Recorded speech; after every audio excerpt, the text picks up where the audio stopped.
Work from Van Wagner, full crew. Alan York and Jason Porter will have the play-by-play story for you coming up here at 3:30.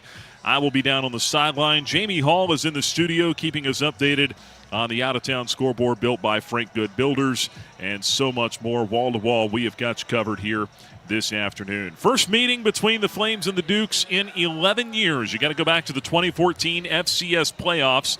The last time these two teams got together. Liberty comes into today 1-2 on the season. JMU is 1-1. The Dukes did not play last week, and they are very good when coming off a bye week. They're very good anyway. JMU's won 20 straight in-state games. Flames will try to snap that streak today and buck a little bit of recent history. Liberty 6-12 in the all-time series against JMU and 0-4 in this building. So the Flames are trying to beat the Dukes at Williams Stadium for the first time ever, trying to beat them in Lynchburg for the first time since 1989. But the last time these two teams got together, it's a warm fuzzy, if you will, for Flames fans. They all remember it. 2014 FCS playoffs. Trailing at halftime, come from behind, 26-21 win at Bridgeforth Stadium in the cold. Liberty punching its ticket to the second round of the playoffs, and the Flames will try to make it 2 in a row coming up here today. But mention this is the Battle of the Blue Ridge. It is a official series now, rivalry. 10 meetings coming up here between these two teams over the next 15 years. All the way out through 2040. 10 scheduled matchups, including the one here today. They built a trophy for this thing. And if you're going to have an in-state feud, you've got to have a trophy with it, right? They talked this morning on game day about the Washington State game. You got the Oregon State game. They play for the Platypus Trophy. I think our trophy's a little cooler. They built that one here, and they've got it on campus. Thing weighs over 30 pounds. It's on display right now down at Flames Fan Fest at the indoor practice facility. If you're here, you can go check it out before we get going. But you got a trophy. That'll be presented to the winner. The winner hangs on to it, much like the Commonwealth Cup with Virginia Tech. You're going to have a rivalry. You got to have a trophy. We've checked that box. So, yeah, a whole lot of excitement around this game. The energy is palpable here in the building. When you look at the matchup, though, as I said, the Flames are 1-2, coming off a 23-13 loss at Bowling Green last week. It's a team, rivalry aside, in-state, whatever, this is a team that's looking to play better. And they have not done that. They have not put together a complete game and shown the best version of themselves. 4 turnovers last week, 2 more touchdowns called back against the Falcons for holding penalties. Only 6 penalties for 48 yards. Bowling Green had 13 for 106. But that's the thing with Liberty is the penalties are just coming at really bad times. Not just last week, but Jacksonville State as well. Something they've got to get cleaned up. Quarterback Ethan Vasco last week, 13 of 24, 194 yards passing with a touchdown, but 2 picks. 59% completion percentage on the season. 3 touchdowns, 3 interceptions in his last 2 games. Couple bright notes. We saw Evan Dickens, Flames running back, go for 96 more yards on the ground with a touchdown, although he had another touchdown that was called back. Could have been well over 100 yards if not for that. Wide receiver Dante Lee caught a touchdown for the 3rd straight week as well. Speaking of which, let's head into the Flames locker room. Let's catch up now with quarterback Ethan Vasco, talking about that connection that he has developed with Dante Lee and what's made him so effective. Yeah, I mean, he's explosive. I mean, he can move. He makes big plays. He catches the ball really well, and he works really hard. You can see the passion he has on the field, and I mean, it's awesome just seeing him. I mean, on the sideline and stuff, just going up to him, telling him that we're going to get the ball to him, and he makes plays every time I go to him. And despite the recent struggles here for the Flames, Vasco says he and the rest of the offense is keeping the belief going into this one. Yeah, just staying positive. I think, I mean, the offense knows that we can do it. The defense believes in us. We believe in the defense. And, I mean, we know that we're right there. I mean, we see it. I mean, we had two big touchdowns called back last week. And then, I mean, we're driving the ball. We're getting yards. We have guys who can make plays, and they're making the plays. We just have to play sound football and get rid of those penalties and those mistakes. JMU, on the other hand, 1-1 coming off the bye, as we said. They're under second-year head coach Bob Chesney. coming in from Holy Cross last year when they went 9-4, won the Boca Raton Bowl over Western Kentucky. 28-14 loss at Louisville back on Friday, September 9th. Dukes with a couple of turnovers in that game as well. They had a 14-6 lead in the third quarter. Really controlled the line of scrimmage through most of that game. Possessed the ball for 37 minutes, but turnovers and explosive plays from the Cardinals is really what did them in. Let's hear now from head coach Jamie Chadwell, scouting this JMU team that the Flames are going to see here this afternoon. They're a tough team, most talented team that we've played probably, in my time here. With the exception of the Fiesta Bowl, they've just in all phases. I think they got good skill. They're big up front. They're physical group. The quarterback, they play both. Their quarterbacks are both. They're different in what they do, but they're both talented guys. But I think defensively, between their front seven and in their secondary, they're aggressive and they cause a lot of havoc. Yeah, you look at that defense, ranked 7th in the country overall, giving up just about 206 yards per game, 10th in the country against the pass, and only giving up 88, 89 yards per game on the ground as well. He mentioned the two-quarterback system. We'll see them both today. We expect to. Alonzo Barnett coming off the knee injury from last year, ACL surgery less than a year ago. Matthew Sluka, the UNLV transfer, he's been primarily used in the run game, but he is capable of throwing it as well. Rushing offense for JMU that's put up 220 yards per game. That's ranked 25th in the country. So the Flames certainly have their work cut out for them. It's a hot one here today as well. Should be around 85 degrees at kickoff this afternoon at Williams Stadium. But no threat of rain. A few white puffy clouds floating up overhead here. Breeze blowing in from the south end zone at about 6 miles an hour. Should be, outside of being hot, should be pretty good conditions for the game here today.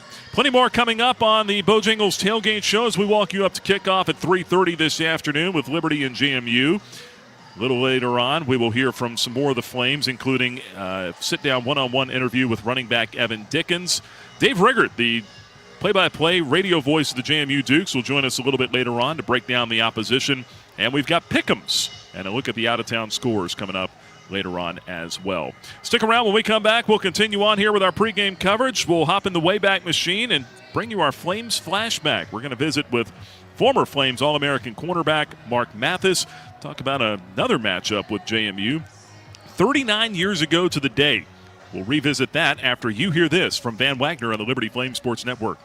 The Journey is sponsored in part by A.G. Jefferson Opticians of Lynchburg, locally owned and operated since 1940. A.G. Jefferson specializes in prescription eyeglasses, contacts, sunglasses, and children's eyewear. They also provide adjustments and repairs, accept most insurances, and welcome senior citizens and college students. Located at the intersection of Wards Road and Sheffield Drive in Lynchburg, A.G. Jefferson Opticians can be reached at 434-846-3937 or at agjeffersoneyeglasses.com. Bojangles is an underwriting partner of this Liberty Flames Sports Network broadcast on The Journey. Bojangles is a regional restaurant chain founded in 1977 with locations throughout the Lynchburg area, including Wards Road and Timberlake Road. Bojangles serves chicken, fixins, and biscuits made at each location.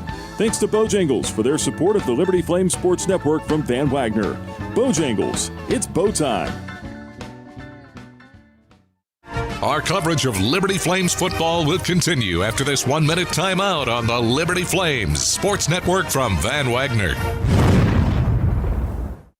At Carilion Clinic, the success of their employees is based on a culture that welcomes them and nurtures their growth. As the largest nonprofit employer west of Richmond, Carillion's team members are always learning and forever curious. Carilion is more than a healthcare system. It's a team of unique individuals doing what matters most, caring for the community. Visit carillionclinic.org/careers and search their opportunities. Come join 13,000 employees who are Carilion proud. Liberty Athletics would like to thank Carter Bank for their support of the Liberty Flames Sports Network from Van Wagner. Carter Bank offers customized banking strategies and services for individuals and families. Carter Bank branches are located throughout Virginia and North Carolina, including 6 in the Lynchburg area. Carter Bank can be reached at carterbank.com. Thank you, Carter Bank, for your underwriting support of the Liberty Flames Sports Network from Van Wagner.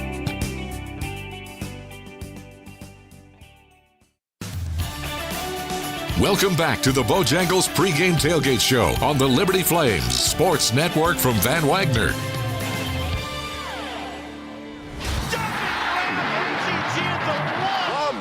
corner. He's at the 10, 5, touchdown. It's time for this week's Flames Flashback. September 20th, 1986, Liberty versus JMU. A rivalry in its infancy. Before there was a trophy or a Battle of the Blue Ridge moniker, the Flames and Dukes still had a certain disdain for one another. Flames All-American cornerback Mark Mathis was in his senior year, looking to end his career with back-to-back wins over JMU. JMU was always a rivalry of ours. It was a little bit of a special rivalry with me because I played against Gary Clark and Charles Haley. I knew those two really, really well. And then there was a childhood friend that was on that team, a guy named Rodney Stockett. He was on offense. Him and my dad were in the Air Force together, his dad and my dad. No shortage of connections between the two schools, separated by less than 100 miles. Liberty had gotten its first win over JMU in 1985, a 9-3 triumph in Harrisonburg. This time, the Flames were looking to down the Dukes for the first time in front of their home fans. We packed the stadium. The stadium field wasn't that big, not like what they have now, but we packed the stadium. We sold it out. Much like the year before, the game was a defensive struggle. JMU struck first with a touchdown midway through the first quarter to take a 7-0 lead. After that, the Flames defense bowed up and delivered a historic performance. Still trailing 7-0 in the third quarter, Donald Smith blocked a JMU punt on its own 21-yard line. The force sent the ball rolling into the end zone, where Mathis fell on it for Liberty's first score. Donald was exceptional defensive back with us, and so I kind of remember bits and pieces of it. A Scott Mullis field goal early in the fourth quarter gave the Flames a 10-7 lead. Struggling to finish drives on offense, the Flames defense continued to carry the load. Flames Hall of Famer Mickey Page's interception and 25-yard return to the Dukes' 2-yard line set up a rushing score from Willie Larkins. Page's pick was one of a program record 7 turnovers Liberty forced in the game. And the murmur that you hear that happened around campus, I had a lot of people who walked up and congratulated me during the week after and things of that nature. But I was really surprised at the people who paid attention to the way the defense played because we held them to 7 points. We got a lot of praise for that. Deservedly so, as Liberty topped JMU 17-7 at Lynchburg City Stadium. Mathis finished the season with 3 interceptions and 8 PBUs on his way to first-team All-American honors. But the win over the Dukes was perhaps just as special. I had a good 4 years at Liberty. It was phenomenal, and beating those guys was always special. Like I said, always. That was this week's Flames Flashback. Stay tuned. We've got more of the Flames Football Tailgate Show next from Van Wagner on the Liberty Flames Sports Network. This broadcast of Liberty Flames Athletics is brought to you through underwriting support from Coca-Cola. Coca-Cola is proud to present today's post-game report on the radio. On your way home, the Liberty Flames Sports Network will go inside the locker room and bring you the post-game thoughts from the Liberty Flames student athletes and head coach. More information on Coca-Cola is available at Coca-Cola.com. Coca-Cola is a proud supporter of Liberty Athletics. The doctors at Crossroads Family Dentistry say go Flames and good luck this season. The dental team at Crossroads Family Dentistry, Stephen Hatch, James Peary III, Trey Woolwine, and Carol Roberts provide services from standard checkups to complex restorative dentistry services. They also accept most dental insurances. Crossroads is located at 14761 Forest Road in front of Brauburgers and can be reached at 434-363-9422 and at crossroadsfamilydentistryva.com. Our coverage of Liberty Flames football will continue after this 1-minute timeout on the Liberty Flames Sports Network from Van Wagner. Liberty Athletics thanks 11 West for their support of the Liberty Flames Sports Network from Van Wagner. 11 West offers screen printing, embroidery, promotional products, and flat printing. 11 West graphic design team creates custom apparel and promotional products. More information can be found online at 11west.com, by phone at 540-639-9319, or at their location in the New River Valley at 6598 New River Road in Radford. Game day isn't the only adventure. Find yours in Bedford, Virginia. just down the road, but a world away. Explore seasonal events, cruise the Blue Ridge Parkway, or hike the peaks of Otter. Enjoy outdoor fun at Smith Mountain Lake or play world-class disc golf. Home to the National D-Day Memorial and packed with small-town charm, Bedford has it all. Plan your visit and see the event calendar at destinationbedfordva.com. That's destinationbedfordva.com. Welcome back to the Bojangles pregame tailgate show on the Liberty Flames Sports Network from Van Wagner. Time now for today's Who's Hot, presented through underwriting support from Foster Fuels. Once again, back to the stadium. Two receivers go wide right, including Dante Lee. Maybe we'll pop the top on number 9. He goes in motion now towards the formation. We knew once I motioned in, I would get leverage on the safety or whoever was covering me. And once I got in stride and stemmed in and got my leverage, I knew I was going to score. Snap to Vasco, play action. Steps up in the pocket, throws down the field, has Lee over the shoulder. It's caught. Light him up. Touchdown, Liberty. No flags. Just doing what your coach should do, doing your job. And then once you play for your brother and make a play, your play will come eventually. And then just get the ball in our playmakers' hands. Get the ball to the playmakers. That's Flames wide receiver Dante Lee Jr. Touchdown for a third straight week last week in the game against Bowling Green. 44-yard strike from Ethan Vasco early in the third quarter. Cut it to 10-7. Flames, though, would lose that one 23-13. Nick Pierce back here with you inside the Jerry Edwards radio booth atop Williams Stadium in Lynchburg. 3:30 kick this afternoon, Liberty and JMU. First matchup between these two teams, in-state rivals since 2014. Who's Hot, presented by Foster Fuels. It is Dante Lee, 3 straight weeks with a touchdown. Hopefully he can take the top off again here, as Alan said last week, on this JMU defense that is pretty stingy coming in. Giving up just 264 yards 2 weeks ago to Louisville, but a lot of that came on just 2 big plays. They gave up a 64-yard touchdown pass and a 78-yard touchdown run. So aside from those 2 plays, they gave up 122 yards on the night total to an ACC team on the road. JMU front 7 really stingy. We're going to talk more about them a little bit later on with Dave Riggert, the play-by-play voice of JMU Dukes. He'll join us coming up in our next segment to look at the opposition. But the Flames offense, while they're putting up a lot of yards, they're putting up about 424 yards a game, had over 500 yards at Jacksonville State a couple weeks ago in the loss. They're only averaging 21.7 points per game. That's tied for 99th in the country. You say, well, how does that add up? Well, again, you go back to talking about penalties, taking touchdowns off the board. 6 turnovers over the last 2 games. Not counting the 4th down stops that Coach Chadwell has said he basically equates those to turnovers. And sometimes it's not even about the turnover, it's about what you did before that, right? So the Flames had a touchdown callback last week on a penalty. 2 or 3 plays later, Ethan Vasco throws an interception. Well, all things equal, that interception probably shouldn't have happened in the first place. So it's just about cleaning things up. The Flames' offensive line has certainly got to get going at the point of attack, especially here today. They're going to be challenged in a big-time way.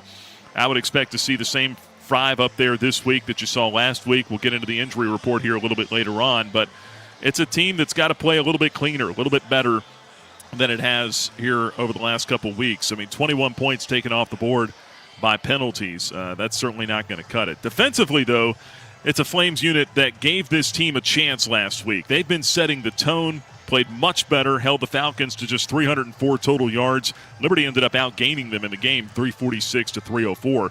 When you talk about defense, you have to talk about this Flames secondary. And Damon Harmon, one-time 4-star recruit, played 2 years at Oklahoma, had not played in 2 seasons before this year. He's an incredible story, but he's been on both sides of it, as Harmon talked this week with the media, and he's got experience dealing with the adversity that the Flames are going through right now. My freshman year, we went 11-2, and then my sophomore year, we went 6-6 or 6-7. So, like, I've been on both sides of the stick, like the winning side and then the losing side. But, like, the difference here is we haven't quit. Like, we're not going to quit. And I know that for a fact. Like, I got Ethan sitting beside me now. Like, I played him in high school. You know what I'm saying? I know what he's about. Like, he's a dog. He's not going to let the offense quit. I'm not going to let the defense quit. We're going to keep on going. We're going to fight till the end, till every game, say 0-0-0. And hopefully, like I said, we just get back in the winning column. And once we get there, we stay there. Harmon has been thrown at 10 times this year. He's only given up 3 catches. He has been a force in the secondary for the Flames. And this defense today has got to be prepared for the unexpected. A 2-quarterback system that JMU likes to run. Possibly we see Matthew Sluka throw it a little bit more here today. Alonzo Barnett, maybe he'll get a few more snaps, again, coming off the knee injury from last year. We'll see how they mix it up. But it's not just those two guys. This is a rushing attack for JMU that's done a lot of great work as well. They're 25th in the country, averaging 220 yards on the ground per game. Flames got to find a way to stop the run, bow up, and try to get the ball back to the offense. And hopefully get a few sacks today as well. Every sack Liberty has is a Food Lion sack to give back. For each sack, Food Lion Feeds will donate 1,000 meals to a local Lynchburg area food bank. Last week, Liberty with 1 sack. That's 4 sacks on the year, so 4,000 total meals donated. Cheer on the Sack to Give Back program with Food Lion Feeds all season long.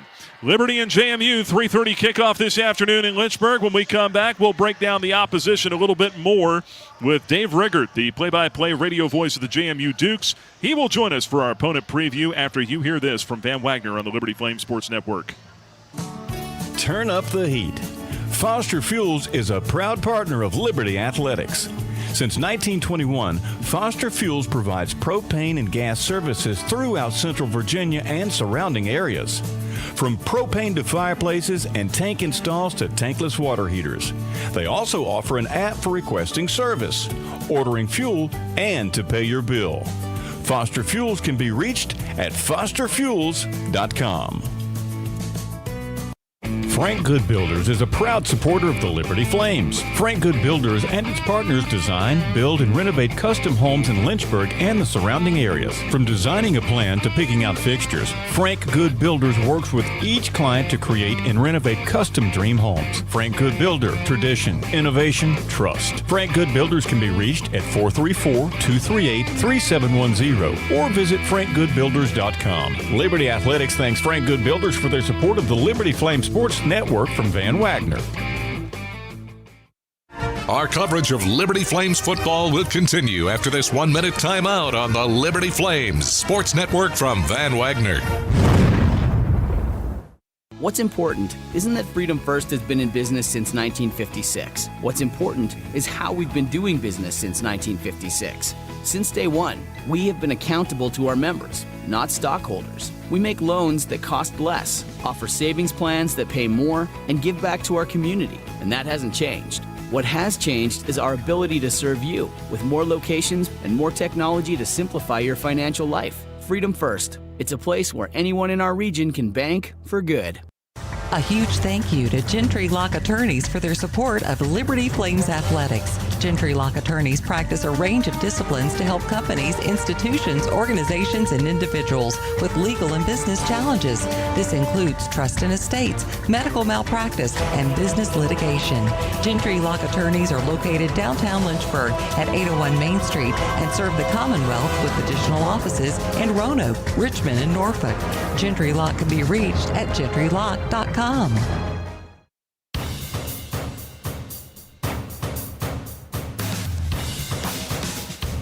Welcome back to the Bojangles pregame tailgate show on the Liberty Flames Sports Network from Van Wagner. Time now for an in-depth look at today's opponent. Once again, back to the stadium.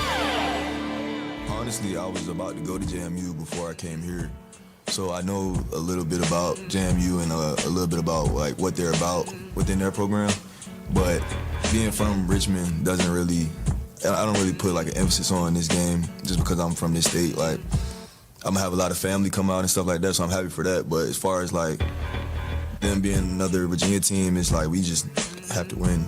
Like, we're not winning games right now, so I don't really think it's more about being from like an in-state type of thing. I think it's just about getting back in the win column. It's Flames cornerback Damon Harmon.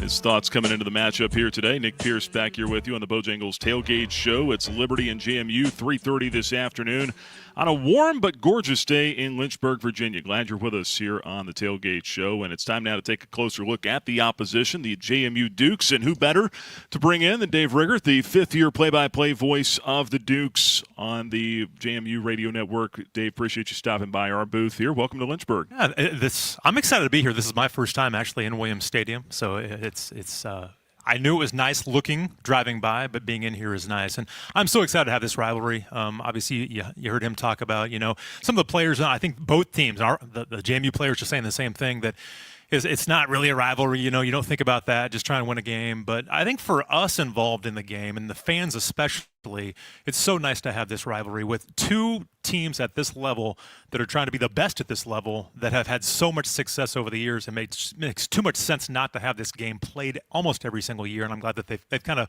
come to realization of that. Yeah, for the next 15 years, we're going to be seeing a whole lot of each other, Absolutely. Right? Up through 2040, 10 matchups counting today.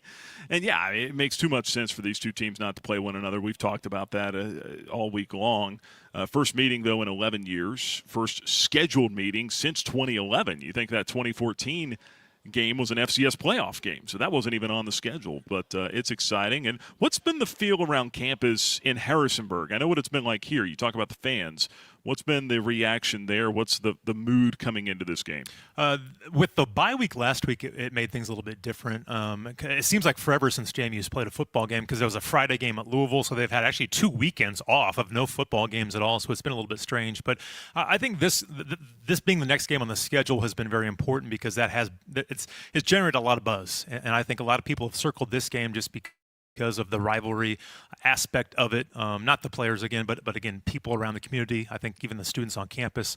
There's a lot of people that are going to come down here, I think, and watch this football game. So there's a good buzz right now. Kind of a bounce back type of game, I think, for you guys and for us. We lost to Louisville a couple weeks ago, played pretty well, but just couldn't find a way to win that football game. So I think this is a big game for both teams, and I think they both understand that. Get back in the win column. Obviously, after back-to-back losses for the Flames, they certainly need one here at home. But JMU's excited. I think they come off the bye, so they're well rested right now, I think, too. So there's a lot of excitement right now with this game and this team.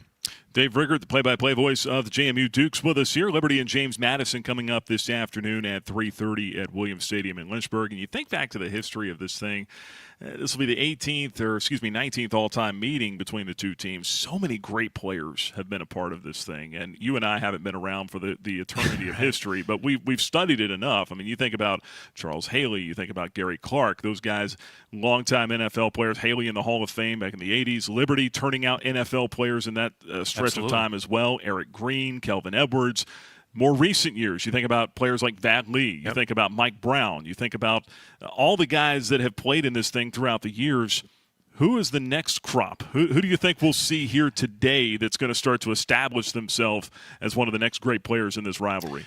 Oh, I think there's quite a few guys. The one thing with this JMU team is it's probably the deepest team that I've seen in my 5 years here. So they rotate a lot of guys. I don't know that there's probably one standout guy that might be at the next level. I think they've got a couple of defensive linemen. Emmanuel Bush is the one that might stand out the most.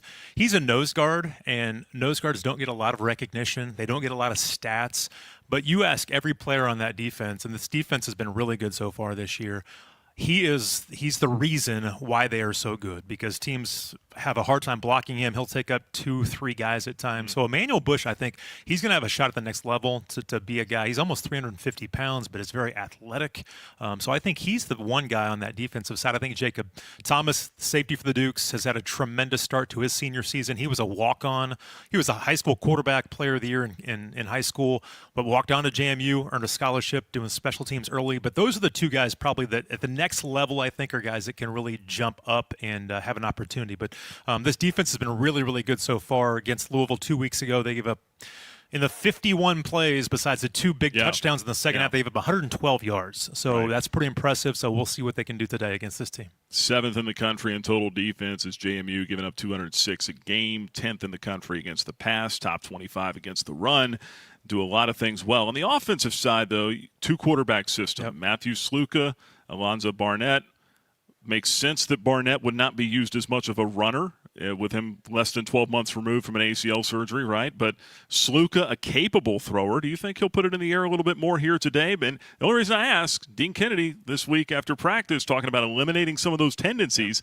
He's capable. Do you think we can expect some more of that today? That's the one thing that they've said throughout this entire 2-quarterback system, and if they're going to continue it, again, the fans are clamoring for what's going to happen and what's – the Louisville game, I think, is something that was kind of an anomaly, because they knew that they weren't – with the defensive line that Louisville had, They weren't going to be able to just hand the ball off, run the ball. They couldn't protect very well. So it turned into a kind of a Matthew Sluka game with the +1 quarterback run. So that skewed everything in this whole 2-quarterback system where they're rotating guys. So I think we're going to see more of what we saw against Weber State in week 1, where Alonzo Barnett's probably the guy for the most part, and then there's going to be packages for Matthew Sluka. But you're right. They have talked about that on my pregame show here coming up. Coach Chesney talks about we have to be able to have Alonzo run, and we have to have Matthew Sluka pass. So I think they're both capable of doing that. Alonzo almost had 500 rushing yards, led the team in rushing touchdowns last year. Matthew Sluka, he only has 16 career interceptions. He's thrown for over 6,000 career yards and has about a 60% completion percentage over his entire career. So he's very capable. So I think we will see more balance when they get on the field because they were pretty predictable against Louisville, there's no doubt. Dave Riggert, the play-by-play voice of the JMU Dukes, with us here on the Bojangles Tailgate Show, opponent preview segment here as we wind things down, about a minute or so to go. A couple of keys that you're looking for on both sides of the ball here for the Dukes. I think for JMU offensive, they got to run the ball. They ran great against Weber State, but they really struggled against Louisville running the football, and they've got to get back to that, have some balance. And again, they've only thrown for a little over 200 yards in 2 football games, so they've got to have some balance right now. They've got to establish the run, which can open up the pass for them, and they've got to have some consistency in the pass game.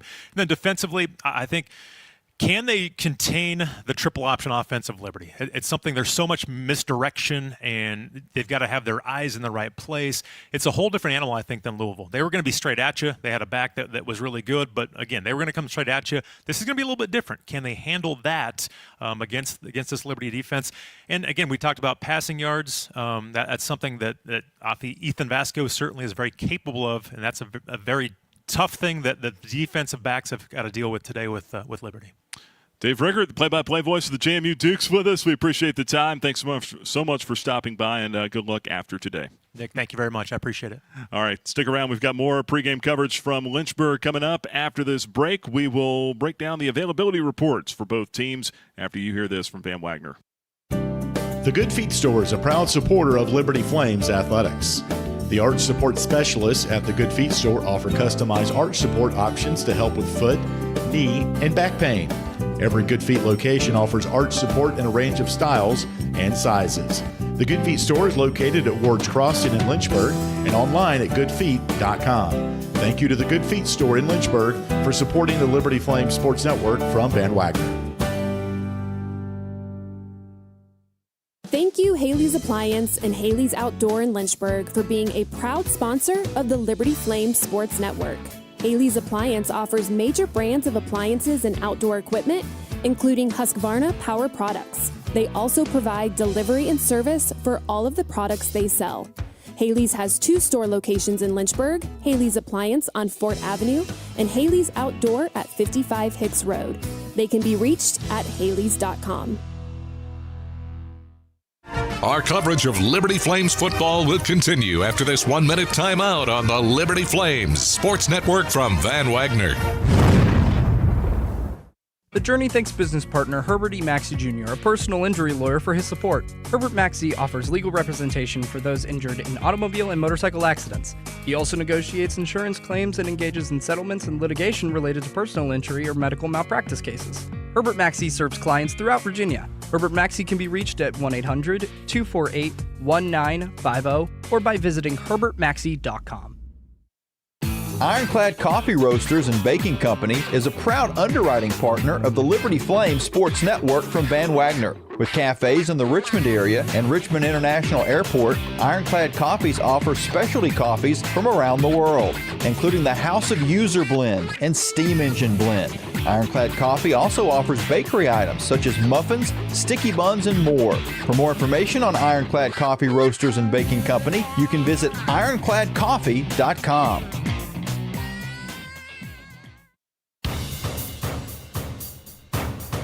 Welcome back to the Bojangles pregame tailgate show on the Liberty Flames Sports Network from Van Wagner.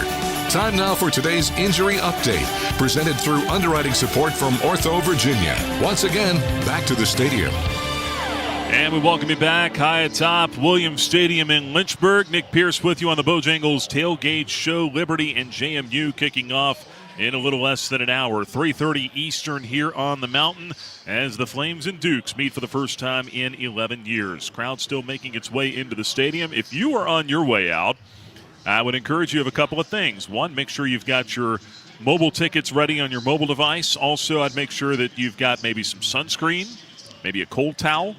Get yourself ready because it's warm out there. 85 degrees expected kickoff temperature here. A little bit of cloud cover, but it's going to be a mix of sun and clouds today. So you will be in the sun, especially if you're sitting on the east side of the stadium. Expect to be battling the sun here this afternoon. But hopefully the Flames turn the heat up on the Dukes as we look at the availability reports. And funny enough, there are no official availability reports today, I've been told.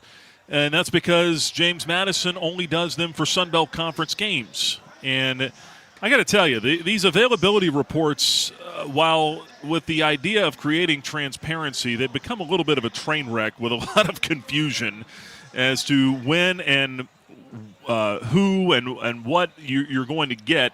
Last week, the MAC conference, they do them for all games, so we got one from Bowling Green. Not going to get one from JMU today. Thus, Liberty won't officially submit one, but I can update you on a few of Liberty's players here today. We will not see Marcus Clark along the defensive line. Trey Badowski is going to be out as well, the left tackle for the Flames on the offensive line, injured at Jacksonville State. He's got a leg or a knee injury. That's 2 straight weeks. He's been out. DJ Geth will stay at left tackle. Vaughn Blue is going to miss action today as well. Flames running back will not be out there today. He's had a foot injury since week 1. Then you've got tight end Deuce Hewitt, who was banged up last week on special teams. I wouldn't expect to see him today. Questionable will be Flames edge rusher or joker CJ Bazell. He was dressed and available to play last week but didn't. Not sure if you're going to see him here today or not. I've been told he is a game-time decision. Tyson Mobley is a full go, though, at wide receiver. That's good news for the Flames. And, of course, Brylan Green will continue to play with a broken wrist or a broken hand. He will be having to play with that cast or club or whatever you want to call it on his hand pretty much all season long. A couple of notes for JMU, things that I were able to dig up, find out. It doesn't look like Joby Mallory, one of their backup running backs, is going to be able to go today. Portland State transfer, just 5 carries for 31 yards last year, so not a heavy factor in their run game. Still expected to be a heavy dose of Wayne Knight and George Pettaway. And then one of their backup offensive lineman, Josh Toner. Wouldn't expect him to play today either, but their right guard spot is solidified with Riley Roble, who is experienced even as a redshirt sophomore. Their offensive line has a lot of experience up there, including their right tackle, Pat McMurtry. I tweeted this note out this week. He's a 7th-year graduate student, transfer from Holy Cross. He's in his 2nd year at JMU. It is a experienced and about an average-size offensive line, 6'5", 310 across the board for the Dukes. But the Flames' defense has been up to the task here, at least last week. They will try to get some pressure on whoever is at quarterback today for James Madison. That's a look at the injury report brought to you by Ortho Virginia. Flames and the Dukes will get together here in less than an hour, 3:30 Eastern kickoff inside Williams Stadium. Still to come on our Bojangles Tailgate Show, we'll catch up with Liberty running back Evan Dickens. He's the Flames' top rusher, been in the end zone 3 straight weeks. The Georgia Tech transfer will give us some time a little later on here before the top of the hour. But when we come back, we'll send it to the studio. Jamie Hall will be standing by with a check of the out-of-town scoreboard built by Frank Good Builders. And then we've got Pick'ems on the way after that. You're locked into pregame coverage of Flames football from Van Wagner on the Liberty Flames Sports Network. This broadcast of Liberty Flames Athletics is brought to you through underwriting support from Larry's Tire and Auto Repair. Larry's Tire and Auto Repair offers complete auto service, including tires, preventive maintenance, and more. Larry's Tire carries all major brands and is open from 8 a.m. to 5 p.m. Monday through Friday at any of their 4 locations, with 2 in Lynchburg, 1 in Forest, and 1 at Able Tire in Concord. More information on Larry's Tire is available at larrystireservice.com. Hey, you look like you could use a nap. No, not a nap, an app. The Liberty Flames mobile app. It's your lifeline to Flames athletics. Get the latest news and your favorite teams, upcoming schedules. You can buy and download tickets to the next games and listen to podcasts and hear our online Liberty Flames Sports Network audio broadcast. It's all on your new app, the Liberty Flames mobile app. And of course, it's free from the App Store or Google Play. Get it. At this time, the app will no longer make you a sandwich. Our coverage of Liberty Flames football will continue after this 1-minute timeout on the Liberty Flames Sports Network from Van Wagner. The countdown to kickoff is on. Whether you're a lifelong Flames fan or just jumping on the bandwagon, be early, be loud, and wear red. The Liberty Bookstore is an official destination for licensed Flames gear like Nike, Vineyard Vines, Peter Millar, and Cutter & Buck. The Liberty Bookstore also offers tailgating supplies and games including cornhole, tailgate tents, and handcrafted steel fire pits. The Liberty Bookstore is located across from Williams Stadium and online at libertyflames.com. Lynchburg Nissan has been a proud supporter of Liberty University and an underwriting partner with The Journey. Lynchburg Nissan is thankful for the community's support for over 27 years and is committed to supporting community organizations like the Salvation Army. They offer new and pre-owned cars, trucks, and SUVs. Information for Lynchburg Nissan is available at lynchburgnissan.com. Thank you again for supporting your local Nissan dealer, Lynchburg Nissan.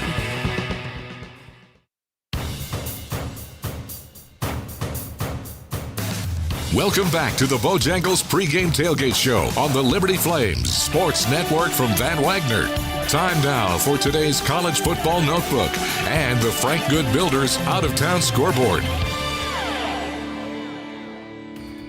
And welcome into the studio as we're getting set for Liberty and JMU. Let's take a look at a couple of games of significance. The top 20 matchup between Texas Tech and Utah is currently underway. Late in the third, and Texas Tech is on top 10-3. One other top 25 score, number 15 Tennessee is all over UAB, 42-7. Some in-state games one in-state game of significance. Virginia Tech trying to bounce back from their 0-3 start. They lead Wofford 38-6. A game that is significant as far as Flames fans are concerned. Last week's opponent, Bowling Green, they're playing at Louisville today. And in the fourth quarter, Louisville is on top 30-3. That Virginia Tech-Wofford game is in the fourth quarter. No other CUSA games that are underway at the moment, but Delaware will play at FIU a little later on tonight. Arkansas State is at Kennesaw State. Jack State hosts Murray State. A lot of states. Marshall at Middle Tennessee. And UT Martin will go to Missouri State. Western Kentucky hosts Nevada. Louisiana Tech, which is one of the pick'em games, they'll play Southern Miss at home. Sam Houston goes to number 8 Texas, and UL Monroe will go to UTEP. Those all Conference USA games, and the aforementioned pick'ems are now ready to roll. We'll throw it back to Nick Pierce in the stadium. Yeah, and in the state of Virginia, there's a lot of states, 50 of them to be exact. Alongside Alan York and Jason Porter, I'm Nick Pierce. This is the Bojangles Tailgate Show. It is time for pick'ems. Can only go up from here, boys. Wow. I'll tell you what. And it's good to have you guys here because we're going to be I don't know about this, Nick. Going to be hearing a lot from you here in about 15 minutes. Why are you so unsure? I didn't study for this segment. That's all right. There's always a test, brother. There's always a test. That's all right. I didn't either. All right. Look at the standings. Pat Kelly, our friend of the show, podcaster, took over the lead last week. He's 13-8. Jason What did I Porter, tell you in the car going to the what stadium? Did you tell me? I said, I'm making a move this week, boys. We were heading down the you did. highway in Toledo, Ohio. Yeah. I made a move. You jumped up to 4th. All right, I'm hijacking this. 11-10. Sorry. I'm 12-9. JP's 12-9. So there's a lot of friction here. We're 3 wide, so to speak, almost. Rubbins race at Talladega. Let's go ahead and take a look at a few games here to keep an eye on this afternoon. 3:30 Eastern kick. Tulane 3-0 at number 11 Ole Miss 3-0. Rebels with 11.5-point favorite, despite the fact that Ole Miss quarterback Austin Simmons is unlikely to play in this game. He's got an ankle injury. Trinidad Chambliss likely to start for a second straight game. It's funny, guys. You remember the last time these two teams met back in 2023? You may remember Tulane didn't have its starting quarterback in that game, Michael Pratt. He had a knee injury. And Ole Miss ended up winning the game 37-20. That was Tulane's only loss of the regular season. They ended up losing the conference championship game, then obviously the bowl game. Liberty ended up getting in to the New Year's Six game ahead of Tulane, in part because of that conference championship loss. So we'll see if Tulane can return the favor here today, but still Ole Miss an 11.5-point favorite, JP. Yeah, I watched a little bit of film on this, believe it or not, fellas. Wow. I know. You're the only guy that did prep. Jake Ratzliff, Tulane's quarterback, is leading the team in rushing yards and passing yards. This guy is a beast. And if Ole Miss can't stop him, I think Tulane could get it. I'm gonna go for the upset dog here and pick Tulane. I'm not. I'm going hotty-toddy all the way at the Grove. Yeah. Ole Miss gets it done. Yeah, look, I mean, it's a big deal not to have your starting quarterback, but Alan, you remember in 2021 we were down at Ole Miss and the kind of athletes they have. There's a reason that line didn't move a whole lot. I'm going to go with Ole Miss. I think they get to 4-0 today at home. 3:30 Eastern kick on ESPN. Old friend alert, number 22 Auburn, 3-0, taking on number 11 Oklahoma, also 3-0. 3:30 Eastern kick out at Oklahoma. And head coach Hugh Freeze trying to get that Auburn Tiger team to 4-0, but they got a big test today. 6.5-point underdogs to the Sooners, JP. Yeah, again, quarterback play here. John Mateer is so good for the Sooners. They looked so solid against Michigan, as did their defense. I'm going Boomer Sooner.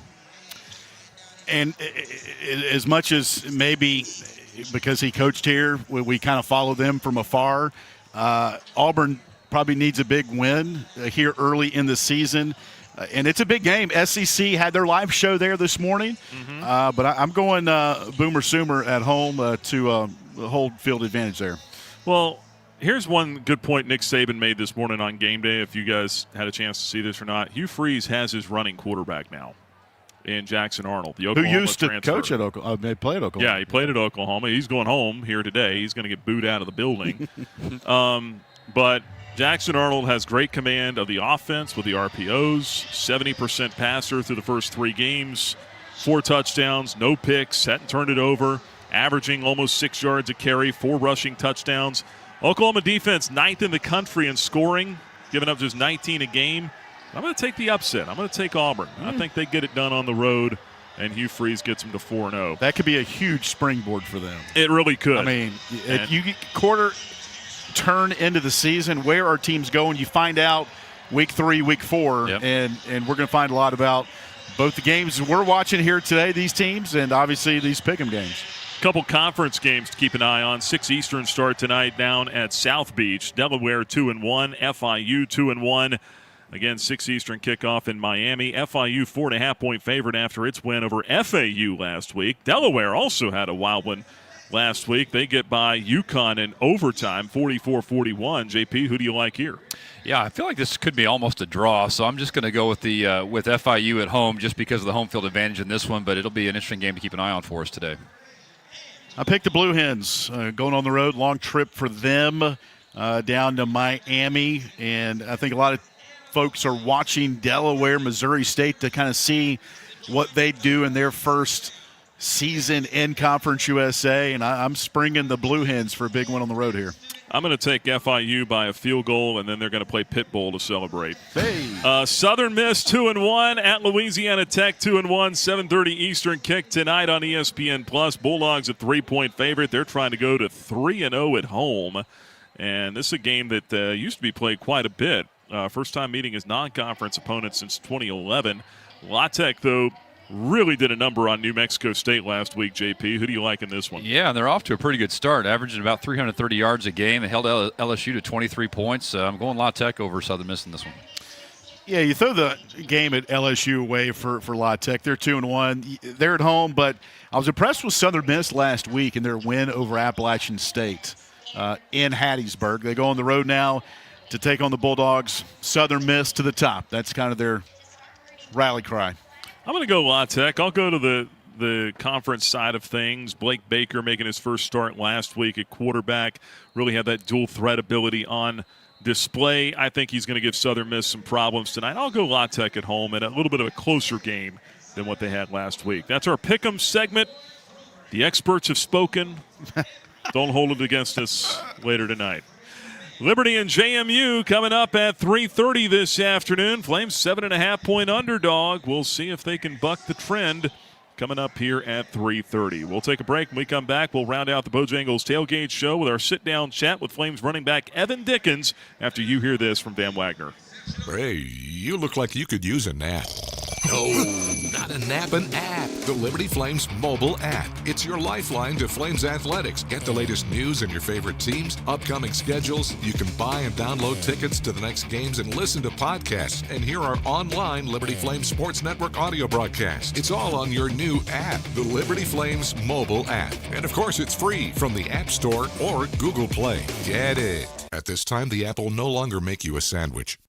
This broadcast on the Liberty Flames Sports Network is made possible through underwriting support from Peary and Woolwine Family Dentistry. Peary and Woolwine Family Dentistry provides dental health services including dental implants, cosmetic dentistry, extractions, and more. Their office treats patients of all ages and accepts most insurances including Anthem. Peary and Woolwine Family Dentistry is located at 2229 Morrill Road next to EC Glass High School in Lynchburg. You can reach the office by phone at 434-847-5331 and online at PearyFamilyDentistry.com. Our coverage of Liberty Flames football will continue after this 1-minute timeout on the Liberty Flames Sports Network from Van Wagner. The Journey thanks Rogers Heating and Cooling for their underwriting support of this Liberty Flames Sports Network broadcast. Rogers Heating and Cooling has been serving Virginia and North Carolina since 1996 with locations throughout the region. They provide residential and commercial HVAC services, including system installation, maintenance, and repair. More information is available at callrogers.com. Thanks to Rogers Heating and Cooling for their support of the Liberty Flames Sports Network from Van Wagner. The Liberty Flames Sports Network thanks Segra for their support. Segra collaborates with companies to offer business-only carrier-grade connectivity, cybersecurity, voice, and cloud solutions tailored to meet their diverse needs. Segra offers these solutions across a fiber network that spans 28 states in the U.S. and is headquartered in Charlotte, North Carolina. Segra can be reached at segra.com or 833-GO-SEGRA. Segra is a proud partner of the Liberty Flames Sports Network from Van Wagner. Liberty Flames football on WRVL Lynchburg, WBOP Buffalo Gap, WVRI Clifton Forge, WVTW HD3 Charlottesville, WKHK HD3 Richmond, WHRO HD3 Norfolk, WVRL Elizabeth City, WVRA Enfield Rocky Mount, WVRD Zebulon, WVRH Norlina, WVRP Roanoke Rapids.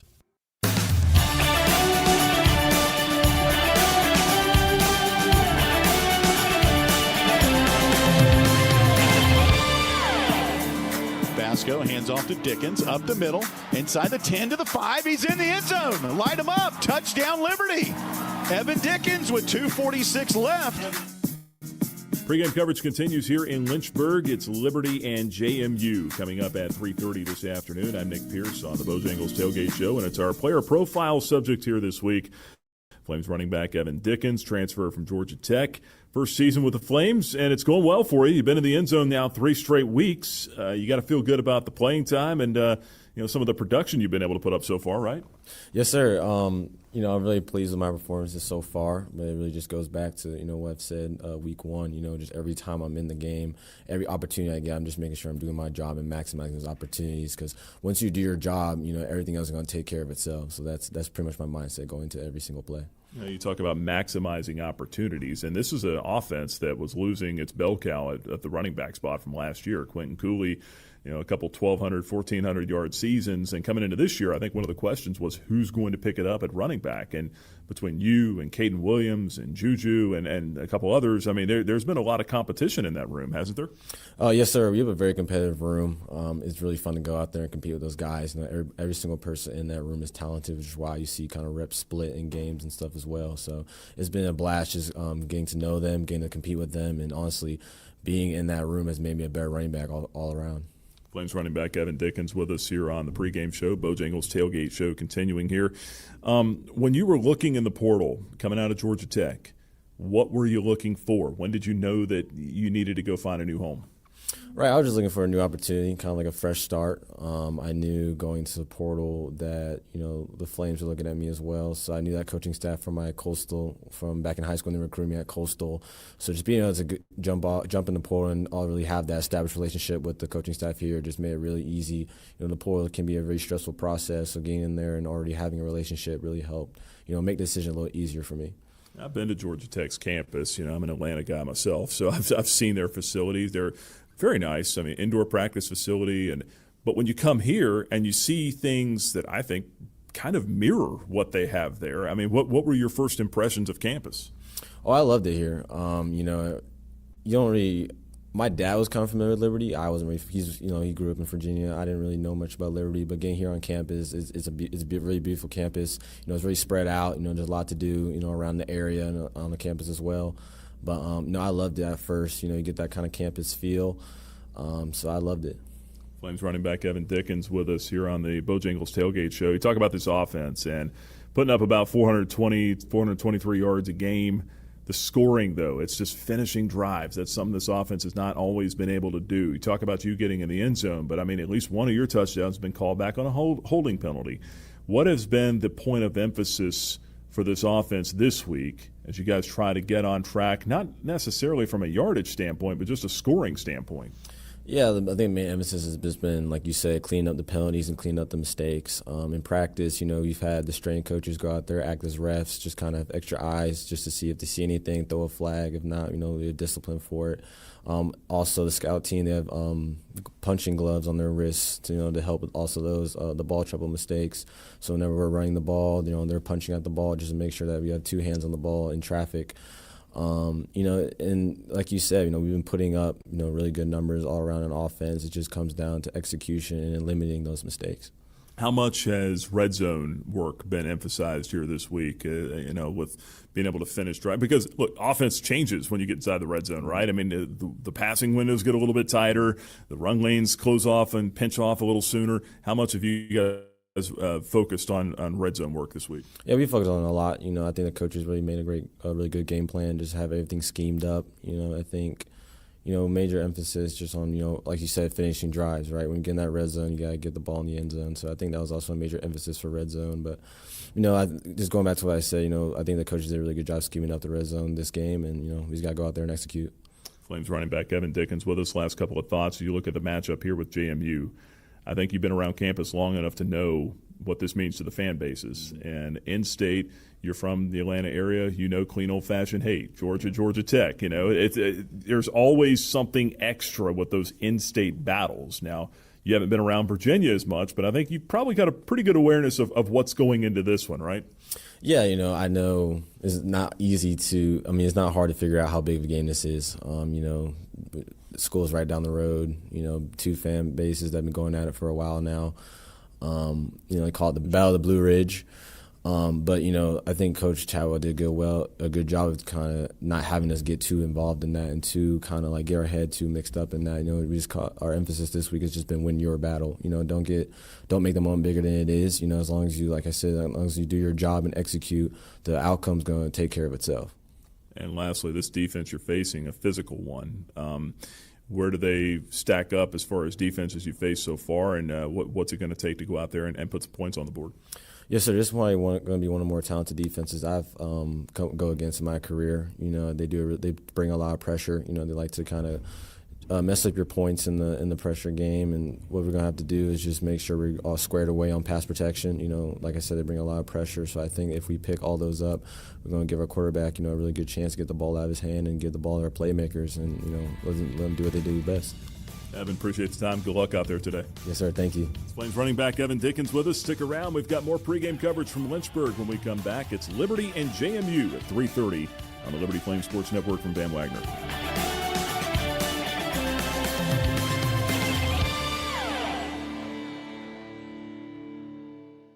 The Journey is sponsored in part by ServPro of Lynchburg. when there is fire, water, or mold damage to your home or business. ServPro provides 24-hour emergency cleaning and restoration services. ServPro of Lynchburg is thankful to God for their faithful employees and customers, and also for the ministry of The Journey. ServPro can be reached at 434-525-9559 and in the business directory at myjourneyfm.com. Since 1946, Southern Air has provided HVAC, plumbing, and electrical design, build, engineering services throughout Virginia. They offer maintenance for residential, commercial, and industrial customers and services for system repairs, replacements, or new installations. Southern Air serves Lynchburg and surrounding counties and can be reached at 434-385-6200 or at southern-air.com. Thank you, Southern Air, for supporting The Journey.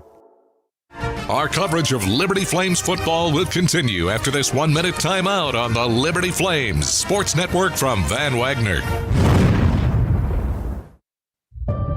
The light from a star can take millions of years to reach Earth. So when you look at a star, you're looking back in time. But I see the future. I see exploration and courage. I see my country finding new horizons out there. And I see giant leaps making a comeback. I see myself. The future is where I'll make history. This message is brought to you by the United States Space Force. More information is available at spaceforce.mil. Thompson Brooks Insurance is a proud supporter of Liberty Flames athletics. Thompson Brooks Insurance helps individuals and businesses with their insurance and investment needs. The team at Thompson Brooks is experienced in understanding life and health insurance, Medicare, and retirement planning. Thompson Brooks Insurance can be reached at 434-385-8500 or online at thompsonbrooksinsurance.com. Thompson Brooks Insurance, planning today for tomorrow.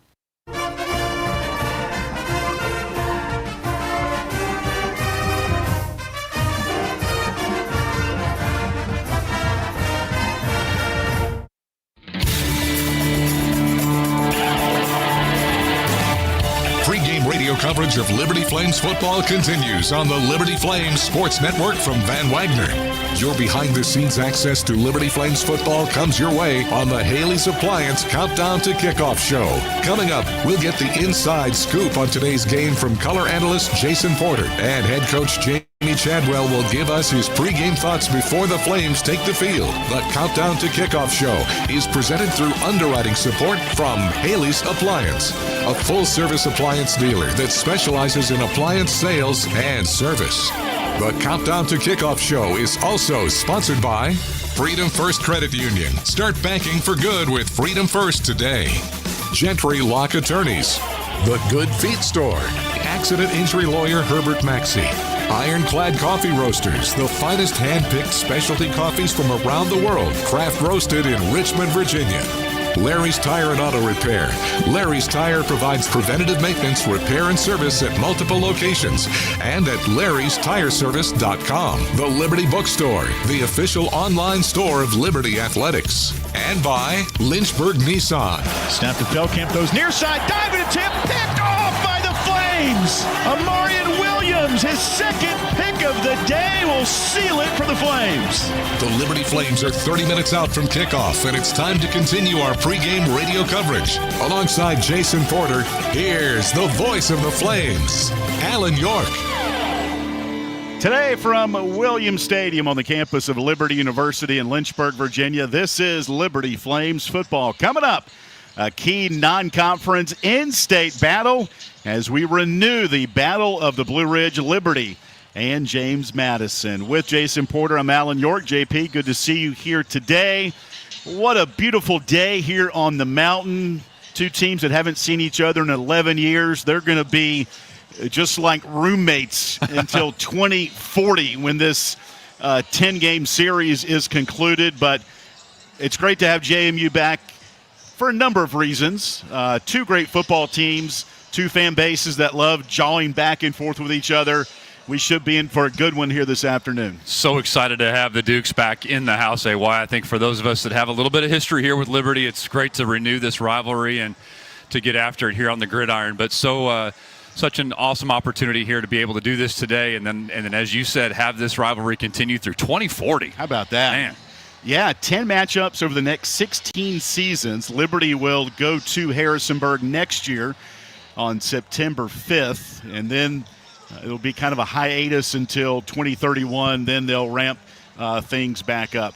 Before we kind of dive in here, Jason, I want to take this time to send our thoughts and prayers out to the Bonheim family. Liberty mourning the loss of Bob Bonheim, Liberty's first ever head wrestling coach and assistant football coach. Passed away peacefully on Thursday at the age of 95. Bob was the head wrestling coach for 12 seasons, 1974 through 1986. Assistant football coach for 4 seasons, 1973 to 1976. And Bob, just like his wife, a member of the Liberty Hall of Fame inaugural class for Bob back in 2009. So our well wishes to the Bonheim family, and we'll dedicate our broadcast to them. And I know they're looking down with us here for the ball game here today. All right, JMU 1-1 didn't play last week. They suffered a loss at Louisville a couple of Fridays ago, 28-14, and they beat FCS Weber State 45-10 in their first game. Liberty 1-2, and I heard another football coach today talk about their team and how they've not, and it's a Power 4 team, how they have not fulfilled the expectations maybe the predictors had set for them. And he said it like we've 2-putted or something. We've bogeyed on 2 of our 3 holes, and they parred on 1. I've never heard a football season described like that. You could say that for Liberty with 3 touchdowns called back the last 2 weeks. Liberty has bogeyed, maybe double bogeyed on 2 of their 3 games so far. Yeah, and I think that's one of the things that as they're looking back, we don't even know that, don't feel like it's been a talent issue. It's been an execution issue. There's been some mental errors. Some of those kind of things have really come at very inopportune times. Not that there's ever opportune times for those kind of setbacks, but it's really changed the course and the trajectory of the last 2 ball games for the Flames. And I don't think there's any sugarcoating with anything, AY. I think the players and the coaching staff have been very open and very vocal about, hey, these are where the mistakes have been. And Jamie Chadwell said it yesterday at the Flames lunch, and it's only a matter of about 3 to 5 plays that can determine the outcome of a ball game. Certainly has been the case for this team this year. The 2 losses by a combined 20 points, 3 touchdowns called back, 3 missed field goals. So Liberty certainly could be 3-0. And JMU says the same thing. They were beaten by Louisville 28-14, and that was a game where they had a fumble in the end zone. Louisville recovered for a touchdown. So that score a little bit closer than maybe what the final score indicated. At the end of the day, I made it a comment a minute ago off air. Okay, X's and O's, you got to execute. It has nothing to do with Liberty and how they match up with JMU.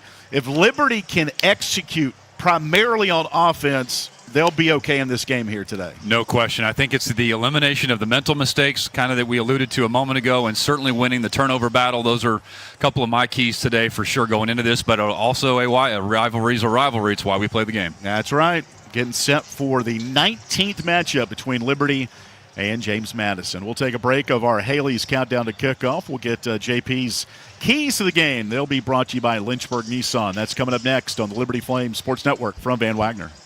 The Journey is sponsored in part by A.G. Jefferson Opticians of Lynchburg, locally owned and operated since 1940. A.G. Jefferson specializes in prescription eyeglasses, contacts, sunglasses, and children's eyewear. They also provide adjustments and repairs, accept most insurances, and welcome senior citizens and college students. Located at the intersection of Wards Road and Sheffield Drive in Lynchburg, A.G. Jefferson Opticians can be reached at 434-846-3937 or at agjeffersoneyeglasses.com.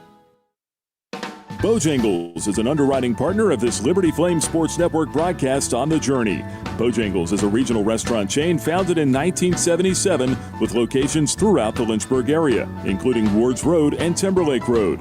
Bojangles serves chicken, fixins, and biscuits made at each location. Thanks to Bojangles for their support of the Liberty Flame Sports Network from Van Wagner. Bojangles, it's bow time. Our coverage of Liberty Flames football will continue after this 1-minute timeout on the Liberty Flames Sports Network from Van Wagner. At Carilion Clinic, the success of their employees is based on a culture that welcomes them and nurtures their growth. As the largest nonprofit employer west of Richmond, Carillion's team members are always learning and forever curious. Carilion is more than a healthcare system. It's a team of unique individuals doing what matters most, caring for the community. Visit CarillionClinic.org/careers and search their opportunities. Come join 13,000 employees who are Carilion proud. Liberty Athletics would like to thank Carter Bank for their support of the Liberty Flames Sports Network from Van Wagner. Carter Bank offers customized banking strategies and services for individuals and families. Carter Bank branches are located throughout Virginia and North Carolina, including 6 in the Lynchburg area. Carter Bank can be reached at carterbank.com. Thank you, Carter Bank, for your underwriting support of the Liberty Flames Sports Network from Van Wagner.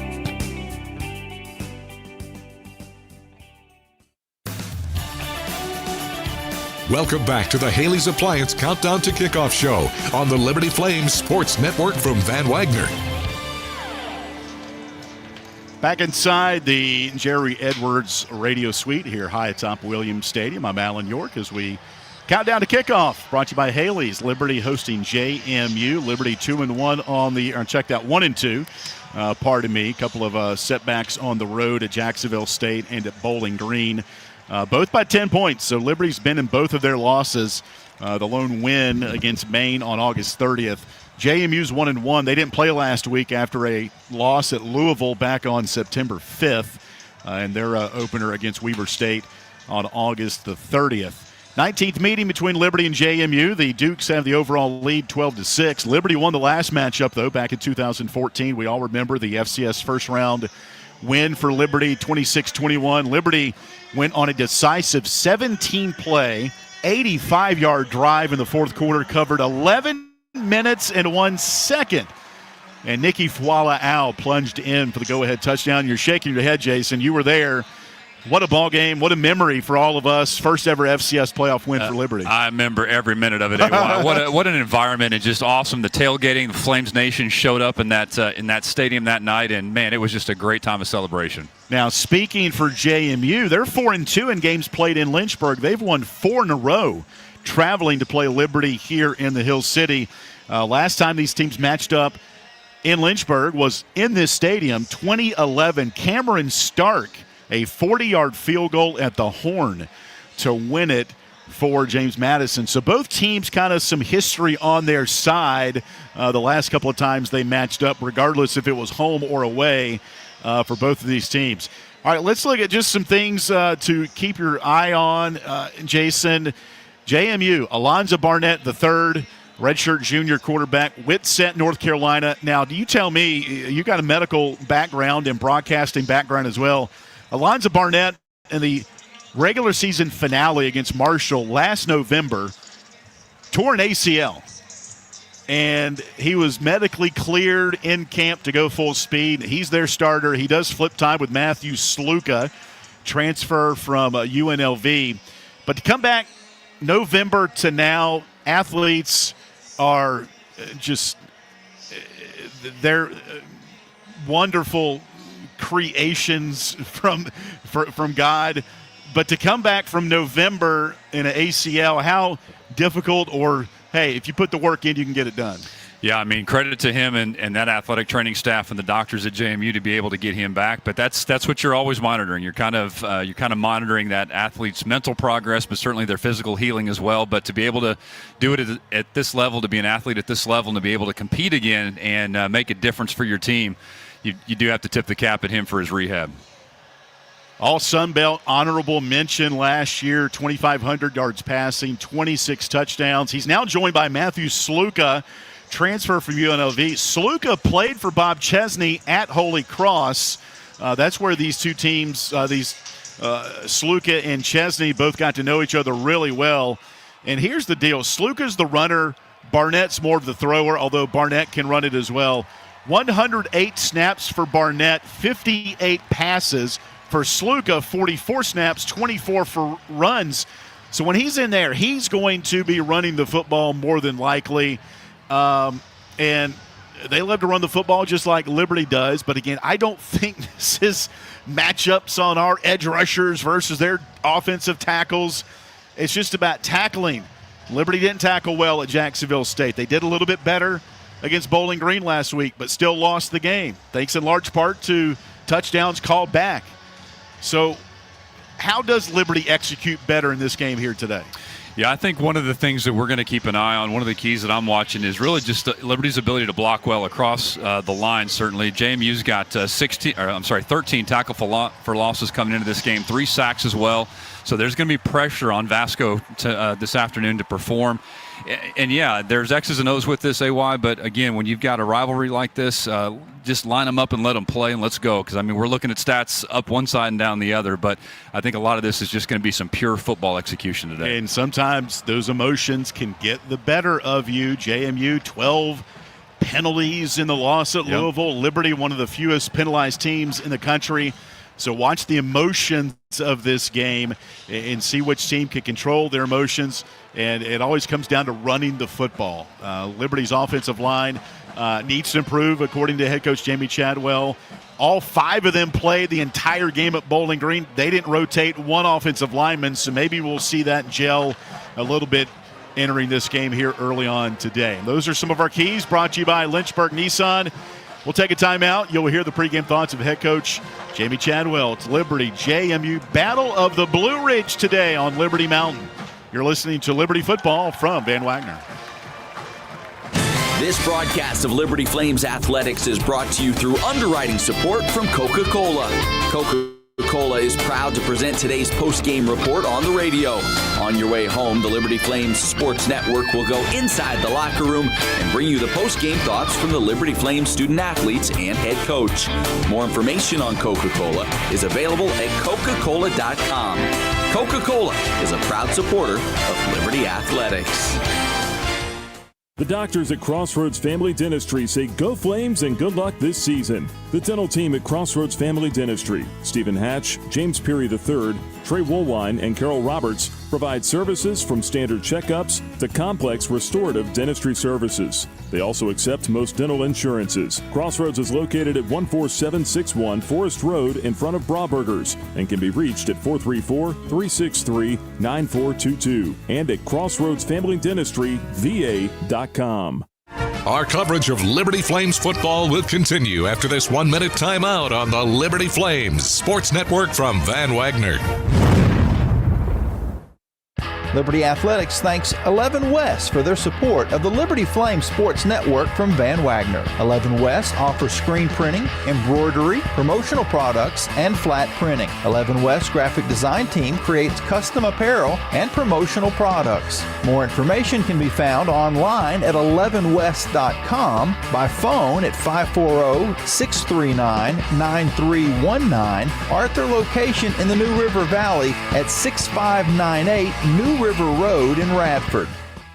Hi, this is Alan York, asking you to join the team as a member of the Flames Club. As a Flames Club member, you can make a difference by directly contributing to the success of Liberty Athletics. The Flames Club's mission is to raise the financial support needed to provide our coaches and student athletes with the resources to compete for championships. Membership levels vary and begin at just $75. Some gifts may even be tax deductible. When you join the Flames Club, you're truly investing in champions and championships. Join today at libertyflamesclub.org.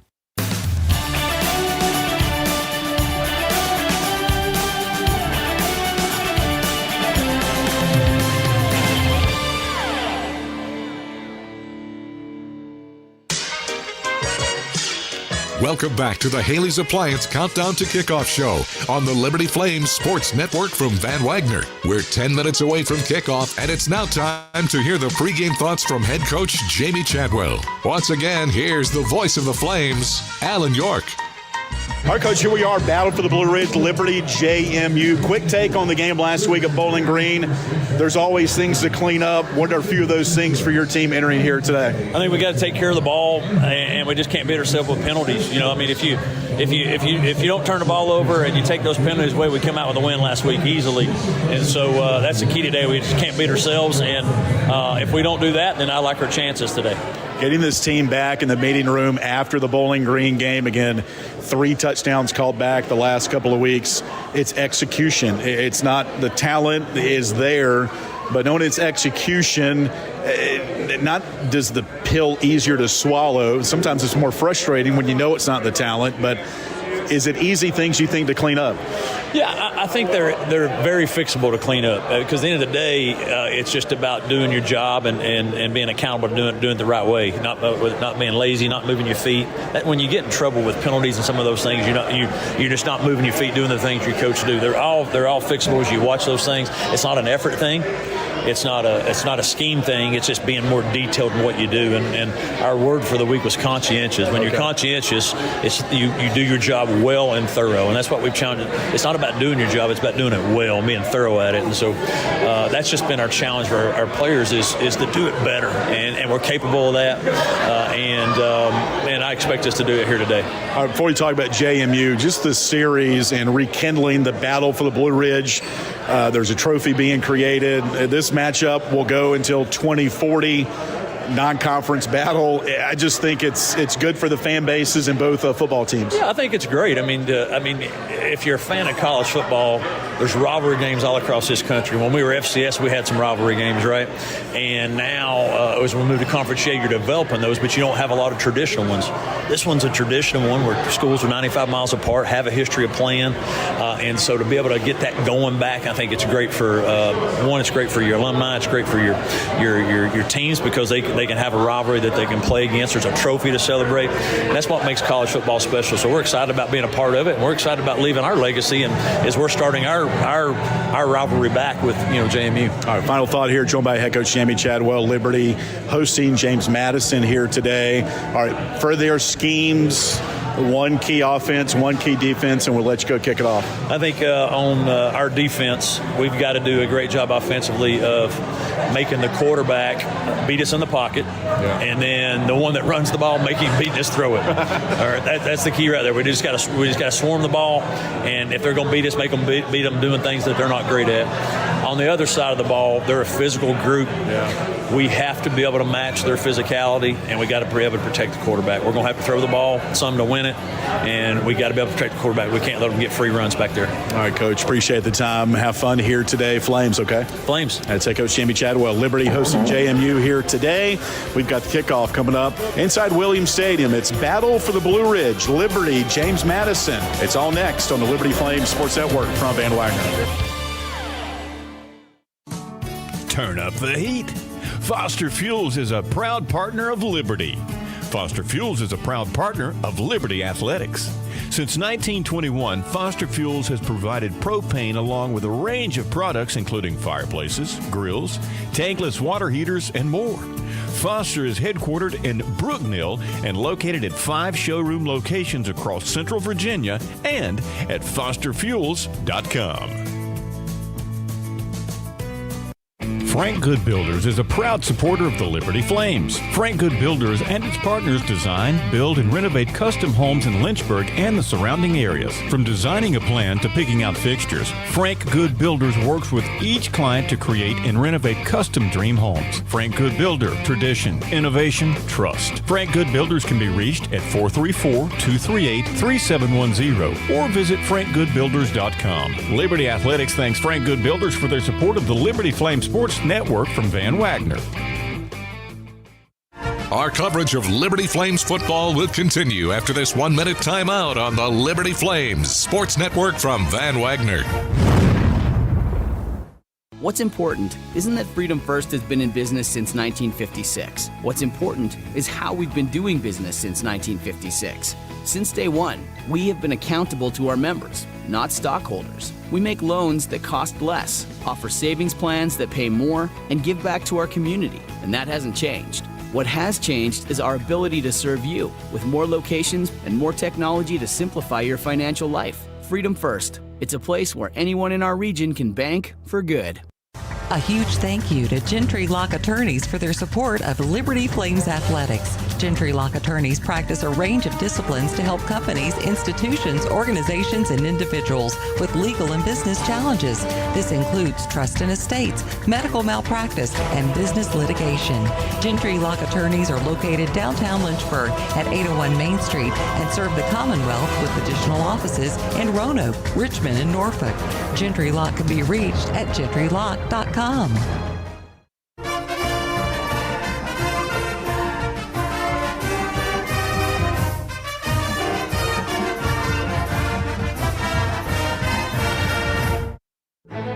This is Liberty Flames football. I'm not only a believer, I'm a follower of Jesus Christ. When you get an opportunity to impact people at the most prestigious institution of higher learning from a Christian background as Liberty University, you don't pass that up. I believe God's ordained this opportunity for me, and I'm blessed to be the football coach here. It's our plan to have our athletic program comparable to USC, to Notre Dame, to Alabama, to anybody in time. Strike the stone.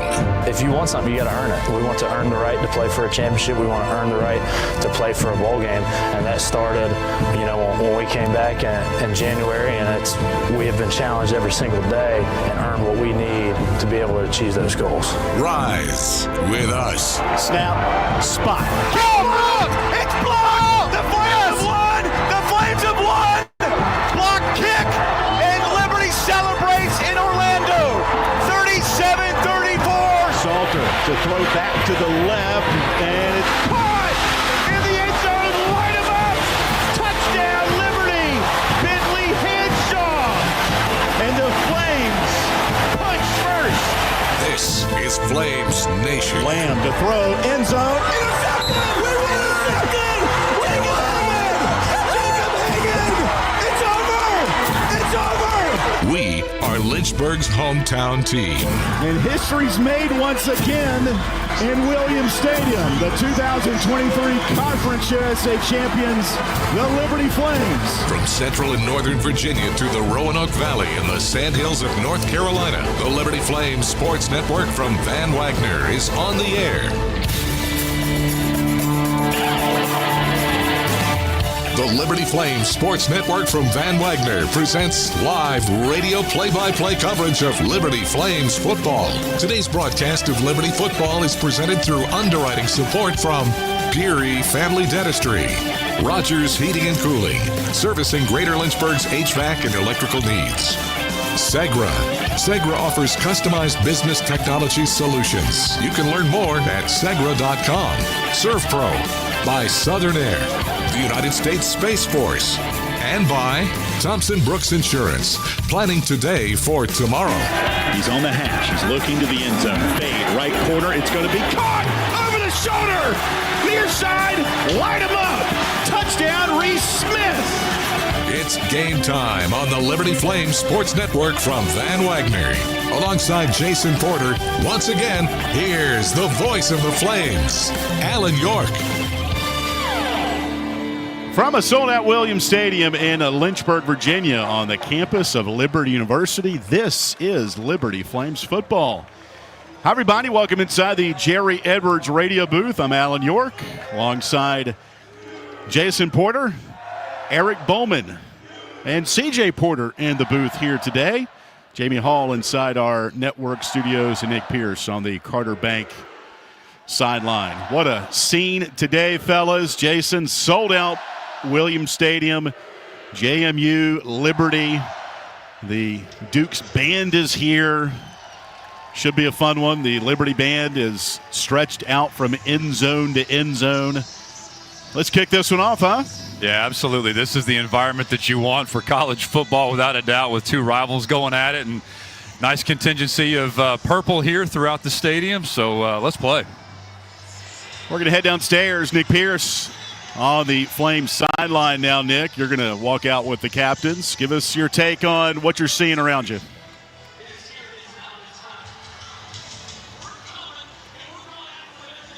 And we'll check in with Nick coming up here in Sorry, just a I minute. had the headset off. Hey, I wasn't sure if you were coming to me or not. I was talking to Steven, our referee. So Gotcha.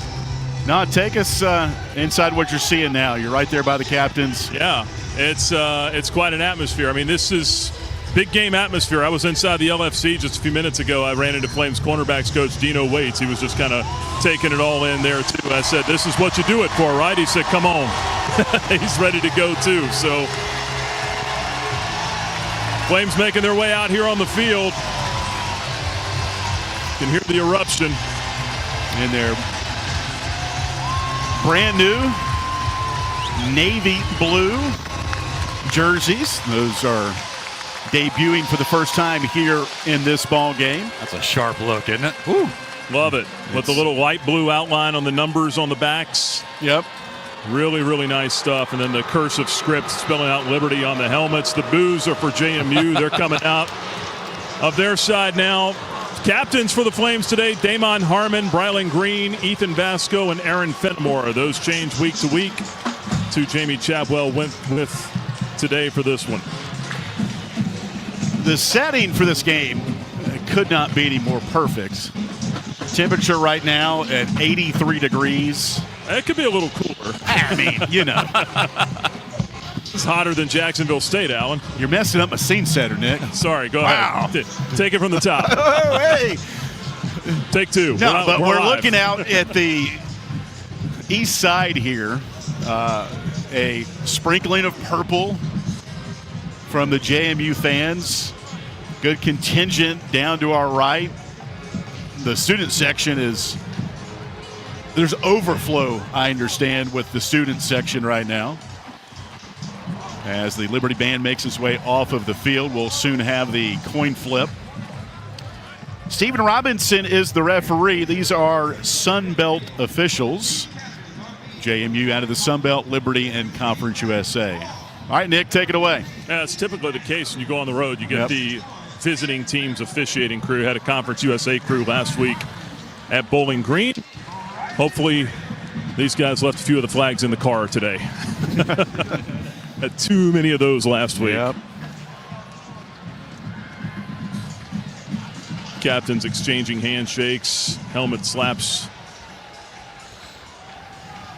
All respect here early. Good luck today. First annual battle for the Blue Ridge. James Madison, you're going to call it.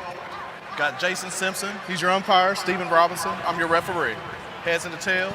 What's your call? Tails. Tails is the call. Tails is the call. I see heads. It is a heads. You want to defer? Defer. Which way you want to kick? Okay, flip sides. Well, there you go. Flames win the toss. Liberty. They'll defer to the second half. Toss and we'll defer. James Madden will receive on this end. Shake hands, gentlemen. That's what I just said, Stephen. Thank you. If Flames win the toss, they'll defer to the second half. They're going to kick toward the north end zone and let this crowd go ahead and start to fire it up here early on. This is Liberty's fourth ball game. They have won the toss twice, and they've lost the toss twice. For those keeping score at home. The officiating crew, we just heard from Stephen Robinson. The umpire is Jason Simpson. The headline judge, Jordan Sharp. Jake Grissom is the side judge. Brian Baker, the line judge. Roy Dowdy, the field judge. The back judge is Jimmy Colwell. And the center judge is Eric Steen. Again, the officials out of Conference USA. Sold out Williams Stadium. It's been sold out for probably 6 or 7 weeks now, this ball game. The stadium seats 25,000. The record, 24,076. That was set against East Carolina last year. Yeah, AY, you mentioned the crowd. My daughter's a student at Liberty now, and they were encouraging the students literally to be early kind of thing, and even walking up here, just the student line was wrapped all the way down past the indoor practice facility. Just a phenomenal contingency and crowd here today. Wayne Knight is back deep for James Madison, along with George Pettaway, two of their running backs. Max Morgan will tee it up at the 35. Liberty in all navy today. The kickoff brought to you by Relevant Law and JMU. Gold helmet, white jersey, purple breeches. Here comes the run-up, and away we go. End over end, and the back of the end zone, Petaway puts out the airplane wings and says touchback. And so JMU will get the ball at its own 25-yard line.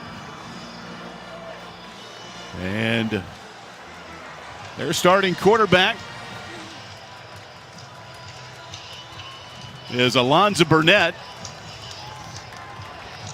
6-foot redshirt junior from Whitsett, North Carolina. He will share time with Matthew Sluka. And JMU will come out 3 wide to the right. Ball's on the left hash mark at the 25. Wayne Knight, the tailback, to the left of Barnett. First down, handoff up the middle. This will be Wayne Knight. He'll surge ahead for about 4, maybe 5. Stop made. Brent Williams there on the defensive end. Also help from Mike Jarvis, defensive tackle. It's JMU offense averaging 30 points per game and 361 yards of offense. 7th in the Sun Belt. Second down, they'll call it 6. Snap to Barnett, throws out wide right, wide open. Nick DeGennaro, 60-year wide receiver transfer from Richmond. He'll pick up 10 on an easy pitch and catch on the far side of the field. Tackle made by Amarian Williams, Liberty cornerback who dressed out last week, did not play at Bowling Green. First down for JMU up to the 40. Yeah, so a lot of cushion on that. 2 plays and 15 yards gained for the Dukes. Zach Greenberg over the football. There's center. Snaps it back to Barnett. Stretch handoff left side. And a good tackle coming from the backside is Darrell Farrar, Liberty's leading tackler. Transfer from Appalachian State. On the near hash around the 44-yard line. That handoff to Wayne Knight again. Yeah, Darrell Farrar's really made a quick impact here on this Flames defensive unit. Petaway now the tailback to the left of Barnett. Second down and 6 to go. Already JMU 3 plays run. They're getting some good yardage. Averaging about 5 yards per play so far. A low snap dug out by Barnett. Throws it left sideline. Wide open receiver, and it's incomplete. Coverage on the play by Farrar as he came down from his linebacker spot in coverage. That ball intended on the near side for Petaway. And it'll bring up 3rd down and 6, and this is when you want the stadium to stand up and get loud. Absolutely, and Corey Jones was sort of second to the defensive position there and almost wound up being able to scoop that ball for an interception. 2 receivers wide right. That's the open field for Barnett. The tailback to his left is Wayne Knight. 3rd and 5 for the JMU 44. Snap to Barnett. Late blitz on the way. It's picked up. Throw over the middle. Pass caught. And a first down. Tackle in Liberty territory. Catch made by Landon Ellis. Their leading receiver with 75 receiving yards coming in on the year. Tackle made by Brenton Williams over the middle. Another first down for JMU. Good throw for Alonzo Barnett. That time to Landon Ellis. Yeah, Barnett got rid of that ball right in time because that pocket was collapsing. Good job by the defensive line for the Flames, just not quite soon enough. This JMU is a run-heavy team, only averaging about 141 passing yards per game. First down, handoff up the middle, Petaway. Gains 2, tackled over the middle. Flames said the ball popped out. And they're going to call it a fumble. Was down. Okay. Second down. So no fumble. It was a Corey Jones coming out of the pile, jumping up and down like a popcorn kernel, and it's going to be all for naught. But a good stop over the middle. That's the shortest gain for James Madison so far in this drive to open up the game. No score.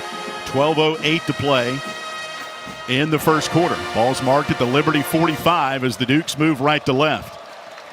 And now a timeout called for by Liberty, it looks like. They may be reviewing this, Alan. Maybe.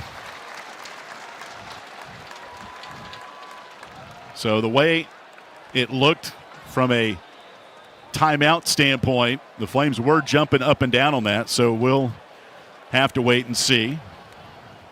And again, no play has taken place since then. Ruling of the runner being down is under further video review. So that was a handoff up the middle. And on the handoff to the stats say it was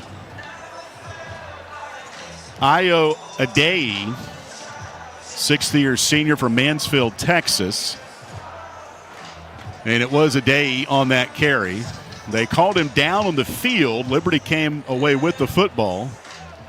Looked like there was a progress point here where progress may have stopped. And, again, the ball definitely came loose from what we're seeing on the screen, and it was facing the Flames sideline, and the coaching staff was going crazy about it. So it's good they're taking a look at it. And remember, last week an ACC official, Gary Patterson, quit after the Syracuse-UConn game after a play that was not reviewed. A subsequent play happened, and you can't go back and review two plays before, but they did. And he quit after that. Here's the call. After video review, the ruling on the field is upheld. Second down. All right. Liberty will not be charged with the timeout. And again, now the verbiage is upheld, not confirmed or stands. They got rid of that verbiage this year, so we'll never know what they were really thinking there. So Stephen Robinson, the referee out of the Sun Belt, with that call. Second down and 8 for JMU. They've got it at the Liberty 45. No score, 11:59 to play. Clock is stopped in the first quarter. Dukes had a touchback on the kickoff. Drive started at their own 25. Barnett in the shotgun. Two receivers left, one right. Gets the snap. Stretch handoff, near side, and room to run.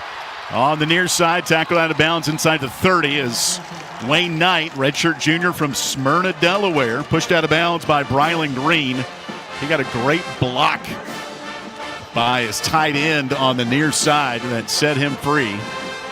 And here come the Dukes at the Liberty 28-yard line, taking to the opening kickoff deep into Liberty territory. First down and 10, balls on the left hash. Tight into the right, two receivers left, one right for Barnett. Number 14 in the white jersey. Snap to him. Play action in the pocket. Throws middle. Crossing pattern caught on the near side numbers. Tackle made by Brylan Green. Catch made by Logan Kyle, redshirt senior from Cypress, Texas. Tight end makes his fourth catch of the year. This JMU offense here is just kind of being able to do about whatever they want right now. Nice patience from Barnett to find his targets and pick them out. Landon Ellis and Jalen Sanchez go wide right. Sanchez on the slot on the hash. First down and 10 now from the Rogers Heating and Air Conditioning red zone. They set up a screen and going nowhere. It was that throw. Britton Williams was all in the face that time of Alonzo Barnett. Williams' helmet came off. He's going to have to leave the game for one play, but great job for Britton to stay home on that play. Force a ball thrown into the turf. Second down and 10. Yeah, important stop here. We'll see if the Flames can capitalize on this because the JMU Dukes definitely have some momentum going offensively. Ellis and DeGennaro go wide right. That's the open field for Barnett. The tailback to his right is Wayne Knight. They've got a tight end left and a wing left. One of the wings, Logan Kyle, now shifts to the fullback position to the left of Barnett. Second down and 10 from the Liberty 17. Snap to Barnett. Keeper in the backfield, hit down back at the 22-yard line. The first guy there, CJ Bazell. He's back. Such a huge play by CJ Bazell. One of the things that's been missing from this Flames defense is this interior pressure to get to the quarterback and cause a sack. Huge play there for the Flames defense. The red shirt senior from Miami, Florida, banged up the last couple of weeks, but number one in blue made a primo play there. Third down now and 15 for the Dukes. Back at the Liberty 22. 5 receivers in the set for Barnett. Flames have 5 on the defensive line. They're all coming. Barnett throws, ball tipped in, incomplete, or was it a fumble? It came forward, landed on the turf, And they're going to call it incomplete out of the hands of Barnett. So the defense stands tall there. But, Alan, it's the little thing here. Even if that was an incomplete pass, you watch how the Flames defenders all ran to that ball and fell on top of it. Yep, just in case. Yep. So now field goal opportunity of 39 yards for JMU. Morgan Suarez, 6-year senior transfer out of FAU on the year 1 of 2 or the long of 38. This will be 39. Booms this one up, and it's good. So JMU on its first drive gets on the board first. 9:45 to play in the first quarter. 3-0 JMU. They cap off a 12-play, 54-yard drive. We'll take a timeout, and JMU leads at 3-0. This is Liberty Football from Van Wagner. The Journey is sponsored in part by A.G. Jefferson Opticians of Lynchburg, locally owned and operated since 1940. A.G. Jefferson specializes in prescription eyeglasses, contacts, sunglasses, and children's eyewear. They also provide adjustments and repairs, accept most insurances, and welcome senior citizens and college students. Located at the intersection of Wards Road and Sheffield Drive in Lynchburg, A.G. Jefferson Opticians can be reached at 434-846-3937 or at agjeffersoneyeglasses.com. Bojangles is an underwriting partner of this Liberty Flame Sports Network broadcast On the Journey. Bojangles is a regional restaurant chain founded in 1977 with locations throughout the Lynchburg area, including Wards Road and Timberlake Road. Bojangles serves chicken, fixins, and biscuits made at each location. Thanks to Bojangles for their support of the Liberty Flame Sports Network from Van Wagner. Bojangles, it's bow time. At Carilion Clinic, the success of their employees is based on a culture that welcomes them and nurtures their growth. As the largest nonprofit employer west of Richmond, Carillion's team members are always learning and forever curious. Carilion is more than a healthcare system. It's a team of unique individuals doing what matters most, caring for the community. Visit CarillionClinic.org/careers and search their opportunities. Come join 13,000 employees who are Carilion proud.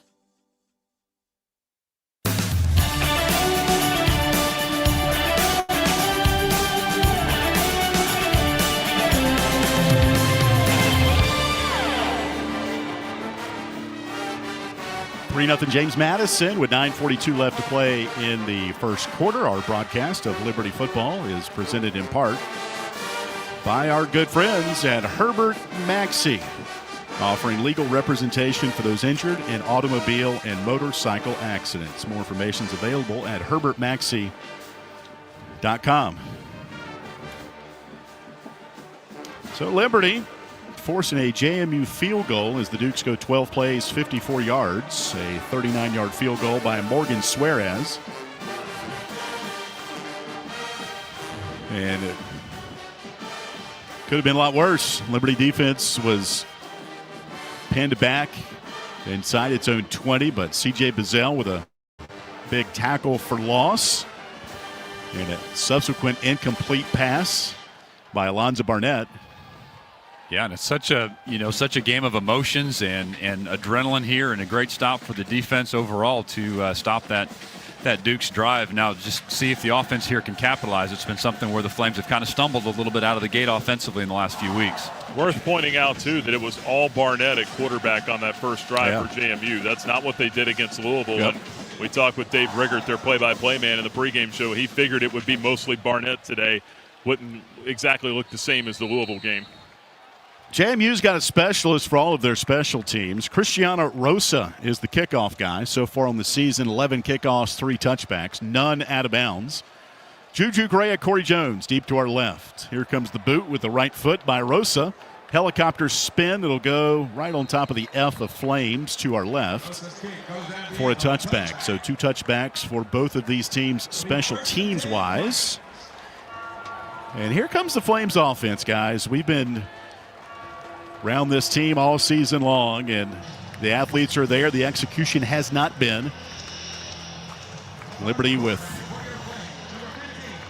6 turnovers in their last 2 ball games. Also 8 sacks against Ethan Vasco.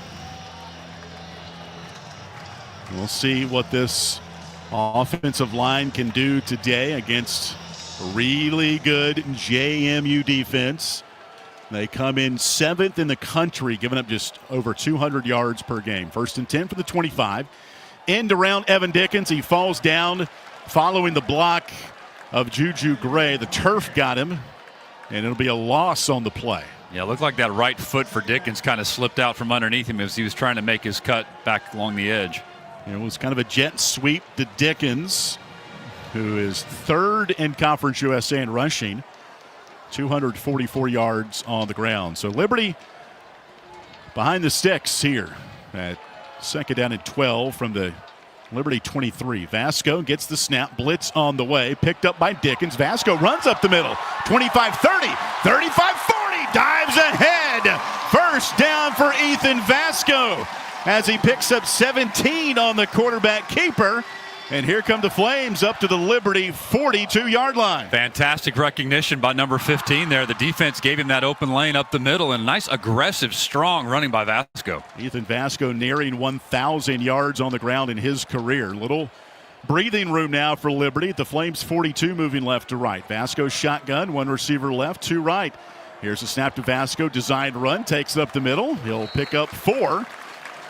On the far hash up to the 46-yard line, where Trent Hendrick, Richmond's senior #1 tackler on this team. He's a linebacker, makes his 14th stop. It'll be 2nd down and 6 after a gain of 4 for Ethan Vasco, who last week was 13 for 24, just 194 yards passing, a season low for the Flames right-hander. 2nd down 6 at the 46, handoff to Dickens. Finds a little crease, moves the pile forward up to the 50. It'll be 3rd down and 2 on the far left hash. 3-0 JMU, 7:51 to play, 1st quarter. JMU with a 4-man front, spearheaded by Emmanuel Bush, 6'1", 350 pounds. Another handoff to Dickens. He'll pick up 1, stumbled ahead as he got the football behind the offensive left. Looked like a JMU Duke on the ground, maybe reached up and got Dickens and tripped him up. It'll be short, 4th down and 1 at the JMU 49. Liberty's going to go for it on the year. Liberty just 2 of 7 on 4th down. This is at the JMU 49. It's 4th and a foot. Vasco under center. Aaron Fenimore will snap it back. There is the snap and a push forward ahead. Juju Gray stood right behind Ethan Vasco, put his 2 mitts on him, and did like a bench press. Yep, the old sled drill right there. And a 1st down for Liberty. Now at the JMU 47, 3-0 JMU. 6:50 left to play in the 1st quarter. The Battle of the Blue Ridge. Liberty and James Madison. Ball's on the left hash, open field to the right of Vasco. 2 receivers each way. Dickens, the tailback, behind him. Snap to Vasco. Wants to throw. Now wants to run. Left side, 45-40, 35-30. Bangs into a Duke. Inside the 30-yard line goes Ethan Vasco. A gain of 16 for the Flames quarterback, and the Flames are on the move here. There is some fire and intensity out of 15 right now. Vasco is running with incredible purpose here as he's leading this Flames offense in this drive. And he's not hesitating. Not at all. There's been some things that have cost him in the first 3 games. The hesitation. He's making split decisions and being committed to that. 1st and 10 for the JMU 30. 3-0 Duke. 6 minutes left in the 1st quarter. 2 receivers right, wing right as well. That's Austin Henderson. Snap to Vasco. Option play. Vasco, a keeper. Little pirouette move. Drives it down to the 29. He spun away from 1 Duke, but couldn't elude a second. It'll be 2nd down and 9 after the stop from Elijah Culp and Sire West. And you know that Vasco's scrambling ability, averaging 42 yards a game coming in here to the ballgame today, has got to be on the Duke scouting report, but they've not been able to contain him so far. It's been a heavy dose on the ground of Ethan Vasco on this drive. It's 2nd down and 9 from the JMU 29. Flames work to the north end zone. Play action on 2nd down. Vasco to throw. Up top, end zone, overshoots Dante Lee. Had a step on the defender, Jacob Thomas. A great tight spiral but just too far outstretched from the arms. Boy, nice read and nice run there by Dante Lee. I seen the replay again. It was literally just off his fingertips in the back of the end zone. 3rd down and 9 from the James Madison 29-yard line. Flames will send 3 receivers wide right, including Jacob Jenkins. Jenkins now in motion to the left. So 2 by 2 on the left hash for Vasco, number 15 in blue. On 3rd and 9, gets the snap. On the hash, throws left sideline jump ball, and it's going to be picked off. No, out of bounds. Out of bounds was JMU's Elijah Culp. We'll see if they take a look at that one again. Flames are going to send the field goal unit out, and this has been a underperforming group, and it's Jay Billingsley out there, number 43, 1 of 3 on the year. This will be from 47 yards out, and now they blow the play dead. They might take a look at that last play. Yeah, looks like they're rewinding film next to us here. Ruling of an incomplete pass is under video review. Officials timeout. When Culp had it, I'm not sure if he completed the interception. It looked like it bobbled a bit. Yeah, that's what we saw down here too, Alan. Just a little bit of bobble, and honestly, I thought his backside was on the white line there, but out of bounds. We'll see here on the replay. You mentioned the field goal kicking unit, though. If Jay gets to kick this, so far this year, he's hit from 35 yards at Jacksonville State. He's missed from 37 against Maine. Also missed a 27-yarder against Jack State. Flames combined 1 of 4 on the season in field goal kicking. Billingsley had the better week at practice this week. Remember, Jamie Chadwell said on Tuesday it would probably be Braden Beck again. 2 days later, that answer changed. So it has really been kind of a crapshoot for the Flames as far as field goal kicking goes. Chadwell said he felt good from about 30 yards in.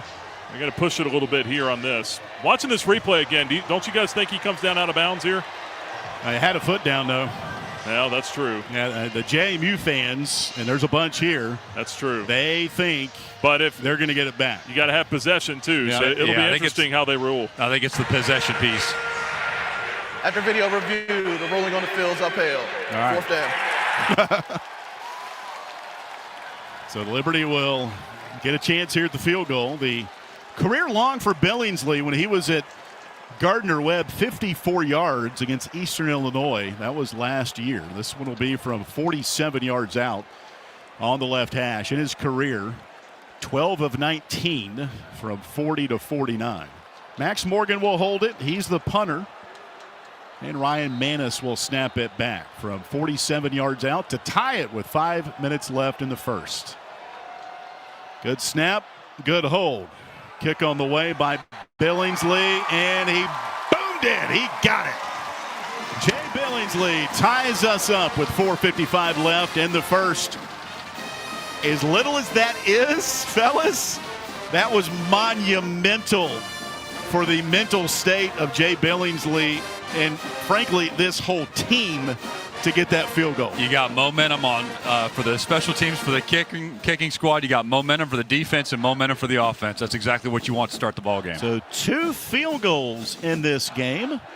1 of 39 for JMU, 1 for 47 for the Flames. Both teams with double-digit drives to begin the game. We're tied at 3 as we step aside. 4:55 left in the first. This is Liberty football from Van Wagner. Liberty Athletics would like to thank Carter Bank for their support of the Liberty Flames Sports Network from Van Wagner. Carter Bank offers customized banking strategies and services for individuals and families. Carter Bank branches are located throughout Virginia and North Carolina, including 6 in the Lynchburg area. Carter Bank can be reached at carterbank.com. Thank you, Carter Bank, for your underwriting support of the Liberty Flames Sports Network from Van Wagner.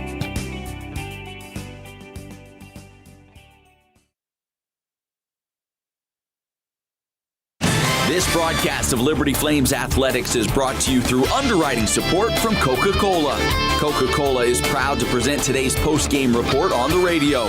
On your way home, the Liberty Flames Sports Network will go inside the locker room and bring you the post-game thoughts from the Liberty Flames student athletes and head coach. More information on Coca-Cola is available at Coca-Cola.com. Coca-Cola is a proud supporter of Liberty Athletics. Liberty Flames football on WRVL Lynchburg, WBOP Buffalo Gap, WVRI Clifton Forge, WVTW HD3 Charlottesville, WKHK HD3 Richmond, WHRO HD3 Norfolk, WVRL Elizabeth City, WVRA Enfield Rocky Mount, WVRD Zebulon, WVRH Norlina, WVRP Roanoke Rapids. The doctors at Crossroads Family Dentistry say go Flames and good luck this season. The dental team at Crossroads Family Dentistry, Stephen Hatch, James Peary III, Trey Woolwine, and Carol Roberts provide services from standard checkups to complex restorative dentistry services. They also accept most dental insurances. Crossroads is located at 14761 Forest Road in front of Brauburgers and can be reached at 434-363-9422 and at crossroadsfamilydentistryva.com.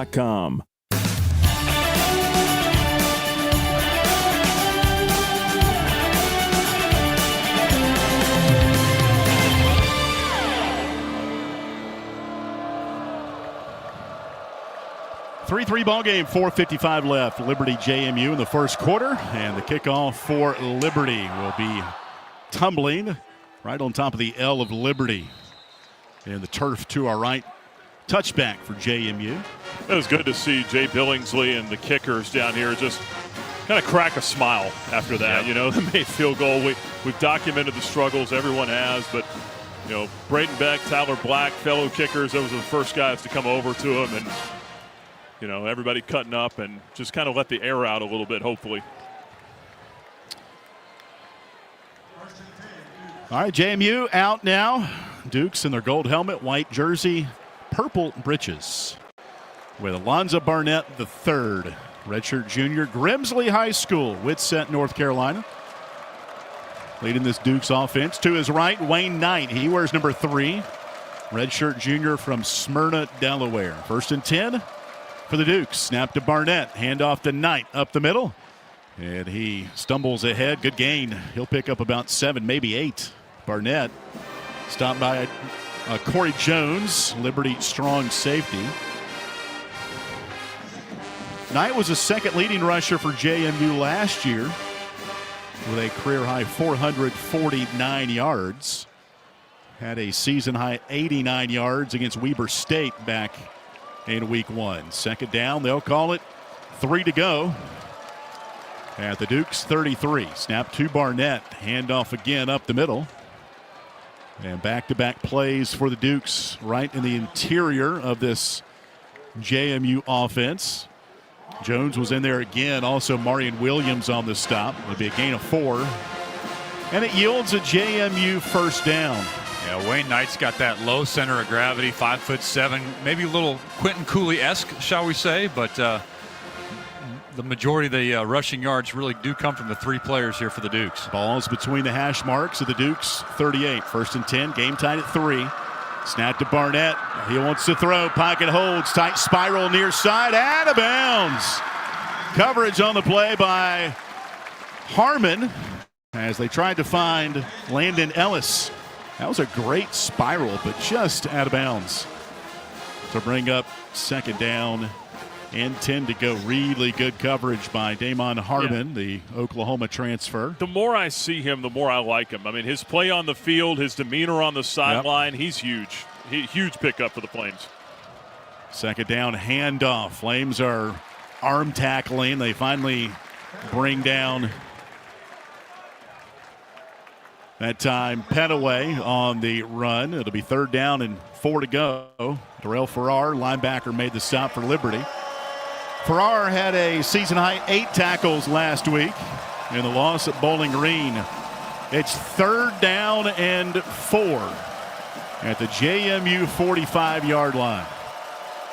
Ball's on the right hash. 2 receivers that way and a wing. A couple of receivers inside the hash to the left. Snap to Barnett. Throws over the middle.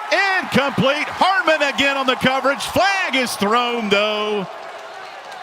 On that play, it'll go against Harmon as Nick DeGennaro, really good transfer from Richmond, will induce Pass the foul. interference. Defense, number 15. Ball be placed at spot of the foul. Automatic. First down. Yeah, Harmon did a nice job on that. I think it was that left hand that kind of wrapped around his left hip on that wide receiver. Did he say 15? They said 15. Yeah, that was Harmon, not Brylan Green. And ball was past him when or Harmon got hands on him too. Wow. Not a fan of that. Automatic first down up to the Dukes 49. 3-3 ball game, 2:54 left as the stadium's gone pretty quiet here. Snap to Barnett. Handoff up the middle. Stumbling under his own power was Penaway. And a late flag out. Somebody's jawing back and forth. Corey Jones for Liberty clapping his hands. This could go against JMU.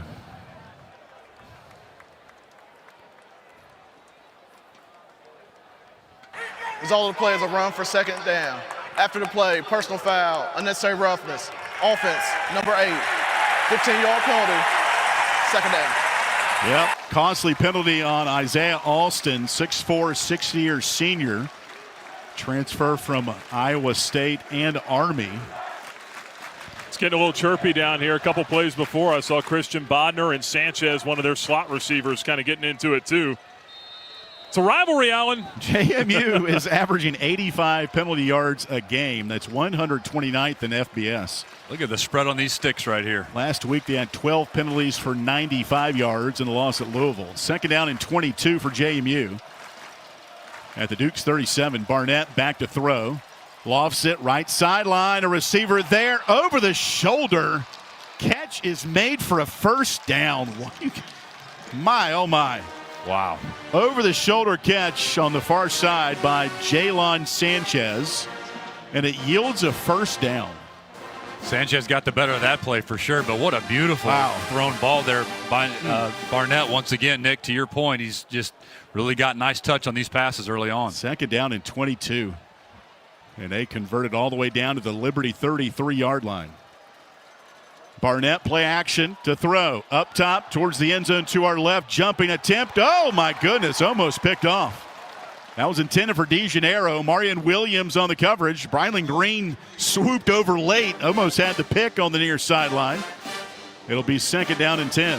Yeah, Brylan Green had a lot of real estate to cover on that, but he made it over in time to just make coverage on that play.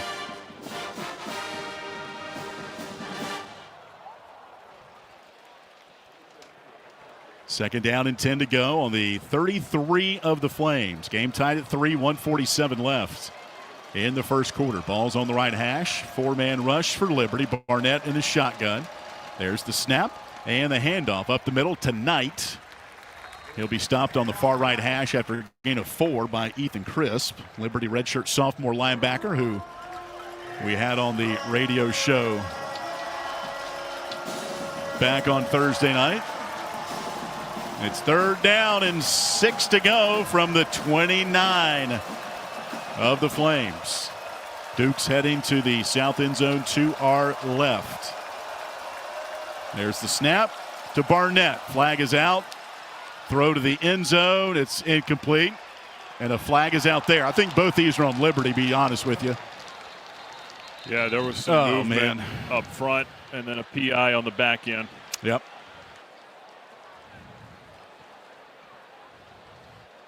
So again, execution and discipline when it comes to this drive right now. It was second and 22 for JMU.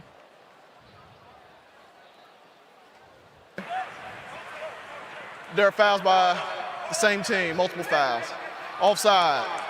Defense number 97 in the neutral zone at the snap. That penalty is declined. Pass interference. Defense, 15 yards, automatic, first down.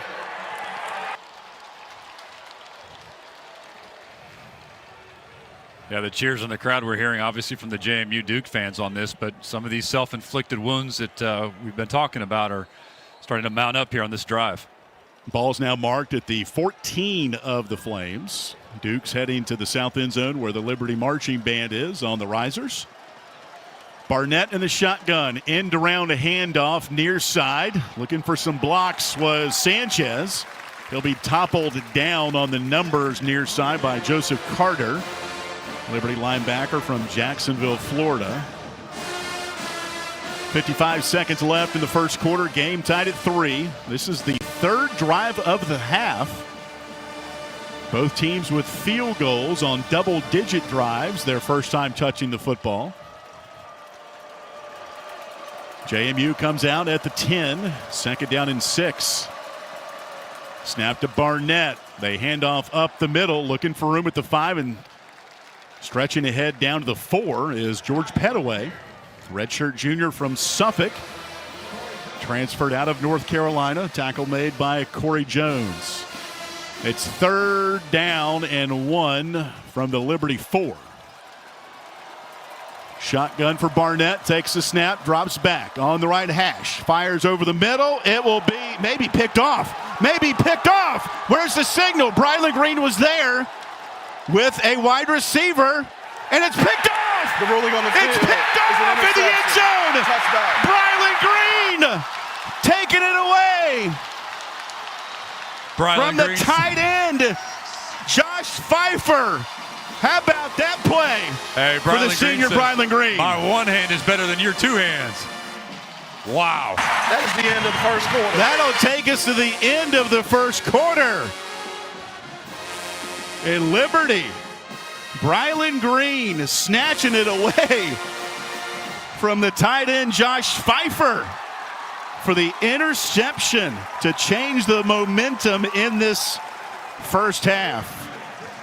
The 6th interception for Brylan Green in his career. We'll take a timeout. Liberty football when we come back on the Liberty Flames Sports Network from Van Wagner.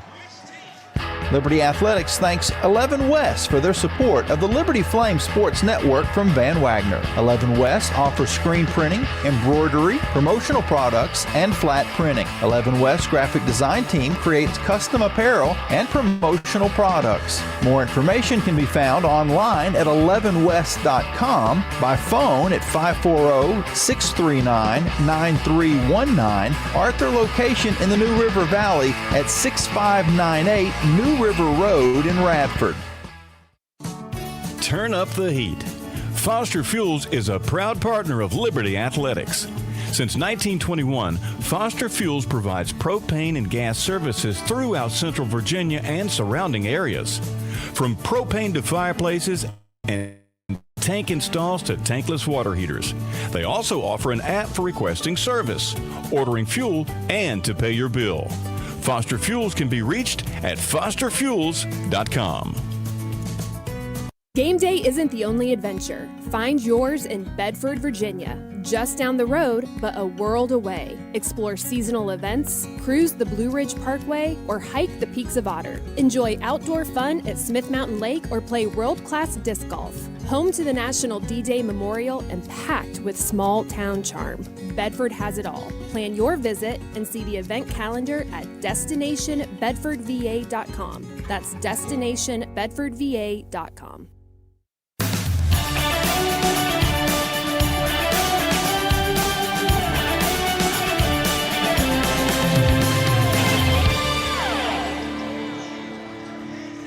We head to the second quarter in Lynchburg, Virginia. 3-3 Liberty and James Madison. Our first and second quarter break brought to you by The Good Feet Store. Our broadcast also brought to you on the radio in part by A.G. Jefferson Opticians. Locally owned and operated since 1940, A.G. Jefferson specializes in prescription eyeglasses, contacts, and more.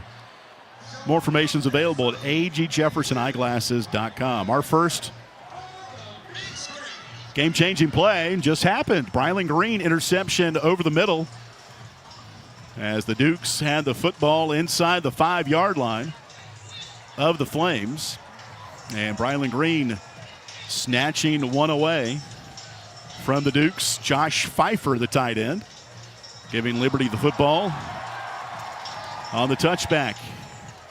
And Brylan, remember, he's been working off the jugs machine in practice. He's been, even with that club on, since week one. He's been trying to come up with interceptions. He caught one in practice at least a couple weeks ago. Had him bouncing off that cast the first time off the jugs machine. Clearly, he's been putting in the work, though. And you can't replace his instincts on the field either. Even, like you said, JP, one hand with him is still better than a lot of guys with two hands. Yeah, Aaron Fairball, Liberty safeties coach, calls Brylan Green the best athlete of that position in college football, going sideline to sideline. Yeah. And that one right over the middle. Brylan, you mentioned instincts, Nick. You can't teach that. And Brylan right there on the spot. All right, out of the timeout. Liberty 1st and 10, now moving right to left towards the south end zone as we flip-flop the field to start the second quarter. Game tied at 3. And some window dressing for the Flames as Juju Gray and Evan Dickens go in the backfield in motion.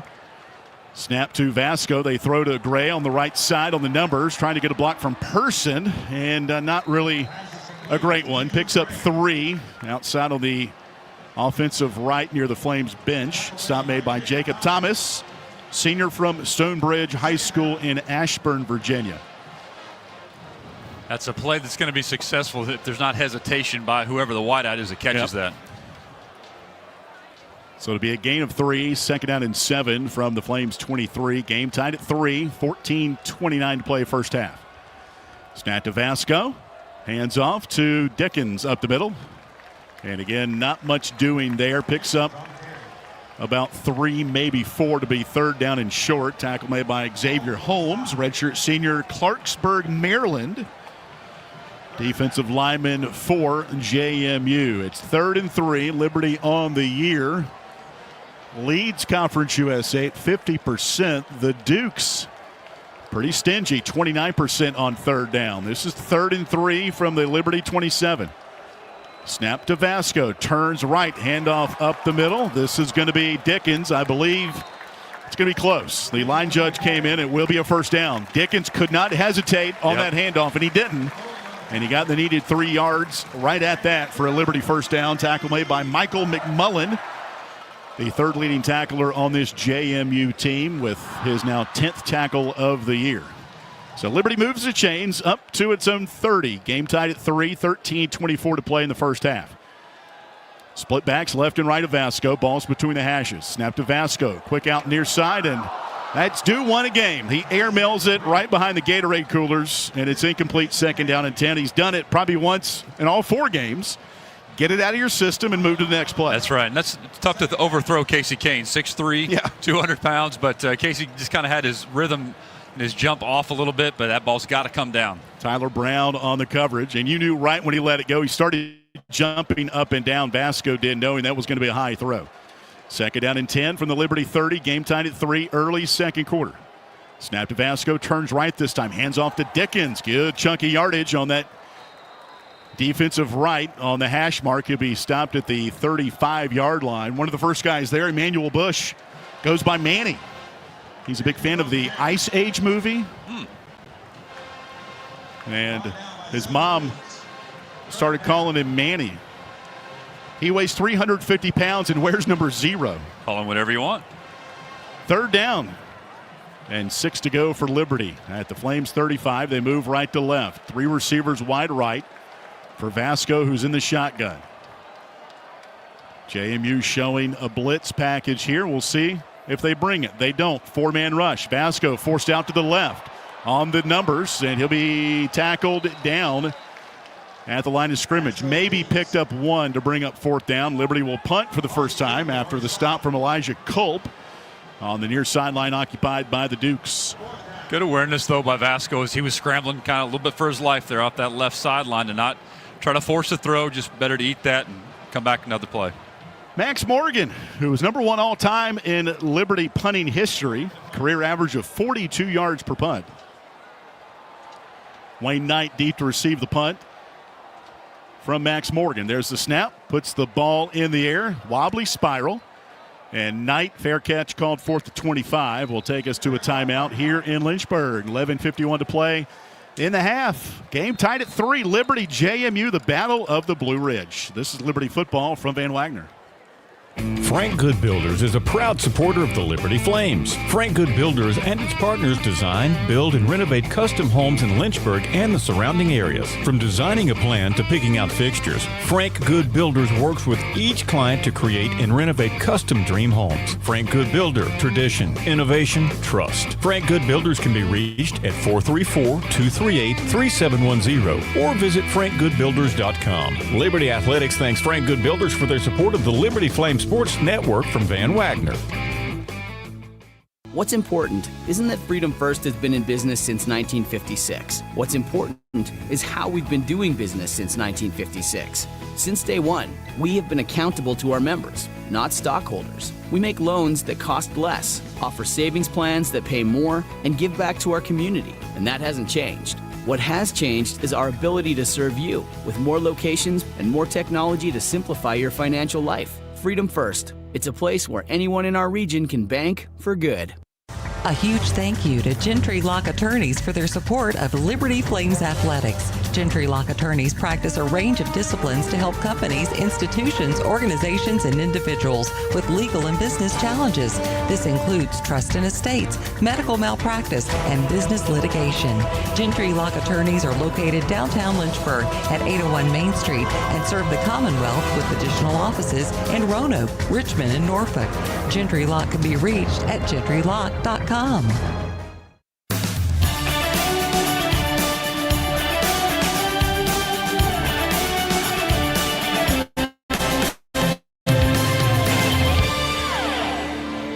11:51 to play first half. Liberty and James Madison tied at 3 today in Lynchburg. Our broadcast of Flames football brought to you in part by Southern Air. Since 1946, Southern Air has provided HVAC, plumbing, and electrical design, build, engineering services. More information is available at southern-air.com.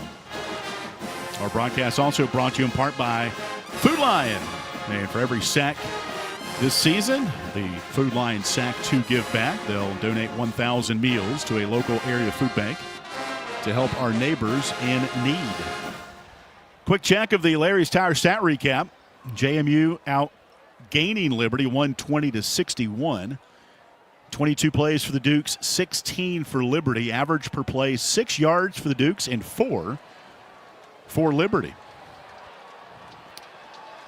It'll be JMU football after the Liberty punt at the 26 of the Dukes. Their quarterback, Alonzo Barnett III, 5 of 11, 65 yards. Throwing, Wayne Knight, the leading rusher, 43 yards. And Petaway is the tailback to the left of Barnett. And Barnett will keep him right there. Ball's on the right hash. Flames rush 5. Snap to Barnett. Handoff to Petaway. And a good job by the defensive left that time. And Bryce Dixon, the senior from Charlotte, North Carolina, on the stop. Minimal gain will be second down, and they'll call it 9 at the JMU 27. Yeah, real nice push there by the defensive line. Bryce Dixon specifically, as you mentioned, AY, but D-line doing a nice job keeping the holes tight for the run lanes. Ball's on the right hash. 2 receivers go left for the white-cladded Dukes. 1 to the right for Alonzo Barnett III. Redshirt junior quarterback coming off an ACL tear at the end of the regular season last year. Snap to Barnett. Handoff to Petaway, trying to get to the edge and cannot elude Brylan Green. Number 15 shoves him out of bounds after a gain of a couple, and that's just speed on speed. And Brylan Green, who already had the big pick, comes up with the big play there on second down. Absolutely, right where he just picked up where he left off here did Brylan Green, but great closing speed. Petaway, he just wove the white flag on that play. He just anchored down and said, nope, I'm not getting around number 15. 3rd down and 7. Balls at the JMU 29. They have converted on his 2nd and 22 already today on a go route down the sideline. 2 receivers right, 2 left. Ball's on the left hash. Game tied at 3. Snap back to Barnett. A lot of time. Lofts it up.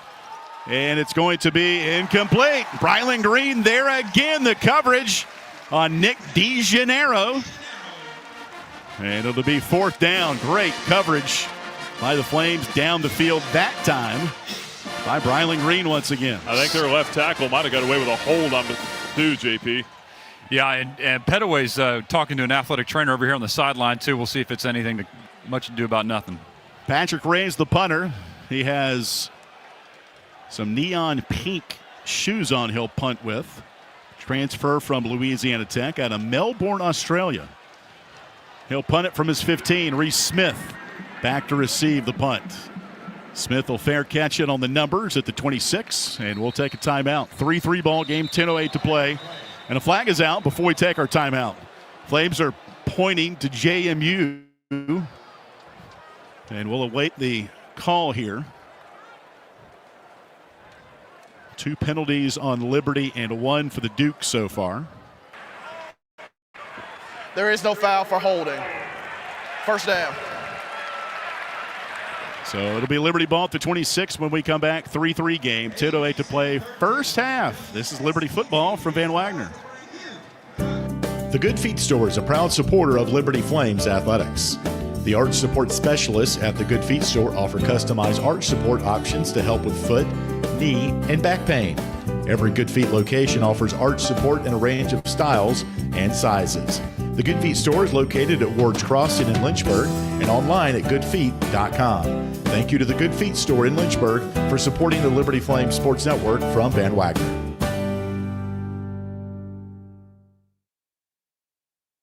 Thank you, Haley's Appliance and Haley's Outdoor in Lynchburg, for being a proud sponsor of the Liberty Flames Sports Network. Haley's Appliance offers major brands of appliances and outdoor equipment, including Husqvarna Power Products. They also provide delivery and service for all of the products they sell. Haley's has 2 store locations in Lynchburg, Haley's Appliance on Fort Avenue and Haley's Outdoor at 55 Hicks Road. They can be reached at haleys.com. The Journey thanks business partner Herbert E. Maxey Jr., a personal injury lawyer, for his support. Herbert Maxey offers legal representation for those injured in automobile and motorcycle accidents. He also negotiates insurance claims and engages in settlements and litigation related to personal injury or medical malpractice cases. Herbert Maxey serves clients throughout Virginia. Herbert Maxey can be reached at 1-800-248-1950 or by visiting herbertmaxey.com.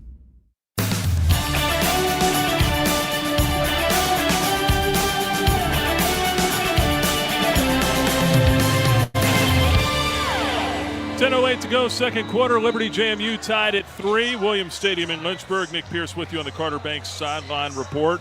Point of emphasis for Flames defensive coordinator Kyle Krantz this week was getting turnovers. Pleased with the mentality and the tackling of the defense last week. Already have a turnover here today. And another point of emphasis for the Flames from the offensive side of these penalties we've talked so much about coming at ill times. Willie Corn, the offensive coordinator, said they had 4 officials at practice this week.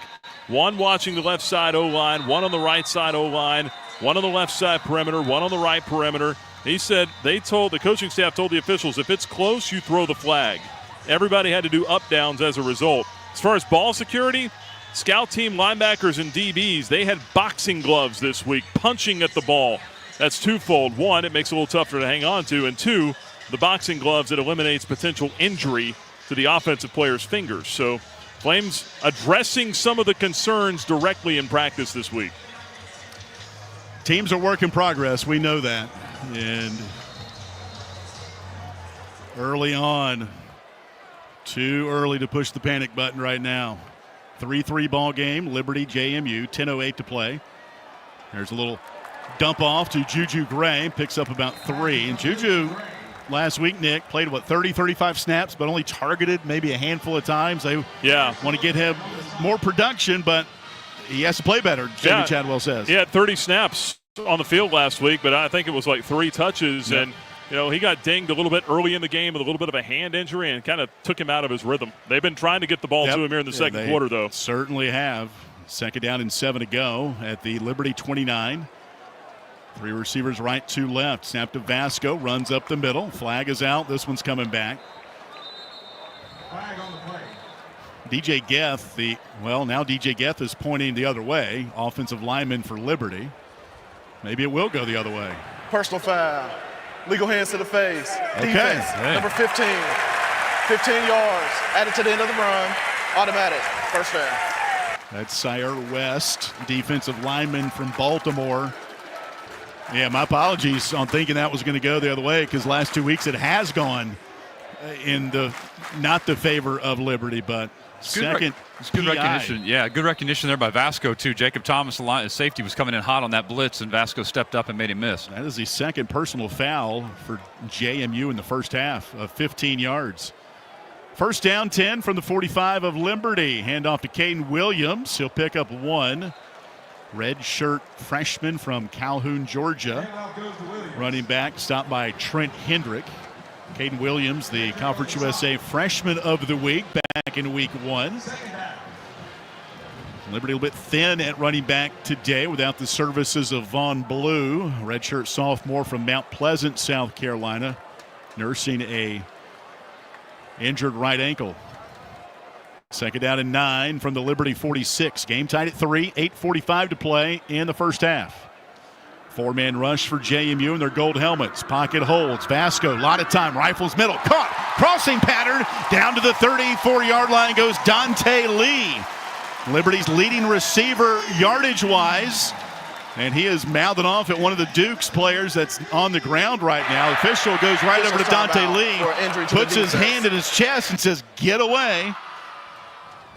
And a great throw and catch by Lee, and better yet, the protection. Yeah. Vasco has had clean pockets here today. Yeah. Dante Lee is the team leader here for the Flames, averaging 62 yards per game coming in, but beautiful route over the middle there and great catch by him. That's Jacob Thomas, their safety too, that's down out there.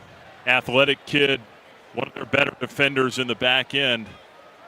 That's a guy they don't want to lose. Yeah, all Sun Belt a year ago. Career high 72 tackles last year for JMU. And a team that went 9-4. They had beat Western Kentucky in the Boca Raton Bowl for their first ever bowl win. How about the matchups here today, fellas? Conference USA and Sun Belt. This is one of 5 between these two conferences, all hosted by the Conference USA schools. Thomas is up walking off. Well, I think you. Go ahead. Sorry. No, you're good. I think you'd like to see these two conferences play each other quite a bit. The extension of the schedule with Liberty and JMU, but just across the board, especially when you look at what the Power Fours are doing and what they may continue to do here over the next few years. The SEC going to the 9-game schedule, ACC likely to follow. Some of those Power 4 games going to be a lot tougher to come by. You may see more of this crossover here with the G6 or G5, whatever we're calling it now.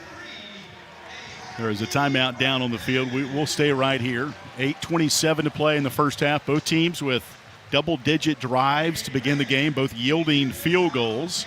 Liberty's defense was pinned inside its 5-yard line, forcing a field goal and Liberty interception in the end zone, taking a touchdown away from the JMU Dukes. And both teams with punts in their last 2 drives, so a mirror image of both. Quick check of the Larry's Tire stat recap. 123 yards for JMU, 88 for Liberty. 2 penalties apiece. Both teams 1 of 4 on third downs. Time of possession heavily favors JMU, 11:56 to 7:56. No surprise there. The Dukes come in 10th in the country in time of possession, nearly 35 minutes per game. And still, to your point earlier, Nick, no sign of Matthew Sluka, who, it's our understanding, he was on campus as a potential commitment recruit before he rejoined his old head coach, Bob Chesney, who's the head coach here at JMU. I was looking for him over there on the sideline because I don't think any of us would have guessed in the second quarter that we wouldn't have seen him yet. But I saw him over there. He's dressed. So we just hadn't played him yet. Yep, he's got his purple do-rag on with his helmet by his hip. All right, out of the injury timeout, Liberty. First down and 10 from the JMU 32, moving right to left. Snap to Vasco. Hands off end around to Juju Gray. Little hesitation there by Juju, then speeds up right by the JMU bench. He does pick up about 4 before being pushed out of bounds by Xavier Holmes. Defensive lineman transfer from Maine. Talked about the power and strength of Juju Gray. A lot of times if he can just catch that corner, he really shifts into another gear. 2nd down and 6 for Liberty. Game tied at 3, 7:50 left. Clock turning in the second quarter. Open field to the right of Vasco. Sends Juju in motion that way. Snap to Vasco. Rolls right on the hash, looking back left. Crossing pattern. Jacob Jenkins popped. Ball incomplete as Trent Hendrick and Elijah Culp, they kind of separated Jacob Jenkins there. It was a hard collision on the Flames tight end. Really hard collision, but also maybe kind of caught a break there. Easy for us to say we're not Jacob Jenkins, but the incomplete pass instead of a fumble. 3rd down and 6 to go at the JMU 28. 7:35 to play first half. Empty backfield for Vasco. JMU has 5 on the defensive line. 3rd down, 6. Snap to Vasco. Runs up the middle at the 25. Spins ahead down to the 21. He'll be short of the yard to gain by about a yard. Needed 6, picked up 5. Tyler Brown in on the stop. That run play looked like that caught the Dukes off guard. They were looking for something else, and Vasco had some green grass in front of him up the middle. Liberty's going to go for it here on 4th and 1 at the JMU 24-yard line. On the year, on 4th down, Liberty just 2 of 7. Has not treated them well. This is 4th and a legit yard. Vasco under center. Hard count, no movement. And now Liberty will call timeout. And we'll see what Liberty does here. On one end, Jay Billingsley, who's going down to the net to practice Liberty some is challenging kicking. The spot of the ball on the previous play. I think that's Video review. a great challenge. Because I remember thinking back before that hard count there by Vasco, 24-yard line looked like he was ahead towards maybe the 21 or so, and it feels which like, would have given him a first down. It feels like he kind of made one of those jumps where he was aware that he didn't want a knee or an elbow to touch the ground. So we'll see. So Liberty challenging this right now. And again, while we have a chance here, I want to send our well wishes and prayers out to the Bonheim family. Liberty Athletics lost Bob Beinheim back on Thursday, age 95. His wife, Brenda, passed away in 2020. Both of them Hall of Famers. Bob, the first ever wrestling coach at Liberty, also assistant football coach. He was inducted into the 2009 Liberty Hall of Fame, the inaugural class. So our well wishes and prayers out to the Bonheim family after losing Bob on Thursday. All right, stoppage of play here. They're taking a look at the spot of the previous 3rd down run by Ethan Vasco, who's the Flames' leading rusher right now with 50 yards on the ground. He's averaging 6 yards per rush. And they're taking a look at the spot after the 3rd down run, which right now it's 4th and 1. If they change the spot, very well could be a first down. Coming up at halftime, Jamie Hall will take a look at our out-of-town scoreboard, brought to you by Frank Good Builders. Also, for those tuning in here today, After video review, the ruling on the field is upheld. all right, so it will stay.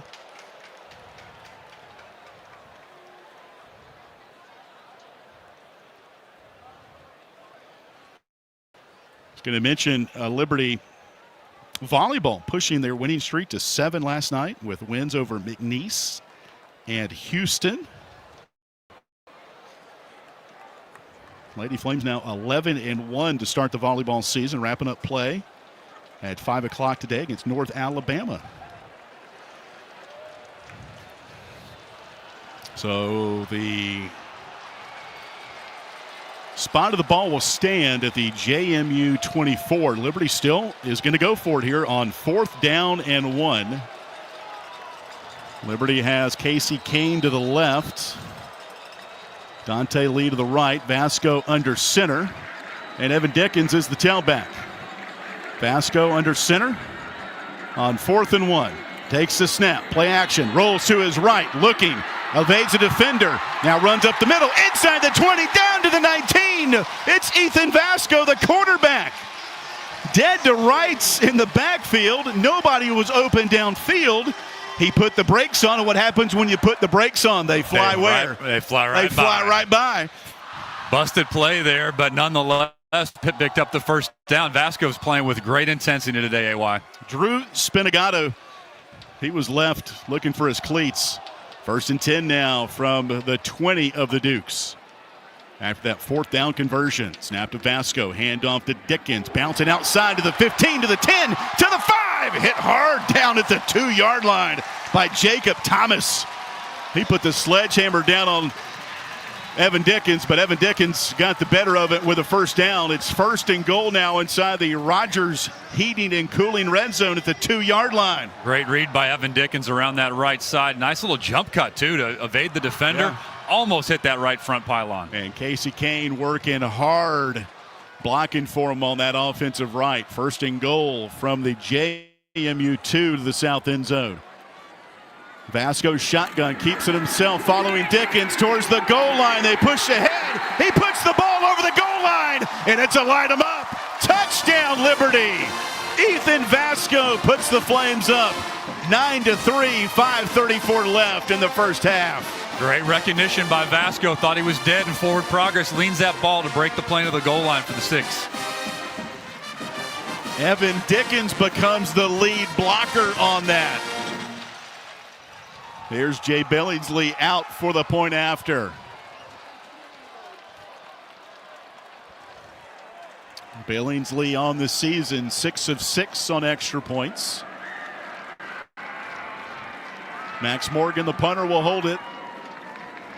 There's the snap, ball down, kick booms off the net and over the Liberty marching band onto the berm. And just such a good run by Vasco, too. I mean, just tough run. And smart awareness, knowing where he was, didn't stretch that ball out too soon, knew that all he had to do was stretch it, and then he was across the goal line. Really good, tough run right there. Flames needed that. Yep, no doubt. 5:34 left in the first half. Our new score, Liberty 10 and JMU 3. We will take a break here from Williams Stadium. It's sold out and rocking right now. Liberty leading 10-3. 5:34 left in the half. This is Liberty football from Van Wagner. Ironclad Coffee Roasters and Baking Company is a proud underwriting partner of the Liberty Flames Sports Network from Van Wagner. With cafes in the Richmond area and Richmond International Airport, Ironclad Coffees offers specialty coffees from around the world, including the House of User Blend and Steam Engine Blend. Ironclad Coffee also offers bakery items such as muffins, sticky buns, and more. For more information on Ironclad Coffee Roasters and Baking Company, you can visit ironcladcoffee.com. This broadcast of Liberty Flames Athletics is brought to you through underwriting support from Larry's Tire and Auto Repair. Larry's Tire and Auto Repair offers complete auto service, including tires, preventive maintenance, and more. Larry's Tire carries all major brands and is open from 8 a.m. to 5 p.m. Monday through Friday at any of their 4 locations, with 2 in Lynchburg, 1 in Forest, and 1 at Able Tire in Concord. More information on Larry's Tire is available at larrystireservice.com. Hey, you look like you could use a nap. No, not a nap, an app. The Liberty Flames mobile app. It's your lifeline to Flames athletics. Get the latest news and your favorite teams, upcoming schedules. You can buy and download tickets to the next games and listen to podcasts and hear our online Liberty Flames Sports Network audio broadcast. It's all on your new app, the Liberty Flames mobile app. And of course, it's free from the App Store or Google Play. Get it. At this time, the app will no longer make you a sandwich.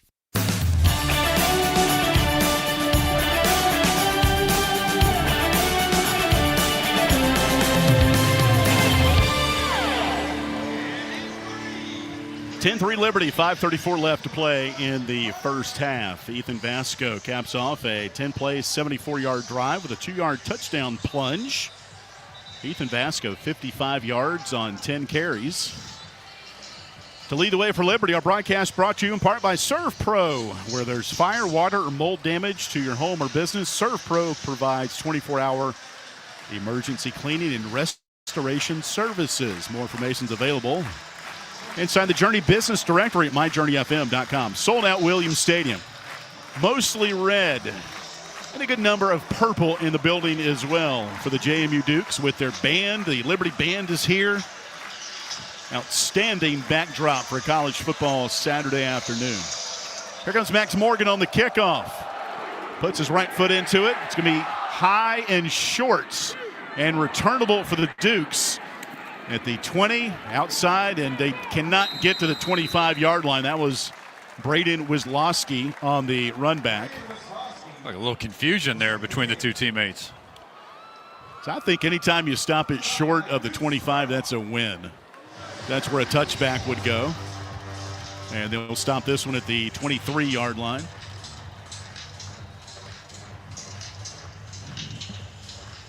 So the Dukes,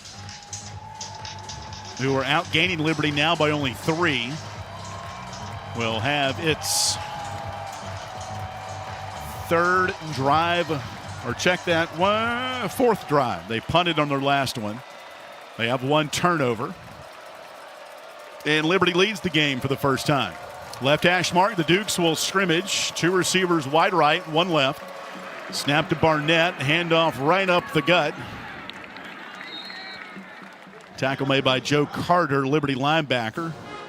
Be a gain of 7 that time for the tailback Wayne Knight, whose brother Ymir was a wide receiver at JMU.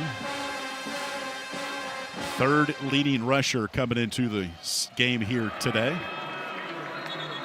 Second down, and looks like it'll be movement on JMU. False start. Offense, number 52. 5-yard penalty. Second down.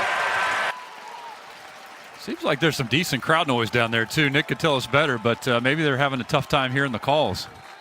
It's loud down here. Pat Kelly and I are down here. We were talking about that, how loud it can get in this place. So the penalty you make it second down and 8 back at the JMU 25. Third penalty for the Dukes in this game. They had 12 in the loss at Louisville 2 weeks ago. Barnett in the shotgun, claps his hands, gets the football. 4-man rush for Liberty, throw over the middle. That ball is caught, and tackle made by Darrell Farrar. It'll be a pickup around 5 to bring up third down and short. Catch made over the middle by Lakota Dupree, one of the tight ends. Transfer from Charlotte, makes his second catch of the season. Handoff to Barnett up the middle, busts free at the 40, up near the 45, around the corner to midfield, and dances out of bounds inside Liberty territory. It's about a 25-yard gain on 3rd and 2 for Alonzo Barnett, countering what Ethan Vasco has done already today on the ground. And that was a good lead block by Wayne Knight, the tailback. Yeah, some of those plays on third down where the Flames are just not able to make a stop can really be backbreakers here a little bit. We'll see if they respond. It's into Liberty territory at the Flames' 40-yard line. That was a gain of 28 for Alonzo Barnett. Remember, at the end of last year in November, tore an ACL against Marshall. Remarkable return for number 14. Handoff on first down. Brenton Williams being held, but oh my goodness. The right tackle, Pat McMurtry, who stands 6'5", 305. He's a 7th-year guy. He was holding Williams on that. No flag. It'll be a gain of 5. Bring up second down and 5. Joe Carter ends up on the tackle. Barnett in the shotgun has Wayne Knight, number 3, to his right hip. They split out 2 wideouts to the left, 2 to the right. The right side is the short side for Barnett, who will shift now Knight to his left hip. 5-man rush for Liberty. Throw left side. Ball will be caught by Sanchez. He makes the catch, picks up about 6 and a JMU first down. Tackle made by Christian Bodner. Plays the star position, redshirt sophomore from Brandon, Florida. Guys, I got eyes down here on George Pettaway. He does not have his helmet with him whatsoever. Stand there at about the 50-yard line, and I'm not sure what his day's looking like here. First down 10 for JMU at the Liberty 30. 10-3 Liberty, 2:27 left in the first half. Number 14, Alonzo Barnett gets the snap, backs up to throw. Quick throw near side on the Conference USA logo. Ranging out of bounds is number 0, Jalen Sanchez. Transfer from Villanova. Darrell Farrar jumps on his back and tackles him out of bounds. Another first down for JMU as they march now inside the Rogers Heating and Cooling red zone. And a timeout has been called. We've reached a 2-minute timeout. With a 2-minute timeout. 10-3 Liberty will take a timeout and come back for the finish of the first half after this from Van Wagner. The countdown to kickoff is on. Whether you're a lifelong Flames fan or just jumping on the bandwagon, be early, be loud, and wear red. The Liberty Bookstore is an official destination for licensed Flames gear like Nike, Vineyard Vines, Peter Millar, and Cutter & Buck. The Liberty Bookstore also offers tailgating supplies and games including cornhole, tailgate tents, and handcrafted steel fire pits. The Liberty Bookstore is located across from Williams Stadium and online at libertyflames.com. Lynchburg Nissan has been a proud supporter of Liberty University and an underwriting partner with The Journey. Lynchburg Nissan is thankful for the community's support for over 27 years and is committed to supporting community organizations like the Salvation Army. They offer new and pre-owned cars, trucks, and SUVs. Information for Lynchburg Nissan is available at lynchburgnissan.com. Thank you again for supporting your local Nissan dealer, Lynchburg Nissan. Hi, this is Alan York, asking you to join the team as a member of the Flames Club. As a Flames Club member, you can make a difference by directly contributing to the success of Liberty Athletics. The Flames Club's mission is to raise the financial support needed to provide our coaches and student athletes with the resources to compete for championships. Membership levels vary and begin at just $75. Some gifts may even be tax deductible. When you join the Flames Club, you're truly investing in champions and championships. Join today at libertyflamesclub.org.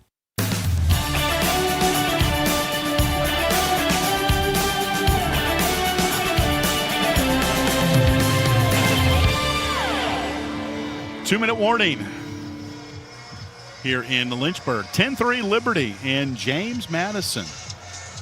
The renewal of the Battle of the Blue Ridge. Liberty will play in Harrisonburg September of next season, September 5th to be exact.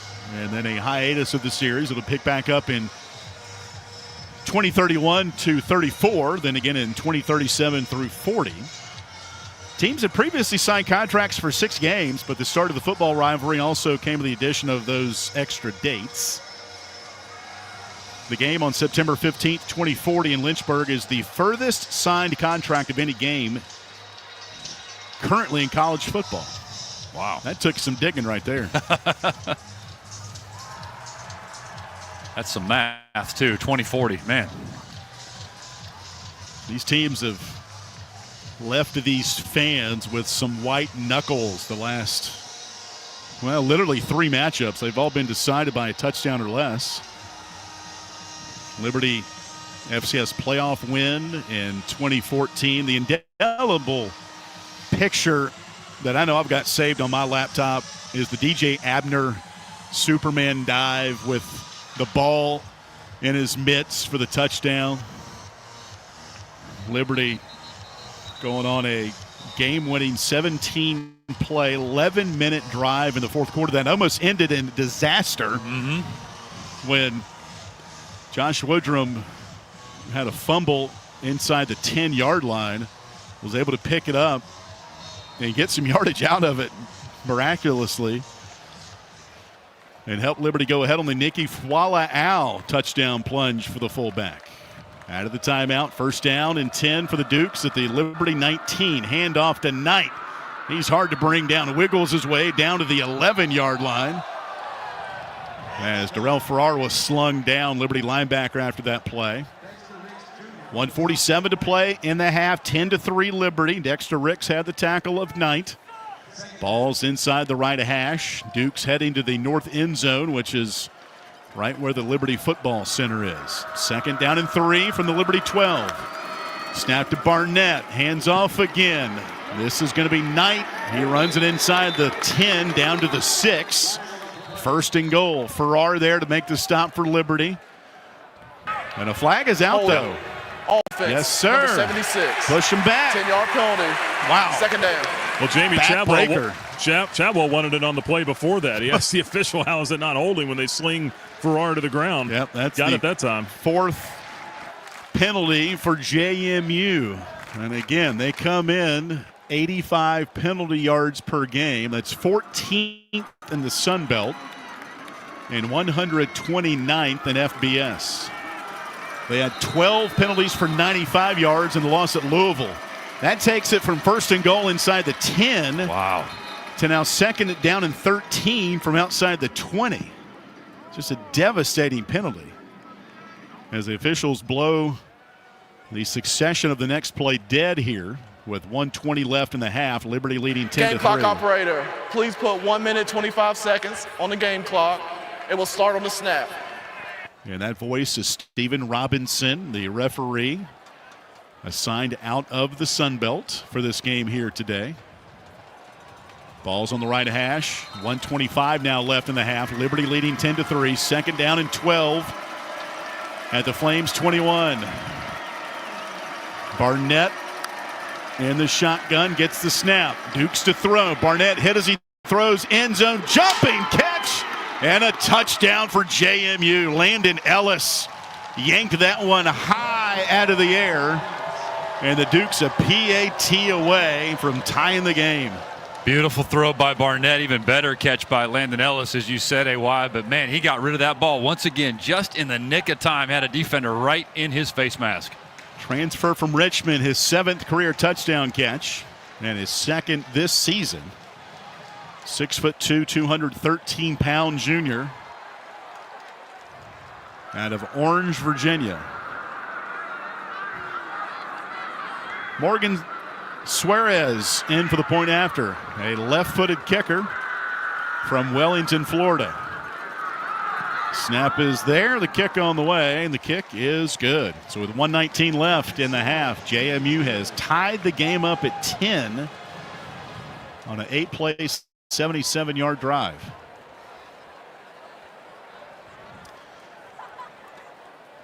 And Landon Ellis. A couple of plays I just think back to here. Liberty had it pinned back, 2nd down and 22. They converted on that. This one, 2nd down and behind the sticks. And give a lot of credit to Alonzo Barnett. He had a navy blue jersey right in his face as he let that one go downfield. He sure did. Bryce Dixon was right there, and I've been impressed with his poise today. I mean, there's no hesitation in his game at all.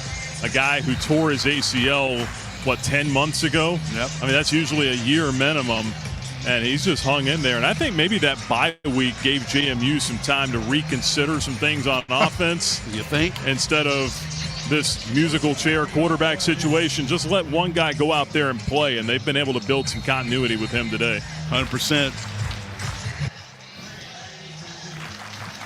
Fan bases, I don't care which one it is, sometimes the fans don't give the coaches enough credit for what they know what to do. I don't care what team you pull for. Here's the kickoff, and it'll be in the back of the end zone for a touchback. Actually hit the crossbar. Wow. Don't see that very often. So Liberty will have 1:19 to play with and the chance to get the ball to start the 3rd quarter. After Liberty won the toss and deferred. Yeah, this is like 2 for 1 in basketball, right? That's right. At the end of the half. Trying to get 2 possessions. Liberty got a 47-yard field goal from Jay Billingsley on its first drive. We'll see if they go in NASCAR mode here at the 25. Dickens, the tailback behind Ethan Vasco. Vasco the snap, hands off to Dickens, breaks a couple of tackles on the right hash, anchors down around the 30. He'll pick up about 5 to bring up 2nd down and 5 on the right hash. Tackle made by Xavier Holmes. He's been involved in a number of stops so far for JMU today. 2nd and 5 at the 30. Snap to Vasco, looking left. Throws it up and out of bounds. Right near those Gatorade coolers again. It'll be 3rd down and 5 with 52 seconds left in the half. Yeah, looking for Reese Smith on the sideline there right in front of JMU. Nothing doing. So, again, good read by Ethan Vasco to just throw that away. Vasco just 3 of 8 throwing today for 27 yards. The Dukes out gaining Liberty 215 to 126. Game tied at 10, 52 seconds left in the first half. 3 receivers left in the sunshine, 1 receiver to the right in the shade. Vasco, the cadence, gets the snap. Here comes a late blitz. Vasco hits as he throws, finds Dickens around the right side, pushed out of bounds around the Liberty 40-yard line. It'll be a first down, 47 seconds left. We'll see if they keep the clock stopped or not. They do to move the chains just periodically. And a good throw and catch there to Dickens with 47 seconds left, and they will keep the clock stopped. 1st and 10 from the Liberty 40. Snap back to Vasco. Throws right side. Ball is up in the air and incomplete. Trying to go to Casey Kane near the far boundary by the Liberty bench. All the Liberty coaches in their light blue today, while Liberty plays in their Navy helmet, brand new Navy jersey, and Navy breeches. Elijah Culp on the coverage that time of Casey Kane. 2nd down 10 from the Liberty 41. Game tied at 10, 42 seconds left in the half. 2 receivers each way, and Dickens the back. There's Vasco with a snap. Ethan in trouble, and he will go down at the 38-yard line. That'll be a sack for JMU. Aiden Gobira, redshirt junior, transfer from Notre Dame. And there's an injured player. That's Ethan Vasco, the quarterback. He is slow to get up. For injury. He is up now. It looks like to be something with his right shoulder, possibly. He was just leaving that right arm just straight as an arrow as he jogs off the field. They put the injury tent up. And with that, Michael Merdinger will loosen up real quick here as he tosses on the far sideline. Because of the injury to the Liberty player, JMU has option for a 10-second runoff. They have declined. So it's going to be 3rd down now and 13. Game tied at 10. 23 seconds left. And that scramble looked like Vasco kind of got caught up between those 2 defenders and maybe came down on that right shoulder. And here comes Michael Merdinger. Took 1 snap at Bowling Green last week in a throwing opportunity. Was 0 for 1. Transfer from North Carolina. Played in just his 3rd game. Redshirt freshman, 6'2", 210 pounds. On 3rd down, they'll call it 13 from the Liberty 38. Handoff to Dickens. Has room right side, 40, 45, trying to get out of bounds, and he'll be shoved out of bounds around the 46-yard line, where he picks up a 7. DJ Barksdale on the stop. It'll be 4th down and about 5 to go, and Liberty will punt this one away with 16 seconds left. That was a good run by Dickens. Yeah, good out there. Clock awareness, too, to get out of bounds, and had a chance maybe to cut up field, but got out of bounds there to stop the clock. Max Morgan's first punt went 39 yards. He will punt this one from around his 35-yard line. Nobody deep for JMU. And with 16 seconds left, we'll see Max Morgan punt this one away. And hold up. Whistles down below. Prior to the snap. Delay a game. Delay a game Offense. on Liberty. 5-yard penalty. 4th down. Ethan Vasco walked next to Dr. Perhansky down to the Liberty Football Center, along with Scott Lawrenson from the training staff. He was not in the tent long, so he's gone in for more evaluation. All right, thanks a lot, Nick. And we'll hear from Jamie Chadwell soon as we hit halftime.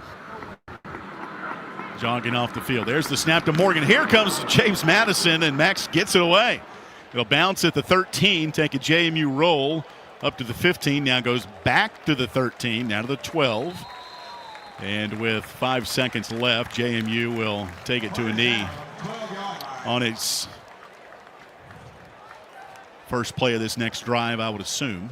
JMU has 2 block punts on the year. They're third in FBS with that, so they brought the house on that one.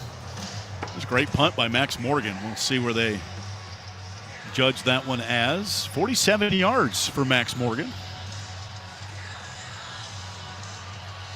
Had a season-long 49-yard punt last week at Bowling Green.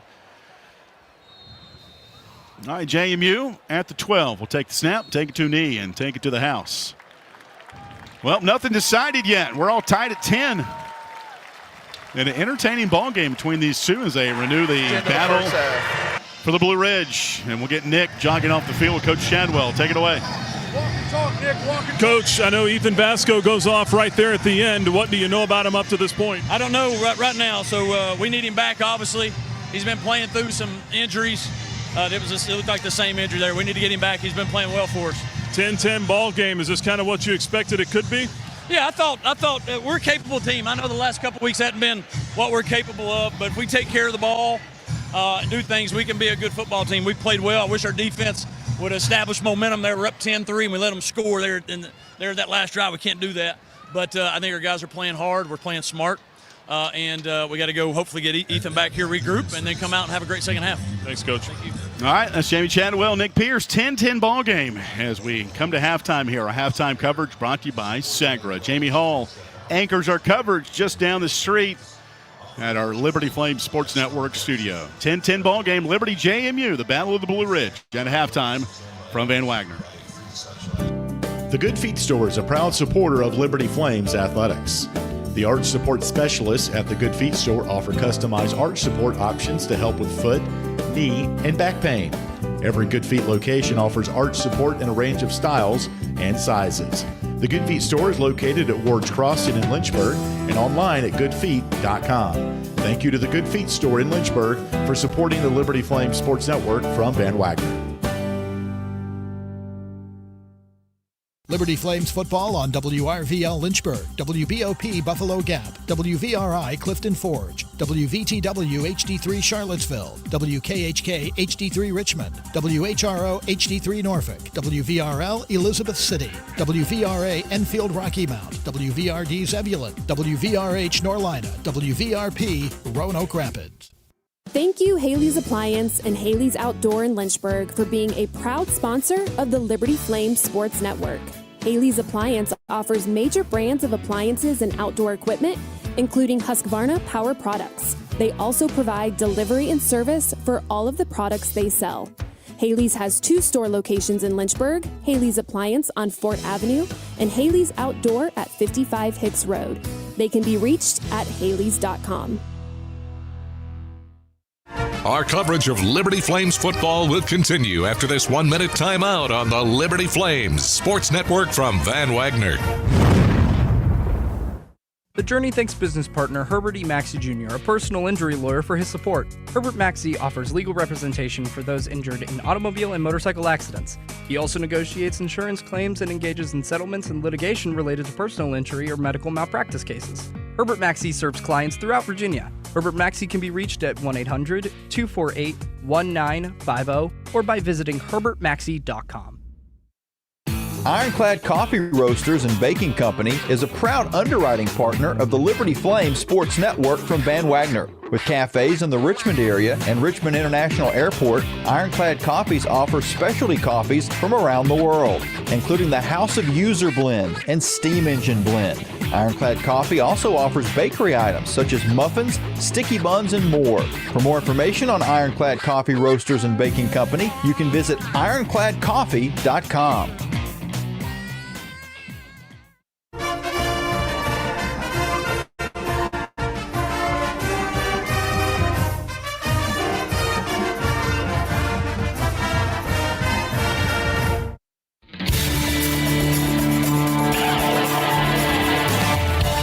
Halftime on the Liberty Flames Sports Network from Van Wagner. And time now for the Segra Halftime Report. Coming up, a complete recap of the first half. And Larry's Tire and Auto Repair presents the first half statistics. But first, a check of the Frank Good Builders out-of-town scoreboard. And welcome into the studios. Liberty and JMU squared up at 10 at halftime. as we take a look at some other scores going on around the country. A top 25 matchup that went final earlier. Number 17, Texas Tech, went on the road, and they beat Utah, which is the number 16th ranked team in the country, 34-10. And this is how it sounded, as this was the touchdown that put the game to bed. On 3rd down and 3. And Hammond is going to throw, going to go to the end zone, and it's Virgil. Oh. Touchdown, Red Raiders. Reggie Virgil. Brian Jensen, Learfield, Texas Tech on the call. In the battle for the Platypus Trophy, Oregon, the number 6th ranked team in the country, is hosting Oregon State, and the Ducks are up 28-7 in the third quarter. Number 22, Auburn, is at number 11, Oklahoma, in the second quarter. The Sooners are up 10-3, and they were able to pick up the first big play of this football game in the air. Back to pass, Mateer after the quick snap, takes a shot, Satania uncovered, touchdown, uncovered, touchdown, Isaiah Satania. Again, Oklahoma 10-3 over Auburn in the second. Some other top 25 scores from around the country. Florida State, they're in a delay right now. There's been some weather. Clemson also had a delay earlier today. Some weather moving through the southeastern part of the country. Florida State's up 35-7 against Kent State. That game delayed in the second. Ole Miss is beating Tulane 23-3 at halftime.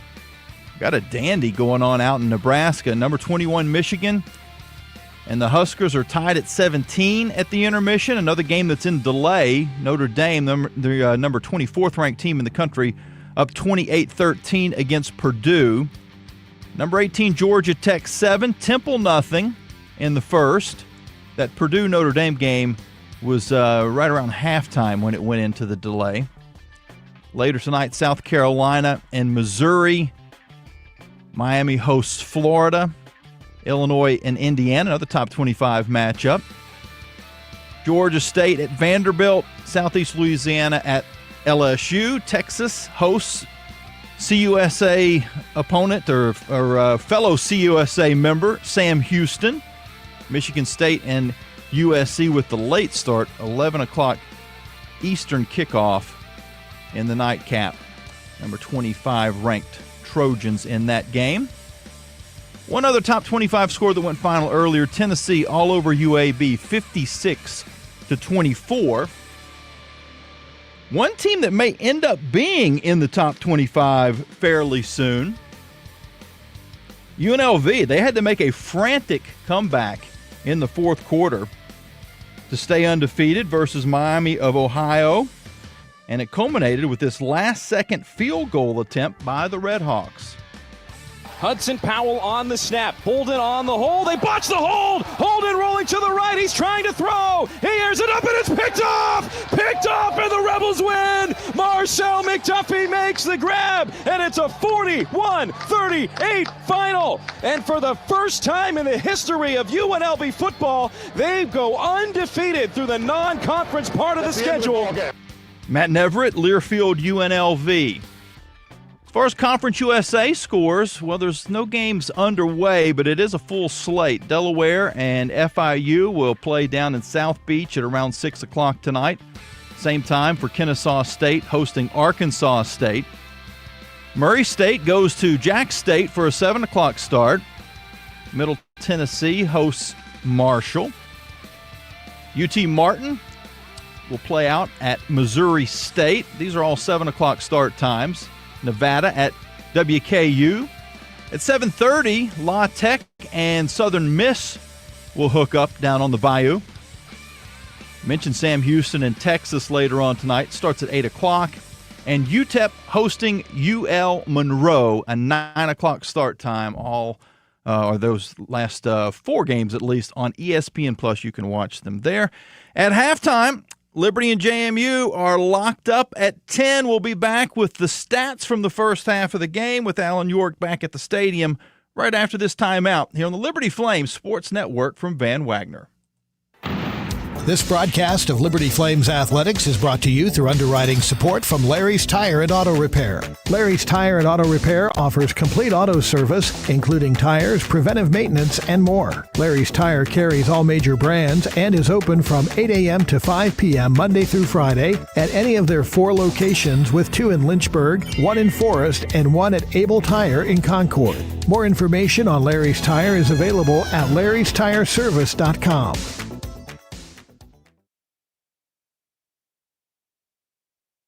Hey, you look like you could use a nap. No, not a nap, an app. The Liberty Flames mobile app. It's your lifeline to Flames athletics. Get the latest news and your favorite teams, upcoming schedules. You can buy and download tickets to the next games and listen to podcasts and hear our online Liberty Flames Sports Network audio broadcast. It's all on your new app, the Liberty Flames mobile app. And of course, it's free from the App Store or Google Play. Get it. At this time, the app will no longer make you a sandwich. Our coverage of Liberty Flames football will continue after this 1-minute timeout on the Liberty Flames Sports Network from Van Wagner.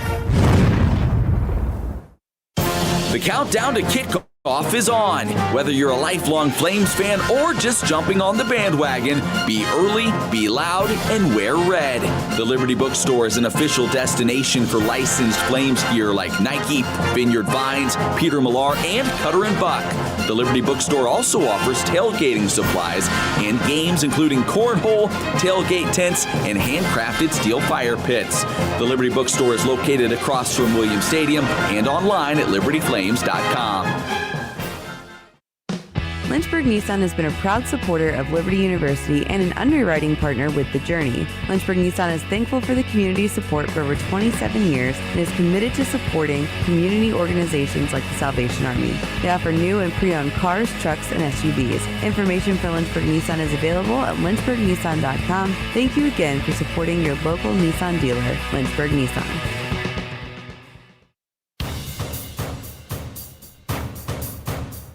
The Segra Halftime Show continues on the Liberty Flames Sports Network from Van Wagner. Time now for the first half statistics, presented through underwriting support from Larry's Tire and Auto Repair. Once again, back to the stadium. Halftime here in Lynchburg. Liberty and James Madison all tied at 10. Our halftime coverage presented by Segra, the Liberty Marching Band led by Dr. Larry Sipe, is on the field right now. Little Top Gun kind of aviation theme to the halftime show this year. Really, really cool to hear. All right, time to check the first half stats brought to you by Larry's Tire and Auto Repair. JMU, 213 yards of offense, 141 for Liberty. The splits for Liberty, 104 rushing, 37 passing. For JMU, 103 rushing, and 110 through the air. 4 penalties for JMU for 45 yards, 3 penalties for Liberty for 24.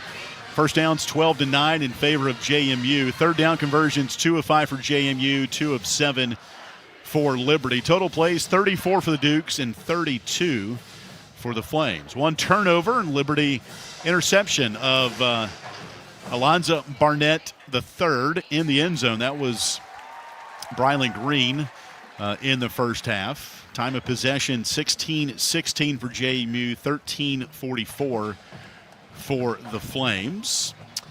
Individually, Ethan Vasco, 4 of 10 throwing for Liberty, 37 yards on the ground. Ethan Vasco is the leading rusher. 11 rushes for 52 yards and 1 touchdown. Again, Ethan Vasco left the game late in the second quarter with an injury. We do not know his prospects for the second half, but Coach Chadwell told Nick Pierce going off the field that they're going to evaluate him, and they hope to get him back, but did not promise that, but they're going to take a look at him. Leading receiver today, 2 catches for Juju Gray. The yardage receiving leader, Dante Lee, with 21 yards receiving. For James Madison, Alonzo Barnett III, their quarterback, 9 of 16 for 110 yards, 1 touchdown, 1 interception. The leading rusher, Wayne Knight, 9 carries for 62 yards. And their leading receiver is number 0, Jalen Sanchez, 4 catches for 51 yards. Defensively, Darrell Farrar has got 6 tackles for Liberty. And let's see, behind him, Brylan Green, 4 tackles, 1 interception, 1 tackle for loss for C.J. Bazell. And leading tackler for JMU is, with 5 tackles, Trent Hendrick. And both teams do have a field goal for Liberty, a field goal of 47 yards in the first quarter and 39 yards field goal for JMU. Our halftime stats brought to you by Larry's Tire and Auto Repair. 10-10 ball game, and we'll have the third quarter coming up here on the Liberty Flames Sports Network from Van Wagner. Hey, you look like you could use a nap. No, not a nap, an app. The Liberty Flames mobile app. It's your lifeline to Flames athletics. Get the latest news and your favorite teams, upcoming schedules. You can buy and download tickets to the next games and listen to podcasts and hear our online Liberty Flames Sports Network audio broadcast. It's all on your new app, the Liberty Flames mobile app. And of course, it's free from the App Store or Google Play. Get it. At this time, the app will no longer make you a sandwich. This broadcast on the Liberty Flames Sports Network is made possible through underwriting support from Peary and Woolwine Family Dentistry. Peary and Woolwine Family Dentistry provides dental health services including dental implants, cosmetic dentistry, extractions, and more. Their office treats patients of all ages and accepts most insurances including Anthem. Peary and Woolwine Family Dentistry is located at 2229 Merle Road next to EC Glass High School in Lynchburg. You can reach the office by phone at 434-847-5331 and online at PearyFamilyDentistry.com. Our coverage of Liberty Flames football will continue after this 1-minute timeout on the Liberty Flames Sports Network from Van Wagner. The Journey thanks Rogers Heating and Cooling for their underwriting support of this Liberty Flames Sports Network broadcast. Rogers Heating and Cooling has been serving Virginia and North Carolina since 1996 with locations throughout the region. They provide residential and commercial HVAC services, including system installation, maintenance, and repair. More information is available at callrogers.com. Thanks to Rogers Heating and Cooling for their support of the Liberty Flames Sports Network from Van Wagner. The Liberty Flames Sports Network thanks Segra for their support. Segra collaborates with companies to offer business-only carrier-grade connectivity, cybersecurity, voice, and cloud solutions tailored to meet their diverse needs. Segra offers these solutions across a fiber network that spans 28 states in the U.S. and is headquartered in Charlotte, North Carolina. Segra can be reached at segra.com or 833-GO-SEGRA. Segra is a proud partner of the Liberty Flames Sports Network from Van Wagner.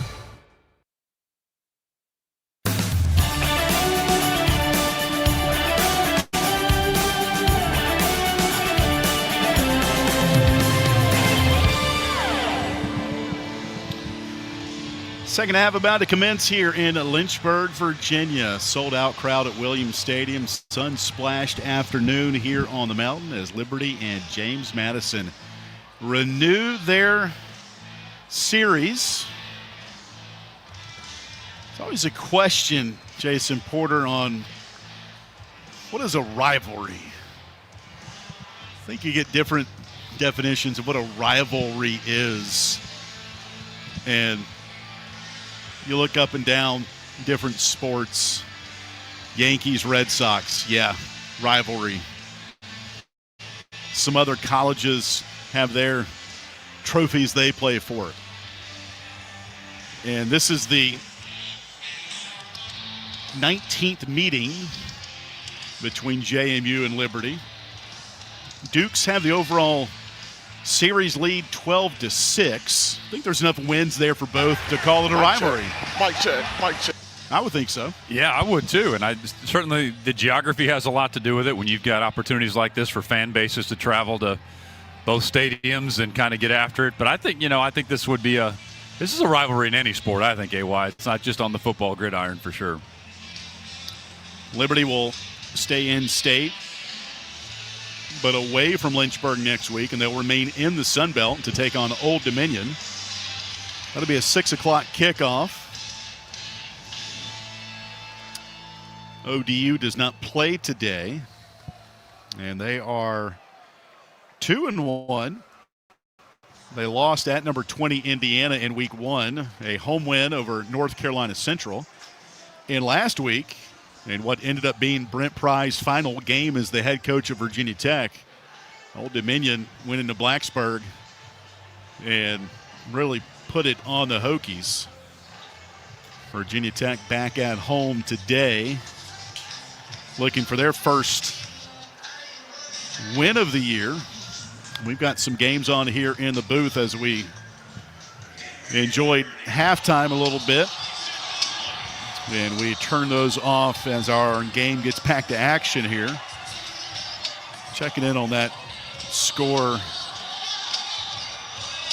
in Blacksburg. Virginia Tech beat Wofford 38-6 for their first win. But Old Dominion won in Blacksburg last week. That's who Liberty will see next week in the 6th meeting between Liberty and Old Dominion.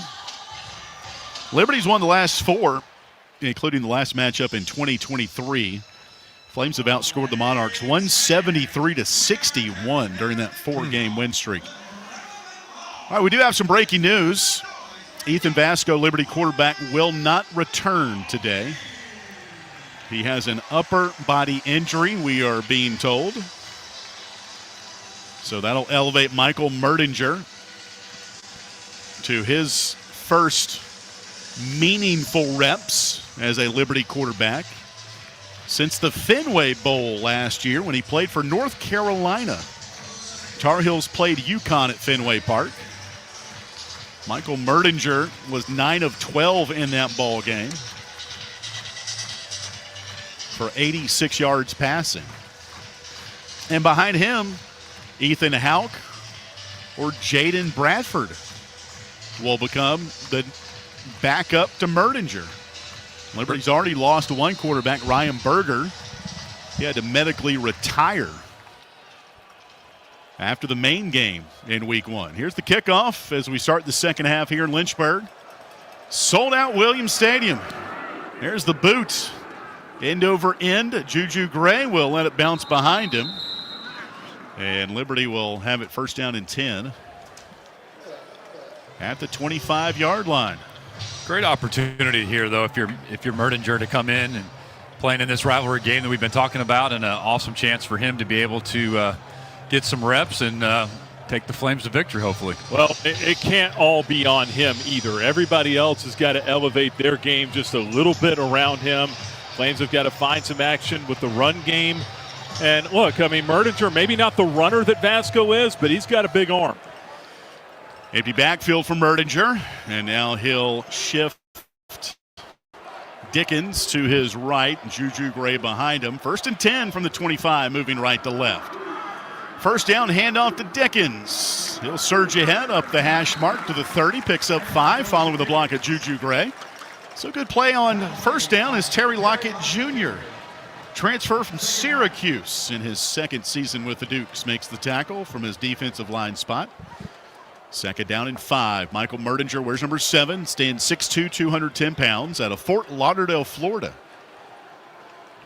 where his dad is starting up a flying car company. Handoff to Dickens. He is undercut at the line of scrimmage. Gannon Weathersby, who had a career-high 7 tackles and loss at Louisville 2 weeks ago, makes the stop. Third down 5, no gain that time for Dickens. 10-10 game, 14-10 to play in the third quarter. Sun beginning to make its way towards Carter Tower across the way. 3/4 of the field in the shade right now. Merdinger in the shotgun, number 7 in blue. 3rd and 5, back to throw. In the pocket, wants to run now. On the Conference USA logo, surges ahead up to the 36. He'll have the first down. Stands up, extends his right arm and says, let's play on, boys. Michael Merdinger with the run. What do I know, right? No, great. Yep. Yeah, great read by 7, though, to be able to pick up that first down. But, you worry about maybe some of these hits that Merdinger hasn't had to take during practice. So at live contact's a little different ball game. First down 10 now for Liberty. That'll kind of get the nerves away from Merdinger as he fills in for Ethan Vasco. First down, option play. Handoff to Dickens. He's popped down after a gain of 2 between the hashes at the 38. Watching Michael Merdinger as Gannon Weathersby makes the stop and Sire West, watching him in practice back in August, he's just got kind of an it factor. Just the team, when he's getting the reps, they did some good things, and you might think he'll be out of position for a throw, then he'll complete it downfield. Just unorthodox a little bit with some of the plays he makes downfield. Play action, second down. Merdinger escapes out of the pocket to the 40, 45, another first down for Michael Merdinger. Pushed head first out of bounds by Trent Hendrick, one of the linebackers.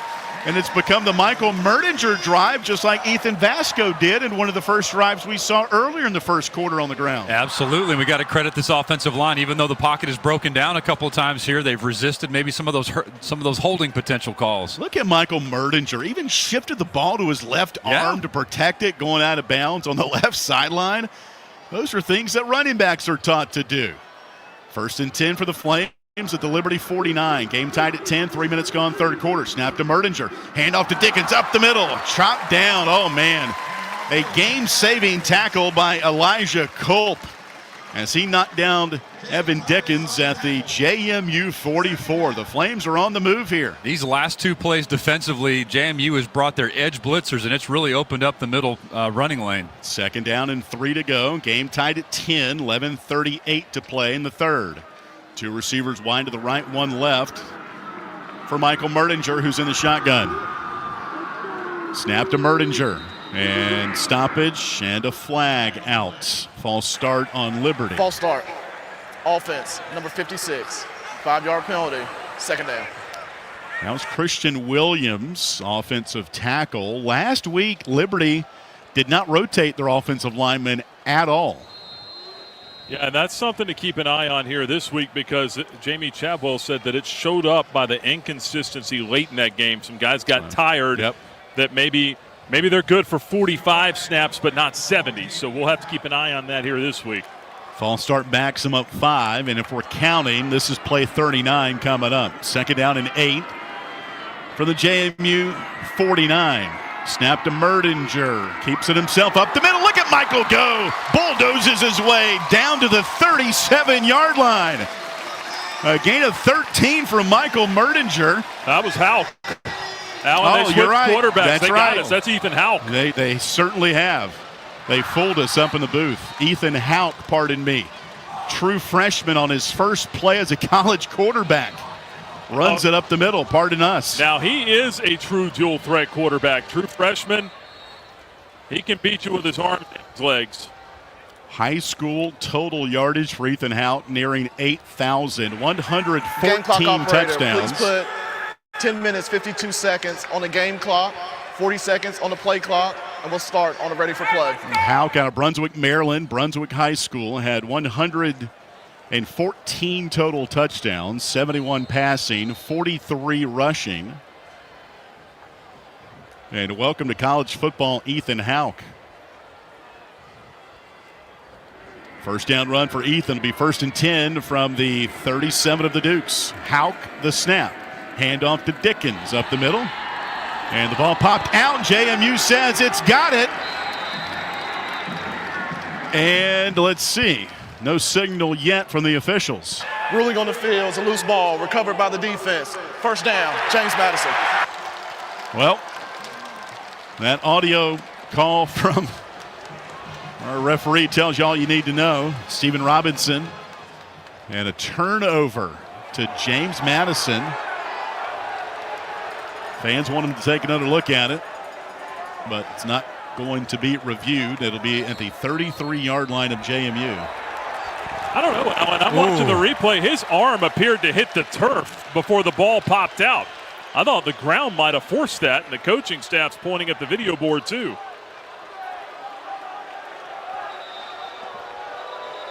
Maybe they will take a look at this. Well, Jason Porter in the booth here is right next door. Yeah, they're bringing the right. DB Sport monitor out to the sideline here. Yeah, they're rewinding film. The ruling of a loose ball is under video review.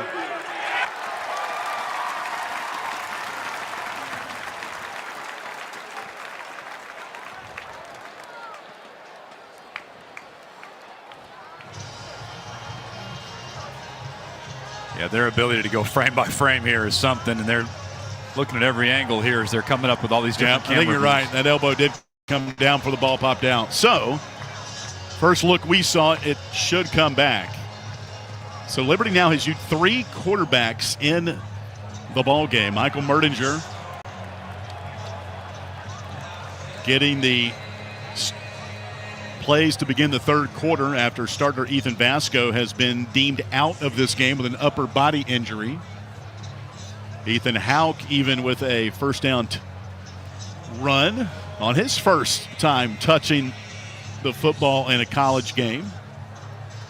You've got to wonder how deep the scouting report goes too, right, AY, at some point if you're JMU thinking about different quarterbacks coming in. It doesn't go very deep. Yeah. I mean, the schemes don't change, just the way the ball is executed does from these quarterbacks. What do you got, Nick? We were talking about coming into the game, JMU, and how they'd rotate their quarterbacks. Who had it on their bingo card? Liberty would have 3 quarterbacks in the game by the third quarter, and JMU would only use 1. Well, think of this too. I was, talking to some of the coaches before Jacksonville State, knowing Ryan Berger wasn't going to make that trip. Who do you elevate as the number 3 in that particular game? Jaden Bradford made the trip, Ethan Houck made the trip to Jacksonville State. To Bowling Green, all 4 quarterbacks, well, all 5 if you count Ryan Berger. He went too, but just coached from the box. So how close now is Jaden Bradford to getting in the mix? I mean, Ethan Houck at least answered one question for us when he went in ahead of Jaden Bradford, who, remember back in the spring, didn't go through it with an injury to his wrist. And so his development has been curbed a little bit. After video review, the ruling on the field is overturned. The ball carrier, elbow was down prior to the ball coming loose. It'll be second down for Liberty. So we've had 3 reviews today. 2 have been upheld. This one overturned. So the offense will come back out. Michael Merdinger, number 7. And without, we have binoculars. We should have known that Houck was in on that play, but with no TV numbers on the side of the jersey, if you're not using the binoculars when you need to, it can trip you up. Second down and 8 from the JMU 35. Game tied at 10, 10:25 left in the third. Double tight end for Liberty. Merdinger will get the snap. Will throw, low throw, dug out. Is it a completion? Yes, it is.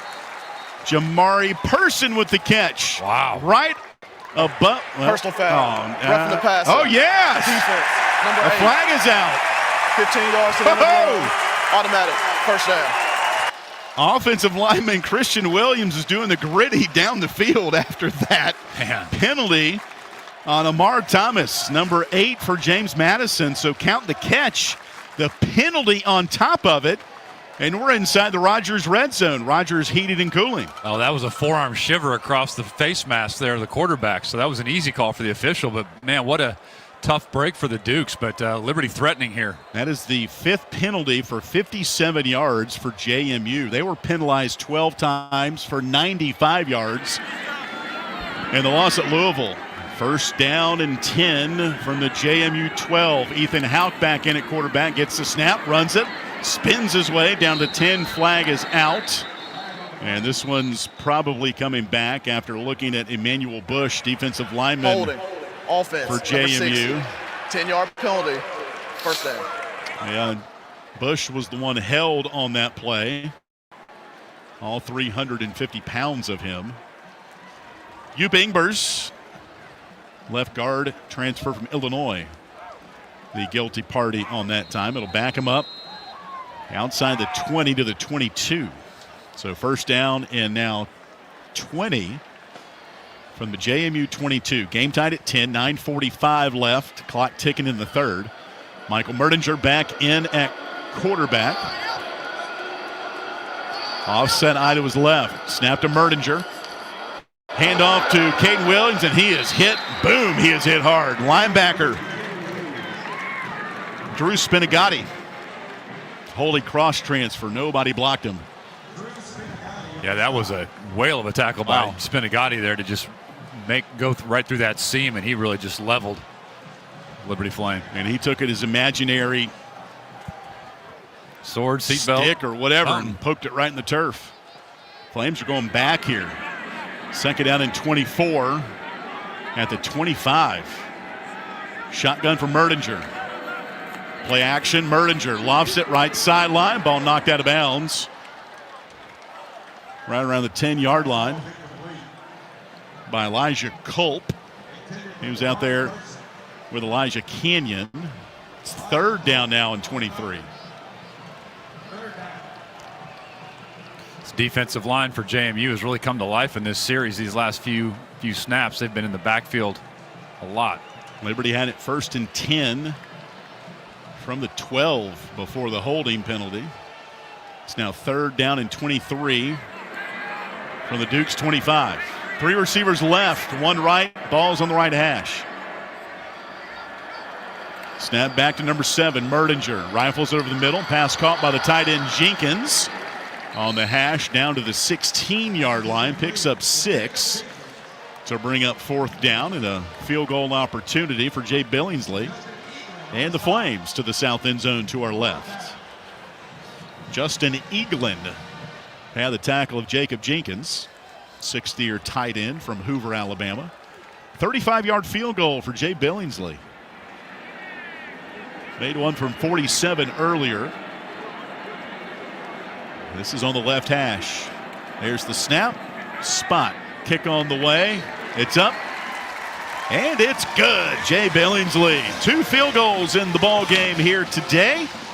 And that puts the Flames up 13-10 with 8:06 left in the third quarter. Flames retake the lead. We'll step aside as you hear this from Van Wagner.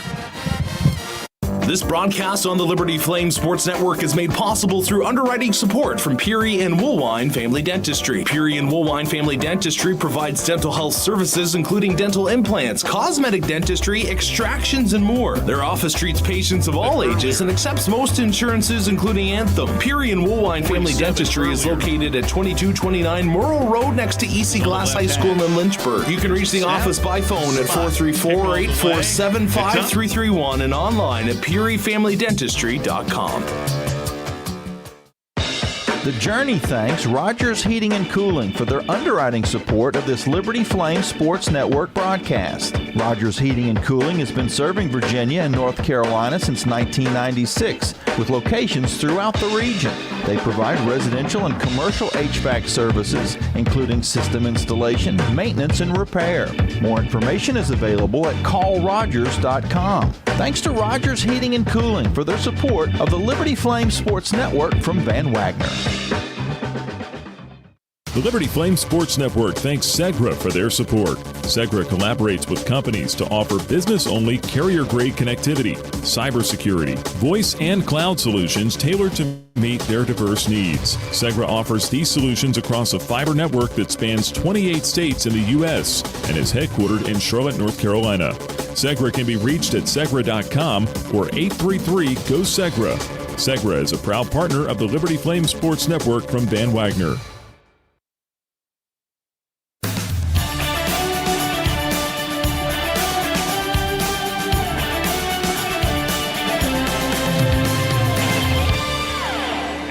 Remaining third quarter. Flames take the lead with a field goal from Jay Billingsley. 13-10, Liberty on top. Nick Pierce with you on the Carter Bank sideline report. Ethan Vasco out of the game with a right arm injury. I'm down here on the sideline. He's down here as well. He is with the quarterbacks. He's got his right arm in a sling. But he is over there with the quarterback, still part of the huddle, still part of the video study from the previous drive, and doing what he can to help Michael Merdinger and Ethan Houck. And Alan, we could see a situation here where the Flames use both of them, maybe in a tandem situation, kind of like what JMU did last week with Sluka and Barnett. Houck in on some run plays, Merdinger to primarily be the passer of the two, although we've seen Mike take off a couple times already.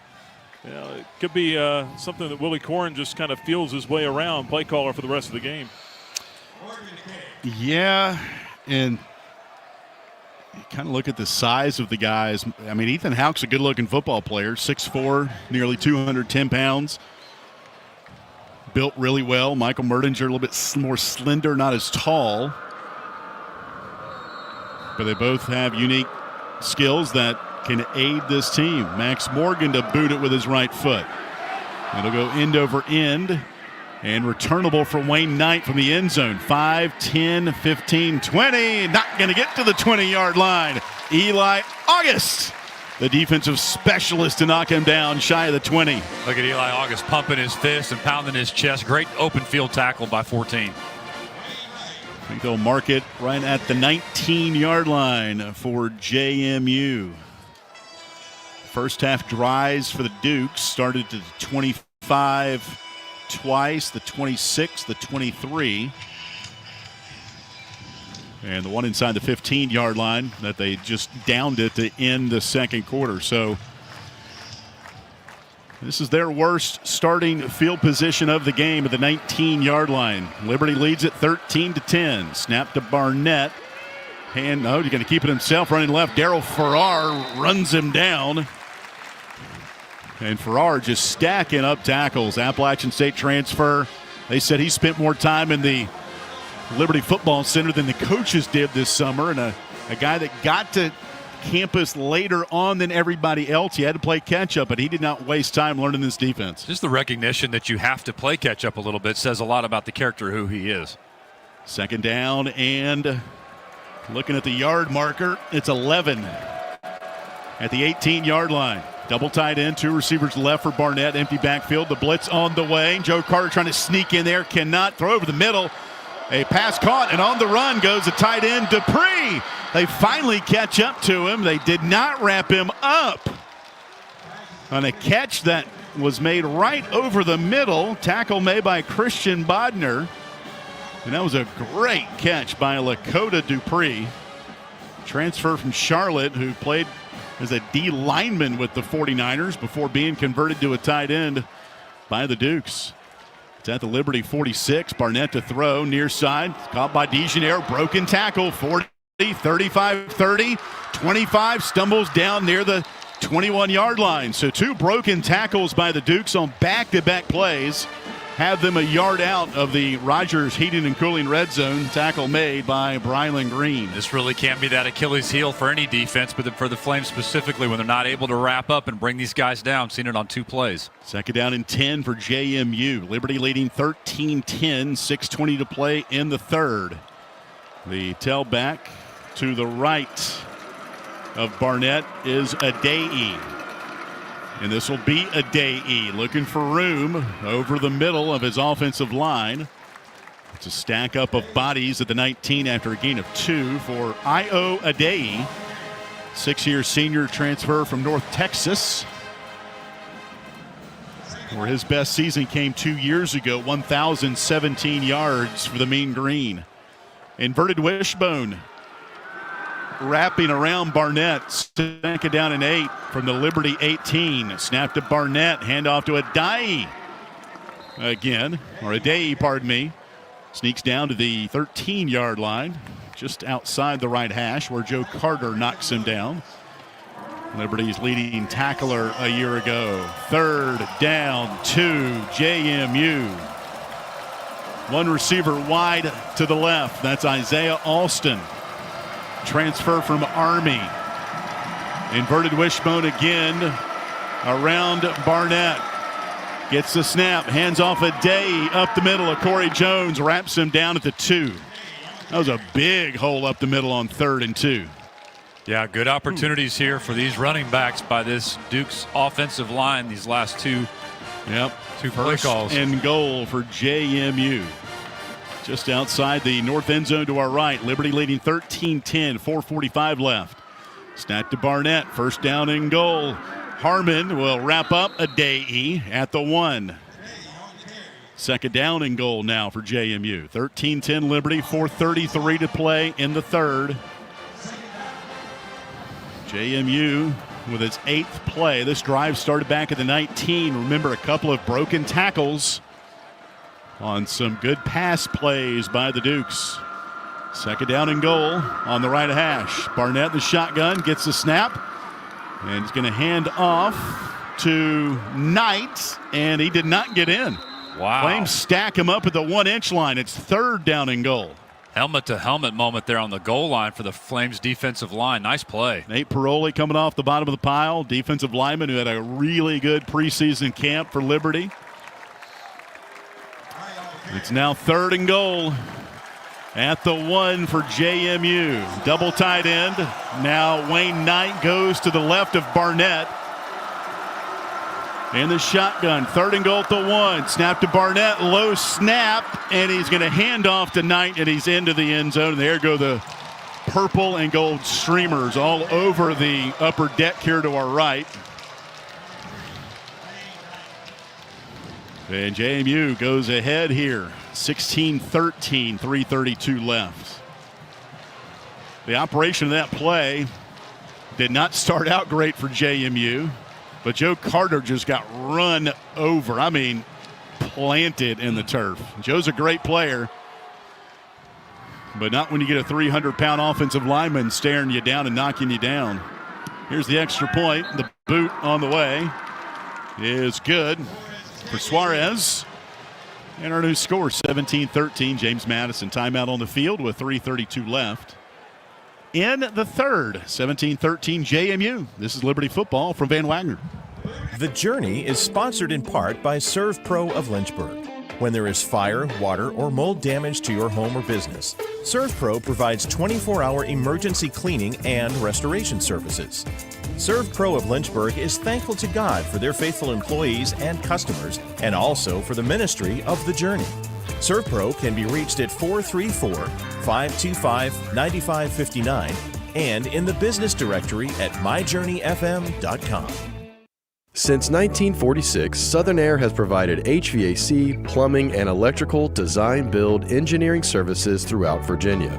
They offer maintenance for residential, commercial, and industrial customers and services for system repairs, replacements, or new installations. Southern Air serves Lynchburg and surrounding counties and can be reached at 434-385-6200 or at southern-air.com. Thank you, Southern Air, for supporting The Journey. The light from a star can take millions of years to reach Earth. So when you look at a star, you're looking back in time. But I see the future. I see exploration and courage. I see my country finding new horizons out there. And I see giant leaps making a comeback. I see myself. The future is where I'll make history. This message is brought to you by the United States Space Force. More information is available at spaceforce.mil.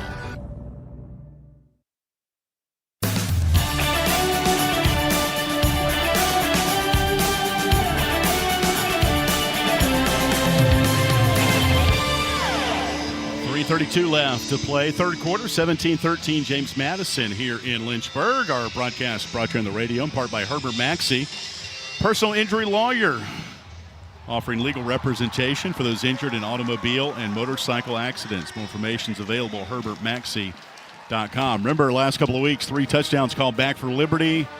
Total point difference in the 2 losses, 20 points combined. That's 21 points on the 3 touchdowns called back. Kind of a microcosm here. Last drive, 81 yards for JMU. 61 of those 81 after broken tackles for the Dukes as they plunge it in. Wayne Knight with a 1-yard touchdown run. Extra point to make it 17-13. And the second rushing touchdown for Knight on the season. Here comes the kickoff by Christiana Rosa, and it's in the back of the end zone. It'll bounce on top of the E of Liberty in the white stitch of the turf. So touch back to the 25-yard line. Mentioned that last possession for the Dukes too, AY. That really was probably one of the only lapses of tackling ability and those kind of things that we've seen in the Flames defense today. And it cost them, but nonetheless, it's been a sharp defensive effort by Liberty. But to your point, it's those small intangibles that can lead to big mistakes. Time of possession now has almost gone even. JMU by 12 seconds, 2050 to 2038, outgaining Liberty 293 to 203, 145 yards on the ground for Liberty. Michael Merdinger, number 7 in blue for Liberty, has Evan Dickens to his right in the shotgun. Snap to Merdinger, handoff to Dickens. Good seam around the left side on top of the Conference USA logo in red up to the 28-yard line. He'll pick up 3. Stop made by Jacob Thomas, the Ashburn senior. Safety for James Madison at a Stonebridge High School, wearing number 7. Second down and 6 to go. From the Flames 28, 17-13, James Madison, 3 minutes left in the third. Hand off to Merdinger, hands off to Juju Gray, sweeping left. Picks up a couple, shoved out of bounds on the near sideline. And Juju Gray sent down to the turf in the JMU bench. Pops up, now goes back to the Flames huddle. Whole host of Duke's players on the near side, including Xavier Holmes. Liberty Navy from head to toe. Headgear, jersey, and pants. Gold helmet, white jersey, purple breeches for the Dukes. Third down 3 from the Liberty 32. Liberty down 17-13, late third quarter. Michael Merdinger, the shotgun. Gets the snap in the pocket. Looks over the middle, now to his left. Now backs up and throws it downfield. Incomplete for Austin Henderson, the 6th-year tight end. And on 3rd and 3, Liberty will punt it away. Tyler Brown had the coverage of Austin Henderson. I think that might have been touched or tipped at the line of scrimmage as well. Really good pass protection for the Flames in this game. Now, the Dukes haven't been bringing as much pressure as maybe you would think from the 7th best total defense in the country. Here's Max Morgan to punt from inside his 20. Gets off a wobbly spiral. Fair catch called for up at the 32 by Wayne Knight. And that will take us to a timeout. 2 minutes left in the third. JMU football leading 17-13. Battle of the Blue Ridge, far from done in Lynchburg today. This is Liberty football from Van Wagner. Thompson Brooks Insurance is a proud supporter of Liberty Flames athletics. Thompson Brooks Insurance helps individuals and businesses with their insurance and investment needs. The team at Thompson Brooks is experienced in understanding life and health insurance, Medicare, and retirement planning.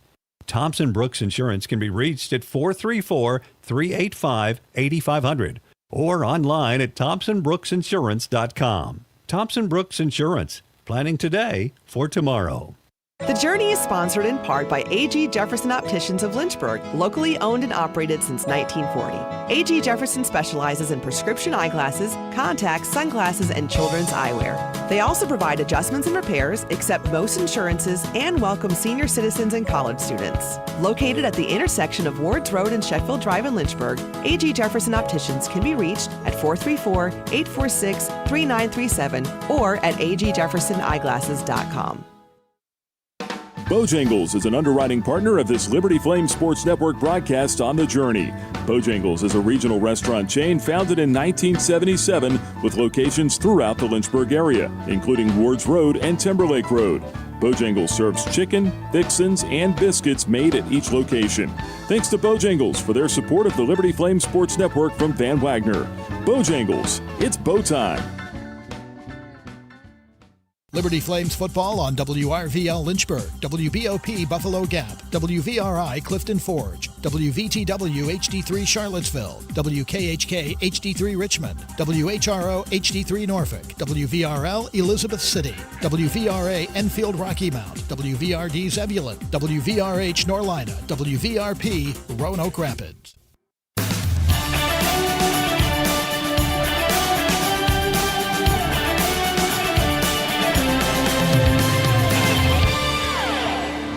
Two minutes left in the third quarter. James Madison 17, Liberty 13. Our broadcast brought to you on the radio in part by A.G. Jefferson Opticians, offering prescription eyeglasses, contacts, sunglasses, and more. More information is available at agjeffersoneyeglasses.com. Got a full crew here with us here today. CJ Porter, might call him Superstar. Jason Porter, Eric Bowman. I'm Alan York. Nick's on the sideline. Jamie's down at the studio. CJ, what today? 2 picks? 2 picks, and yep. a touchdown? And a pick 6. Yeah. And a safety. Oh, you didn't tell me that I forgot earlier. about the safety. Wow, Sorry. shortchanged him. Sorry. Was balling. Baller status for CJ Porter. JMU with the drive beginning at its own 32-yard line. They marched 81 yards for a touchdown their last drive, leading 17-13. 3-man rush for Liberty. Now C.J. Bazell walks up the joker position. Snap to Barnett in the pocket. Floats it out left. Catch made by Knight. A lot of room to run. 40. And out of bounds near the 45-yard line goes Wayne Knight. All 5'7" of him. Elijah Hopkins pushes out Knight over by the Liberty sideline, which Liberty players all in navy today, head to toe. The coaches in the light blue quarter zips. Some long sleeve, mostly short sleeve with the Nike swoosh on it. That'll be a gain of around 15 yards for the Dukes up to the 45 of JMU. A diamond set of receivers to the left. They set the screen up to the left. Knight makes the catch. Eli August, the first guy there. Also, Darrell Farrar, Liberty linebacker. Liberty played that one well. It'll be a gain of 2 to bring up second down and 8 with 1:12 to play in the third. James Madison leading 17-13. Yeah, gang tackle by the Flames on that particular possession, but the Dukes are starting to get some big plays offensively here that really need to be limited by this Flames defense. Yeah, JMU the first team to get over 300 at 306 right now. Liberty just at 210. Flag is out before the snap. Nate Paroli made contact with the center. Offside. Defense, number 94 with contact. 5-yard penalty. Second down. And Nate will come out of the game. True freshman Cam Cullins will come into the game. Eli Hall is out there now. Flames going with some backup D linemen on this drive. Linebackers set by Aiden Vaughn and Darrell Farrar. 2 receivers wide right, 1 on the hash, 1 left. Ball's on the left hash with 38 seconds left. Handoff to Knight on second down. Still moving ahead down to the 42 of Liberty. Gain of 6 to bring a first down for JMU. Cam Cullins, the true freshman D tackle from North Cobb, Georgia. Coaches were really high on him entering preseason practice. Let's see if JMU gets a snap off here. If I'm them, I do not, but they may. 1st and 10 with 9 seconds left in the third. Hard count, nothing doing. And it looks like JMU will not snap it anymore. We head to the Flames quarter in Lynchburg. Tight one here between James Madison and Liberty. 17-13 Dukes. First down for JMU when we come back to start the Flames quarter. This is Liberty football from Van Wagner. At Carillion Clinic, the success of their employees is based on a culture that welcomes them and nurtures their growth. As the largest nonprofit employer west of Richmond, Carillion's team members are always learning and forever curious. Carillion is more than a healthcare system. It's a team of unique individuals doing what matters most, caring for the community. Visit CarillionClinic.org/careers and search their opportunities. Come join 13,000 employees who are Carillion proud. Liberty Athletics would like to thank Carter Bank for their support of the Liberty Flames Sports Network from Van Wagner. Carter Bank offers customized banking strategies and services for individuals and families. Carter Bank branches are located throughout Virginia and North Carolina, including 6 in the Lynchburg area. Carter Bank can be reached at carterbank.com. Thank you, Carter Bank, for your underwriting support of the Liberty Flames Sports Network from Van Wagner.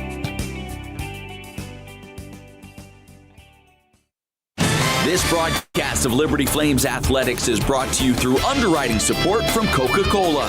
Coca-Cola is proud to present today's post-game report on the radio.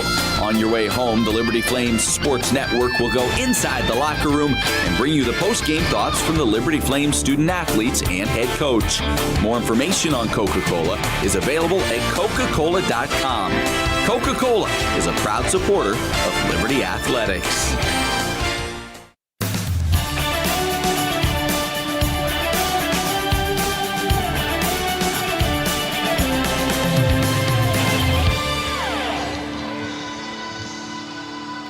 (17-13), James Madison as we start the fourth quarter here in Lynchburg.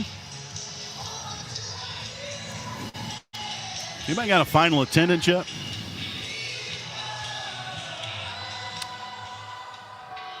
Let's see if we can't find one yet.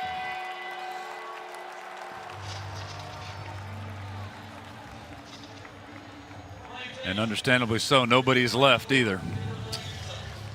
It's been that type of game. Yeah. JMU took the lead with 3:32 left in the third.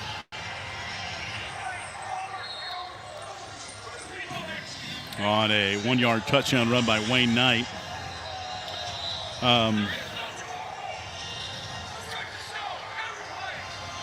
This is kind of a unique look at this. In the first quarter, only 3 drives.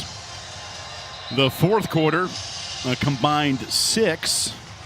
Third quarter, combined 3 drives. So both halves are mirroring each other.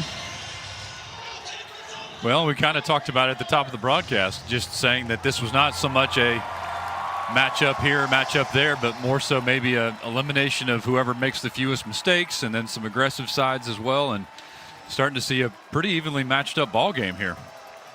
Remember, Flames quarter, Liberty has outscored its opposition 40-20 in the fourth quarter this year, and under Coach Chadwell last year it was 124-69. Yeah. That was something he got asked about this week, is why his team plays so much better in the fourth quarter. He said, for whatever reason, we haven't been able to sustain drives up until today.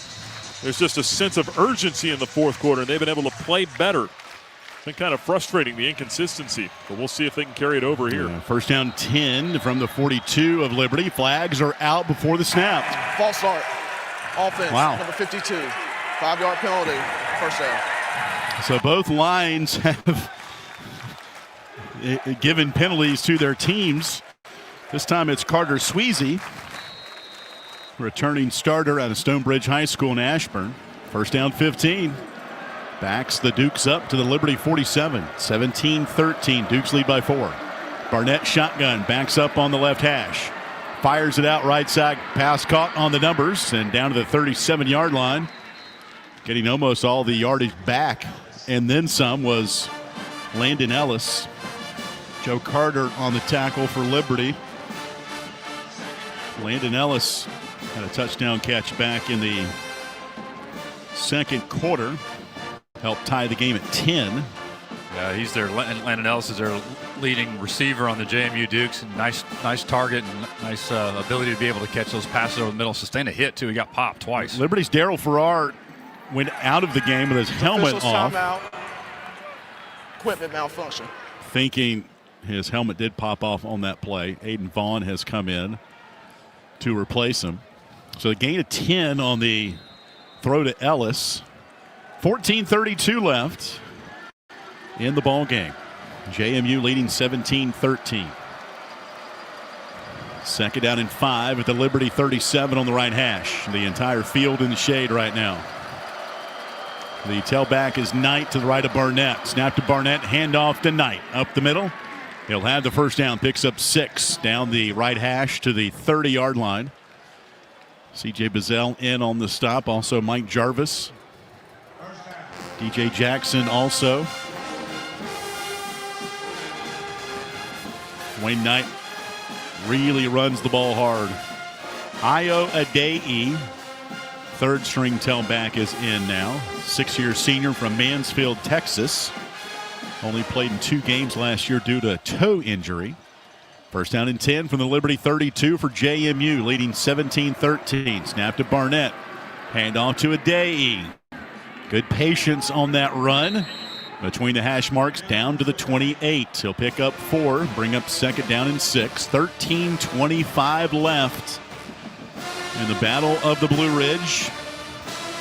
DJ Jackson on the tackle, defensive lineman for Liberty. These two teams will play 9 more times after today. Series that goes all the way to 2040. Double tight end, 2 receivers each way. Handoff to Adei. Up the middle. Good patience for number 5, Adei. Picks up 9 and a first down for JMU. Yeah, I'm not even sure how Adei saw the hole that was to his left. He ran into the back of 2 of his linemen blocking downfield for him. But as you said, AY, just nice patience by him to pick up that first down. Back up, defensive lineman Eli Hall on the tackle. First down 10. 17-13 James Madison. This is the 8th play of the drive for the Dukes. It's inside the Rogers Heating and Cooling red zone. Barnett, number 14 in white, barks out a new play to his offensive lineman. Backs up now as he puts Knight to his left hip. Snap to Barnett. This is Adei, pardon me, around the right side. Flag is out as Adei get to the pylon. He's out at the 1. This is coming back. There's a hold on that offensive line to the right. Offense, number 76. 10-yard penalty. First down. That's a big penalty on the right tackle, Pat McMurtry, 7th-year grad student from Verona, New Jersey, making his 45th start today. That penalty on JMU, their 7th of the ball game for 77 yards. Could have easily called a penalty as well. Joseph Carter got pushed from behind on that edge block. But they missed that one. 17-13 James Madison, 12-11 left in the ball game. 3 receivers left, all on the hash or outside there. Barnett to throw, near side, DeGeneres the catch. And the Flames surround him at the 22-yard line, picks up 4. Stop made by Damon Harmon. Also Joe Carter and Christian Bodner there to bring down DeGeneres. Transfer from Richmond. Makes his 4th catch of the ball game. DeGeneres now will be tucked into the right of the tight end on the right. 1 receiver left.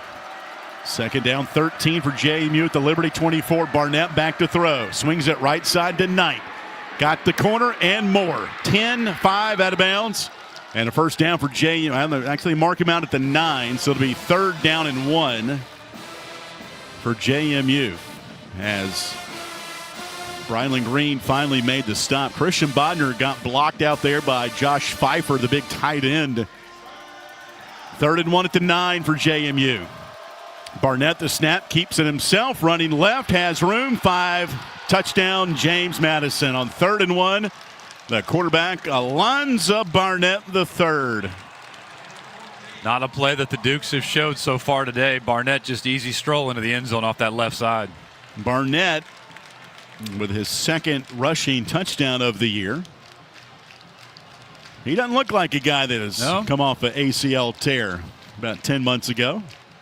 23-13 James Madison. Their pep band is repping their fight song right now as Morgan Suarez will be out for the point after. The left-footed kicker boots it up between the uprights. And it is good. Our new score, 11:07 left. A lot of time left, though. Liberty down 11, 24-13 James Madison. We'll be back with more football from Lynchburg, Virginia after this timeout from Van Wagner. The doctors at Crossroads Family Dentistry say go Flames and good luck this season. The dental team at Crossroads Family Dentistry, Stephen Hatch, James Peary III, Trey Woolwine, and Carol Roberts provide services from standard checkups to complex restorative dentistry services. They also accept most dental insurances. Crossroads is located at 14761 Forest Road in front of Brauburgers and can be reached at 434-363-9422 and at crossroadsfamilydentistryva.com. Liberty Athletics thanks 11 West for their support of the Liberty Flame Sports Network from Van Wagner. 11 West offers screen printing, embroidery, promotional products, and flat printing. 11 West graphic design team creates custom apparel and promotional products. More information can be found online at 11west.com, by phone at 540-639-9319, or at their location in the New River Valley at 6598 New River Road in Radford. Hi, this is Alan York, asking you to join the team as a member of the Flames Club. As a Flames Club member, you can make a difference by directly contributing to the success of Liberty Athletics. The Flames Club's mission is to raise the financial support needed to provide our coaches and student athletes with the resources to compete for championships. Membership levels vary and begin at just $75. Some gifts may even be tax deductible. When you join the Flames Club, you're truly investing in champions and championships. Join today at libertyflamesclub.org.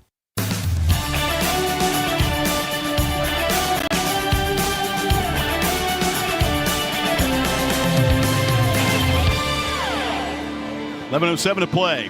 Fourth quarter, JMU 24, Liberty 13. Alonzo Barnett with a 9-yard touchdown run. Capping off 11-play, 67-yard drive. Head coach of the Dukes is Bob Chesney. Haven't really talked much about the Colpmont, Pennsylvania native. Played defensive back in college at Dickens College. And has worked his way up from a Division III head coach to Division II to FCS, and now second year leading JMU. And one thing that he does with his team, they stay in the dorms at James Madison during fall camp, similar to what NFL maybe the Carolina Panthers Yeah. used to do down at Wofford back in the day. And these Duke players really think that has brought this team together. They play a name game during preseason practice where I need to know something about Jason Porter, even though he might be from a different state, plays a different position, but he'll call on guys randomly. What do you know about Michael or Tim or Eric? They call it the name game, and it really has bonded this team together. The roster turnover these days, that's important. Yep. Liberty down 11. A lot of game left, though. And here comes the run-up and the boot. And Juju Gray will let it bounce behind him on top of the A of the Flames, stitched in white down to the left. For a touchback. All three drives in the second half have started at the 25 for Liberty. Updating fans again, Ethan Vasco out for the remainder of the game. He went down in the late stages of the second quarter with a upper body injury. And we've seen both Michael Merdinger and Ethan Houck in the ball game. This is going to be Merdinger at the 25. Two receivers to his left, one to the right. Aaron Fenimore, the all-conference center, will snap it back. Snap to Merdinger. Looking to his right, now back to his left. He'll now run to 25 and up around the 30. So good job for Michael to pick up about 6 after that play broke down. That's one thing I've seen. Again, we've talked about him not being the most fleet of foot, but when he decides to go, he doesn't hesitate, and he picks up what he can. Yeah, and that's an important quality here for these quarterbacks. They're displaying it on full display. The defense, the secondary is doing a nice job covering the Flames receivers. JMU leads at 24-13, 10:36 left. Second down and 4 to go for Liberty at the Flames 31. Snap to Merdinger, handoff right up the middle, and boom. Big-time tackle made by Andrew Taddeo, 300-pound defensive lineman, loving that number 33 he wears as he ripped down the running back Evan Dickens that time for a loss of 2, third down and 5.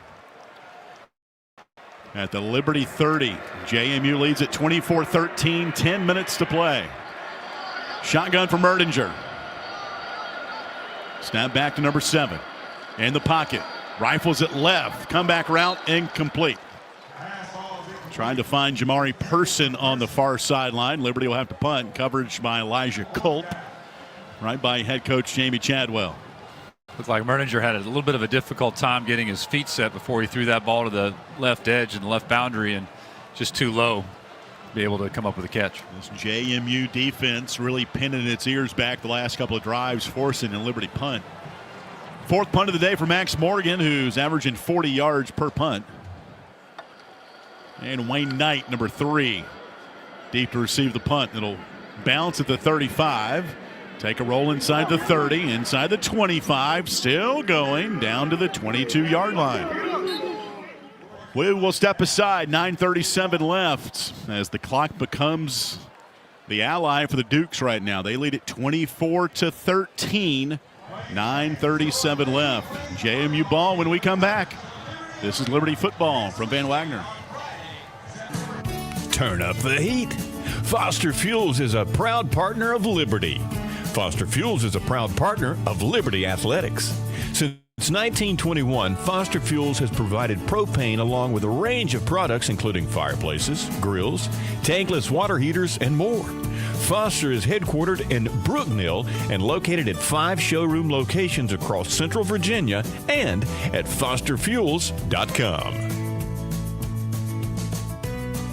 Frank Good Builders is a proud supporter of the Liberty Flames. Frank Good Builders and its partners design, build, and renovate custom homes in Lynchburg and the surrounding areas. From designing a plan to picking out fixtures, Frank Good Builders works with each client to create and renovate custom dream homes. Frank Good Builder, tradition, innovation, trust. Frank Good Builders can be reached at 434-238-3710 or visit frankgoodbuilders.com. Liberty Athletics thanks Frank Good Builders for their support of the Liberty Flame Sports Network from Van Wagner. What's important isn't that Freedom First has been in business since 1956. What's important is how we've been doing business since 1956.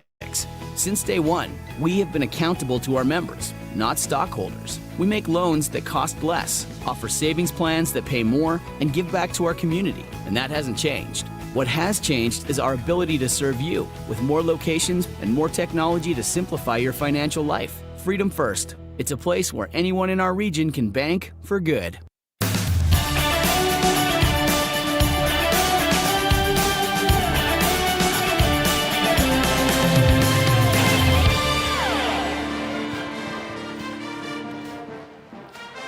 $9:37 left in the ballgame here in Lynchburg today.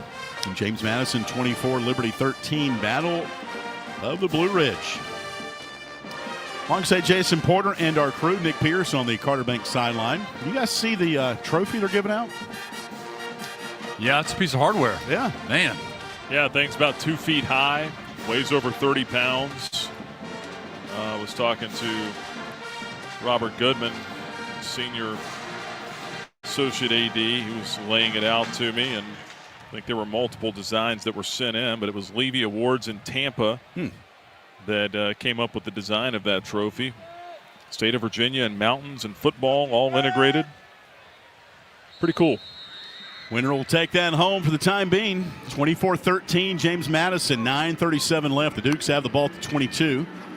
Hand off to Wayne Knight, running around the left side, slung down by number 9, Deuce Spurlock II.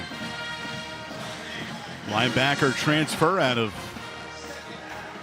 Madison, Alabama, played at Michigan and at Florida. Most recently in Gainesville a year ago, did not appear in any games last year. Here's an end around at the 25-yard line. Eli August on the stop on the end around to Braden Wisłowski. Maryland transfer, 3rd down 5. 8:54 left, 24-13 JMU. Yeah, an important stop here on 3rd down. The Flames have struggled a little bit to close out these 3rd downs and force a punt. JMU today 5 of 8, while Liberty just 3 of 11. This is 3rd and 5 at the JMU 26. Dukes up 24-13. Empty backfield for Barnett. Zach Greenberg snaps it back. Blitz on the way. Throw middle. Ball batted down at the line of scrimmage. It'll bring up 4th down for JMU and what should be really good field position for Liberty. Yeah, really important stop there by the Flames defense on that particular play, knocking down the ball at the line of scrimmage, forcing JMU to punt. Someone got his paw on that. Was that Dixon? Might have hit him in the helmet. It's Bryce Dixon knocking that one down. So Patrick Ray will punt it away. First year as JMU's punter. Transferred in from Louisiana Tech. Snap back to him. Kick with his left foot, end over end. Fair catch. Reeled in at the 32 for Reese Smith as we take a timeout. 8:11 left. From Lynchburg, 24-13, James Madison. Flames football after this timeout on the Liberty Flames Sports Network from Van Wagner.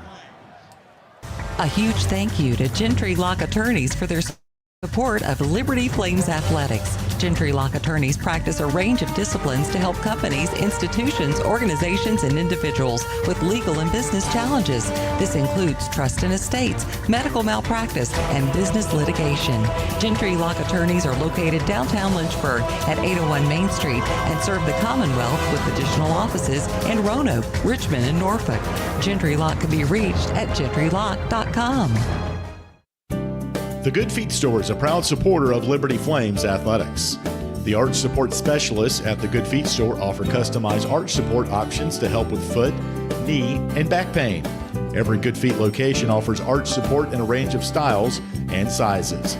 The Good Feet Store is located at Ward's Crossing in Lynchburg and online at goodfeet.com. Thank you to the Good Feet Store in Lynchburg for supporting the Liberty Flames Sports Network from Van Wagner. Thank you, Haley's Appliance and Haley's Outdoor in Lynchburg, for being a proud sponsor of the Liberty Flames Sports Network. Haley's Appliance offers major brands of appliances and outdoor equipment, including Husqvarna Power Products. They also provide delivery and service for all of the products they sell. Haley's has 2 store locations in Lynchburg, Haley's Appliance on Fort Avenue and Haley's Outdoor at 55 Hicks Road. They can be reached at haleys.com.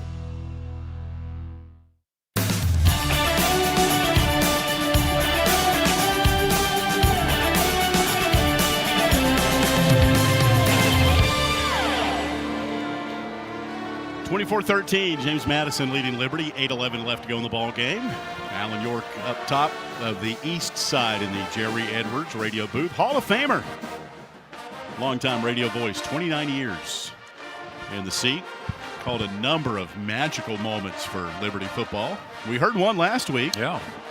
With the Matt Bevins field goal to beat Youngstown State back in 2008. Talking to Bruce Carey, longtime live TV producer, last night at the LCA football game. And Bruce was doing some security, and I was getting some dinner, and he tracked me down. And we talked a little bit about Jerry Edwards. And his son Mark does a great job running the Journey Radio Network. It's in the blood. Yep. Coming up post game, we're going to carry our interviews live with Jamie Chadwell and the players. Trying to find that sweet spot of getting that audio to our fans as quick as we can. So we will work with Jamie Hall and Nick Pierce on that. Post game, first down 10 for Liberty at the 31. Flames got to do some work here. Evan Dickens on the handoff, nothing doing there. He is cut down by Michael McMullen, redshirt sophomore, Phoebus High School. Also Tyler Brown. 24-13. Flames got a punt from JMU. Now it's second down and 9. Dickens on the day, 17 carries, 67 yards. That is a career high in carries for Evan Dickens, Georgia Tech transfer. Second down 9. Play action. Merdinger being chased and being sacked at the 27-yard line. That was Aiden Gobira chasing Merdinger down to be third down and long now for Liberty with 7:22 left. Clock ticking. Yeah, really in the ball game. Really starting to see a difference with this defensive line for the Dukes in the second half. Really forcing a lot of scrambling here for the quarterbacks, and only down 11, but 7 minutes to go. Has got to do something here. Third down 13. on the left hash at the Liberty 27. Double tight into the right. Juju Gray now will shift out of the backfield. Casey Kane will go in motion to the left. So double wing now for Liberty. Snap to Merdinger, 3rd and 13. In the pocket, rolls to his left, throws off balance, jumping catch, going out of bounds at the 38. They're going to call him out of bounds, was Casey Kane. So incomplete, and Liberty will have to punt it once more with 6:43 left. Down 24-13.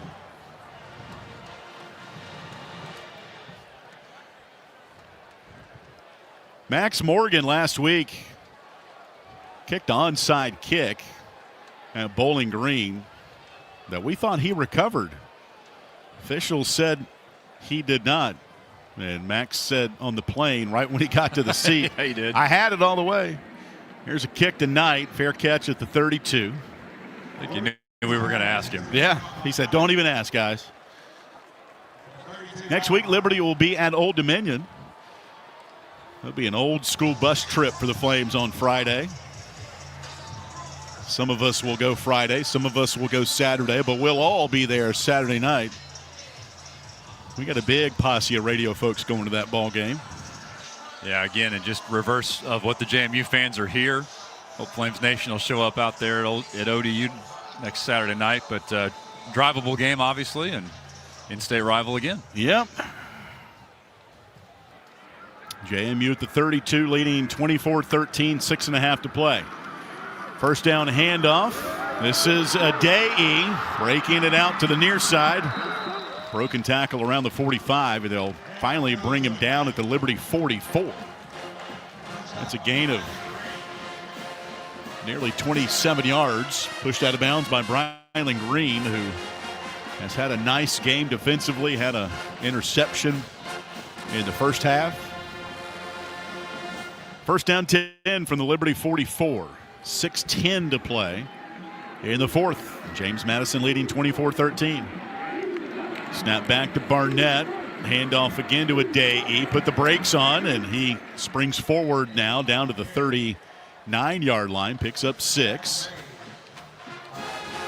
Just seeing good patience from these JMU running backs in the backfield, but again, they're being able to be patient because there's not that defensive line push that we saw in the first half from the Flames right now. Flames going to some other backup defensive linemen, including Joe Strickland, former 4-star out of Indianapolis, transferred from Purdue during the offseason. Second down and 5 at the 39. Barnett hands off to Adei up the middle, just banging off blue jerseys down to the 27-yard line. In between the hash marks, Christian Bodner brings him down. 5:16 to play. 24-13, James Madison. This ball game was tied at 10 at halftime. Liberty went ahead 13-10 on a 35-yard field goal from Jay Billingsley. And then JMU back-to-back scores to go up 11. Here's Barnett, handoff to Adei again. Takes it down to the 23-yard line. James Madison next week will be at home for a 1:30 kickoff with Georgia Southern. 4:29 left. Mention the clock. It's definitely in favor of JMU right now.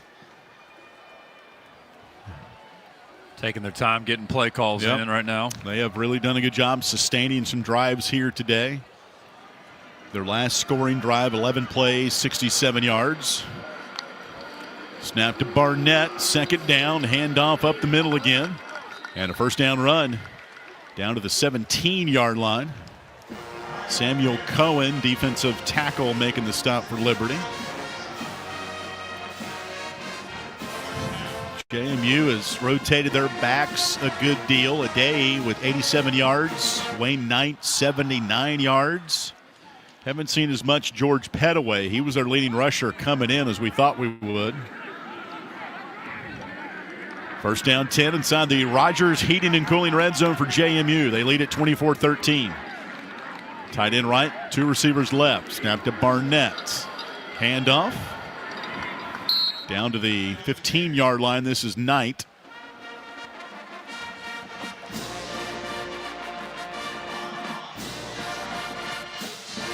Tackle made by Jalon Rock, redshirt senior transfer from Weber State.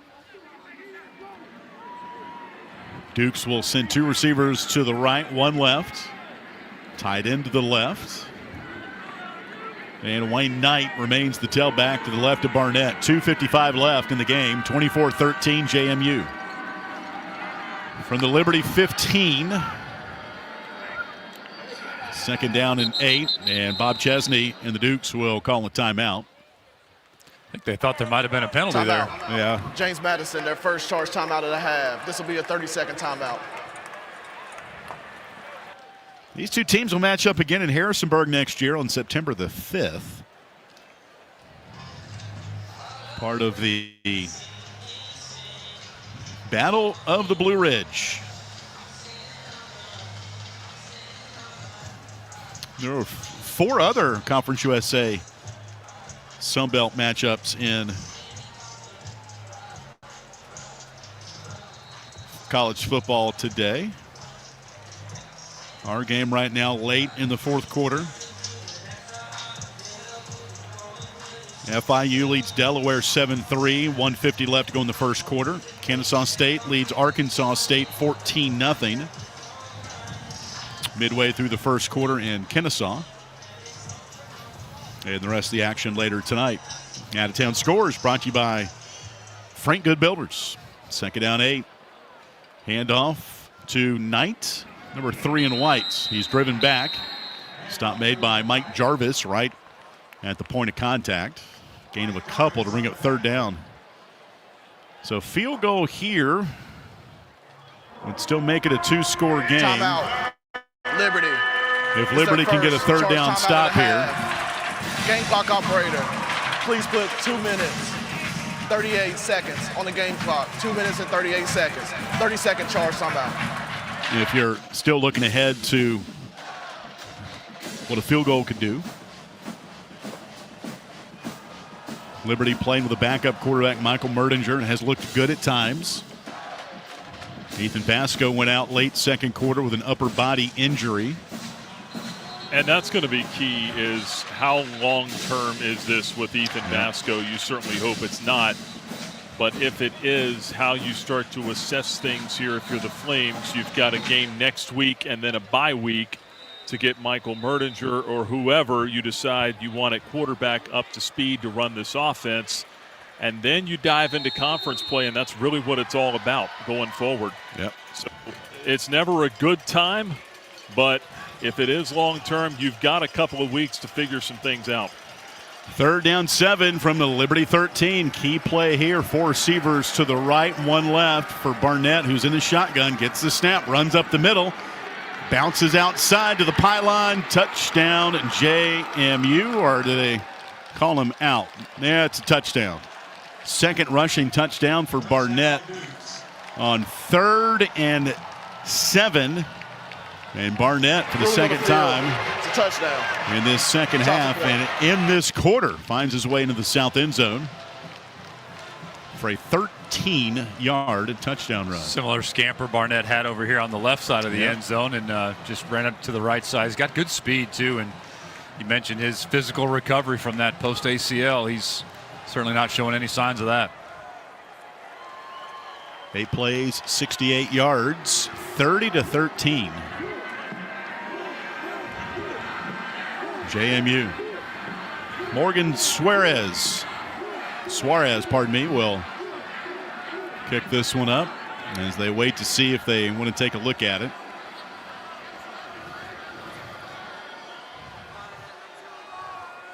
The replay booth right beside us. It was 3rd and 7. And Barnett on a designed run sent 5 receivers in the package, and that left him one-on-one around the right side. And the previous play is under they video will take review. a look. He had that ball in the right hand, and it was his left shoulder that mostly went over the pylon, so we'll see what they have to say about that.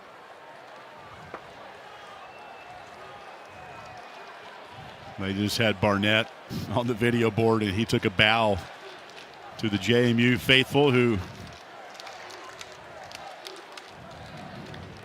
have tucked into the upper right tank here on the east side. Still don't have an official attendance yet.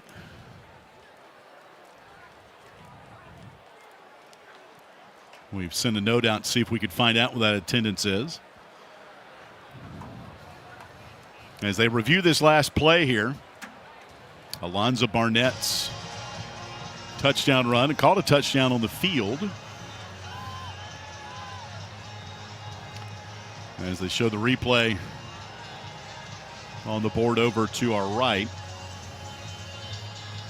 Yeah, he's got his foot inside the pylon, but we'll see. And what the final attendance numbers are going to be, but it was just a great environment here today. Yep. Well, the record's 24,076, so got a shot at that, I would think, just looking at it before the game. Student section was here in droves, credit to them. And we just got word from our studio. Okay. 24,022. Oh. Man. We should have invited some more people, fellas. Did what we could. 13-30. 13. Yeah. Still a few more folks showed up than some of my birthday parties when I was. Maybe that's what I should have. I should have sent out some Ninja Turtle invites to the game here. After video review, the ruling on the field of a touchdown is upheld. So touchdown JMU. They lead at 30-13.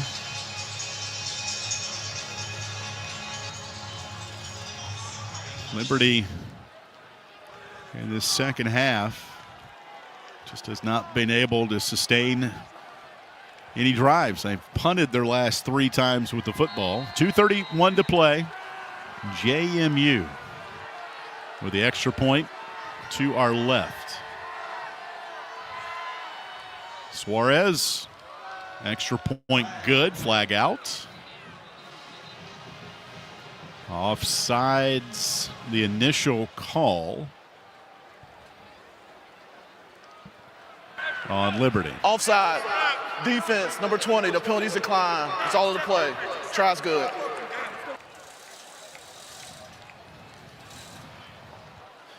So 2:31 left.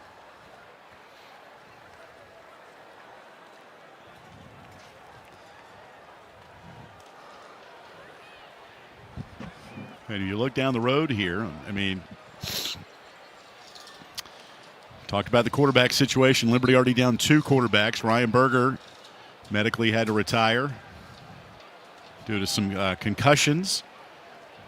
The latest one coming during the week building up to the main season opener. He'll remain as a student assistant. And now Ethan Vasco goes down in this first half here.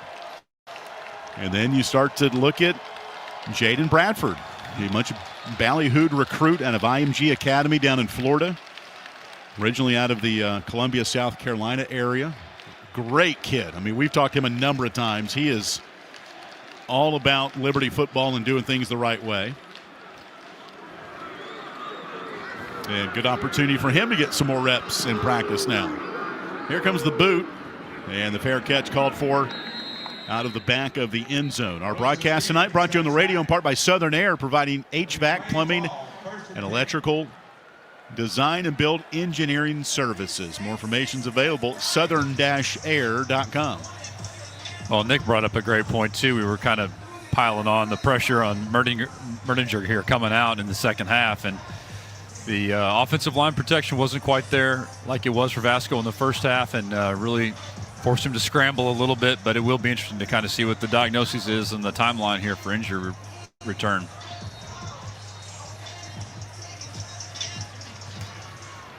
First down 10 for the 25. And Ethan Houck, true freshman, Brunswick, Maryland, will get a little more action here. Houck, the snap, the designed run. You hear the pads pop down below, runs it up to the 32-yard line, so he picks up 7. Brandon Feek and Drew Spinagati on the stop for JMU. 2:13 left. This might be the final play before our 2-minute timeout. Snap to Houck, throws right, and it's batted down at the line of scrimmage by the Dukes. Stops the clock with 2:05 left. 31-13, James Madison. Beautiful sunset here tonight over Carter Tower across the way. Sun just reemerged a second ago through the cloud deck. Great backdrop of the Blue Ridge Mountains back behind the Carter Tower. 3rd down 2 for Houck and the Flames at the 32. Handoff up the middle by Caden Williams, and he's hog-tied and brought down by Emmanuel Eziogu, linebacker from Hampstead, Maryland.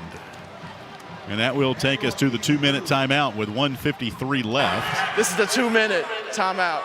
Game clock operator. 31-13. We'll step aside. Game clock. We'll be back for the finish of the Blue Ridge battle here, Liberty and JMU. This is Liberty football from Van Wagner. The Journey thanks business partner Herbert E. Maxey Jr., a personal injury lawyer, for his support. Herbert Maxey offers legal representation for those injured in automobile and motorcycle accidents. He also negotiates insurance claims and engages in settlements and litigation related to personal injury or medical malpractice cases. Herbert Maxey serves clients throughout Virginia. Herbert Maxey can be reached at 1-800-248-1950 or by visiting herbertmaxey.com. Ironclad Coffee Roasters and Baking Company is a proud underwriting partner of the Liberty Flame Sports Network from Van Wagner. With cafes in the Richmond area and Richmond International Airport, Ironclad Coffees offers specialty coffees from around the world, including the House of User Blend and Steam Engine Blend. Ironclad Coffee also offers bakery items such as muffins, sticky buns, and more. For more information on Ironclad Coffee Roasters and Baking Company, you can visit ironcladcoffee.com. This broadcast of Liberty Flames Athletics is brought to you through underwriting support from Larry's Tire and Auto Repair. Larry's Tire and Auto Repair offers complete auto service, including tires, preventive maintenance, and more. Larry's Tire carries all major brands and is open from 8 a.m. to 5 p.m. Monday through Friday at any of their 4 locations, with 2 in Lynchburg, 1 in Forest, and 1 at Able Tire in Concord. More information on Larry's Tire is available at larrystireservice.com.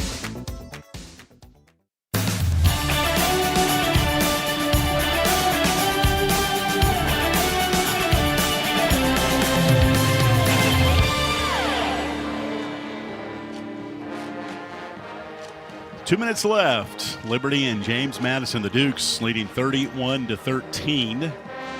Game was tied at 10 going into the third quarter. Liberty scored first on a field goal, and then it was JMU scoring with 3:32 left to go in the third quarter on a Wayne Knight touchdown run. And the Dukes defense has really bowed its neck in this second half. Liberty having to punt 3 times. 2 rushing touchdowns by Alonzo Barnett, the quarterback, by JMU in the fourth. I knew coming in that was going to be the stingy part here, is how the Flames offense would stack up against this defense for the Dukes.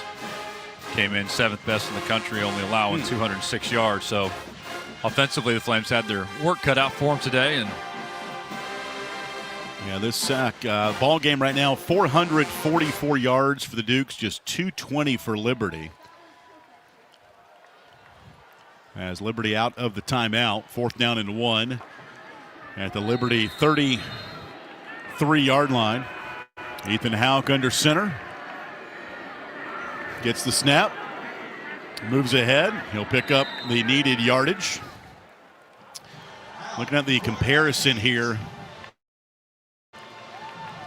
in the second half. Total yardage led by JMU, 231-79. Outscoring Liberty 21-3. First down, Houck, number 14 in blue, throws it over the middle and overthrows Dante Lee. at the JMU 45. Second down and 10. 1:43 left. 31-13 James Madison. Good pass protection there by the offensive line for the Flames. Has been all game long. Yep.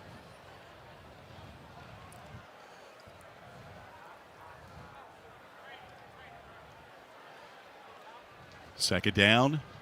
10 to go for Liberty at the Flames 35. Down 31-13. Snap to Houck. Throwing over the middle. Pass will be caught into JMU territory down to the 46. Casey Kane the catch between the numbers and the hash on the far side. Great catch by Kane there. Took a shot a little bit. It's going to come over and shake it off. Mekhi Rogers, cornerback on the stop. An alley whistle and a timeout called for by Liberty. Timeout Liberty, their second of the half. Be a 30-second timeout. Game clock operator, please put 1 minute, 32 seconds on the game clock. 1:32. Thank you. Liberty at Old Dominion next week, 6 o'clock. Our broadcast will come your way at 4:30. And then we get to midweek on the mountain, only 2 games in the month of October. The next home game will not be until October 14th against New Mexico State. Liberty will also take a trip out to UTEP on a Wednesday night game.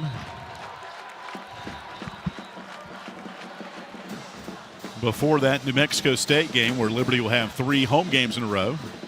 Get to take our kids trick-or-treat. Night before the Delaware game. Well, guess what happens on that night? Oh, that's right. It's Hall of Fame night. It's, isn't it? Arguably the best class we've ever seen.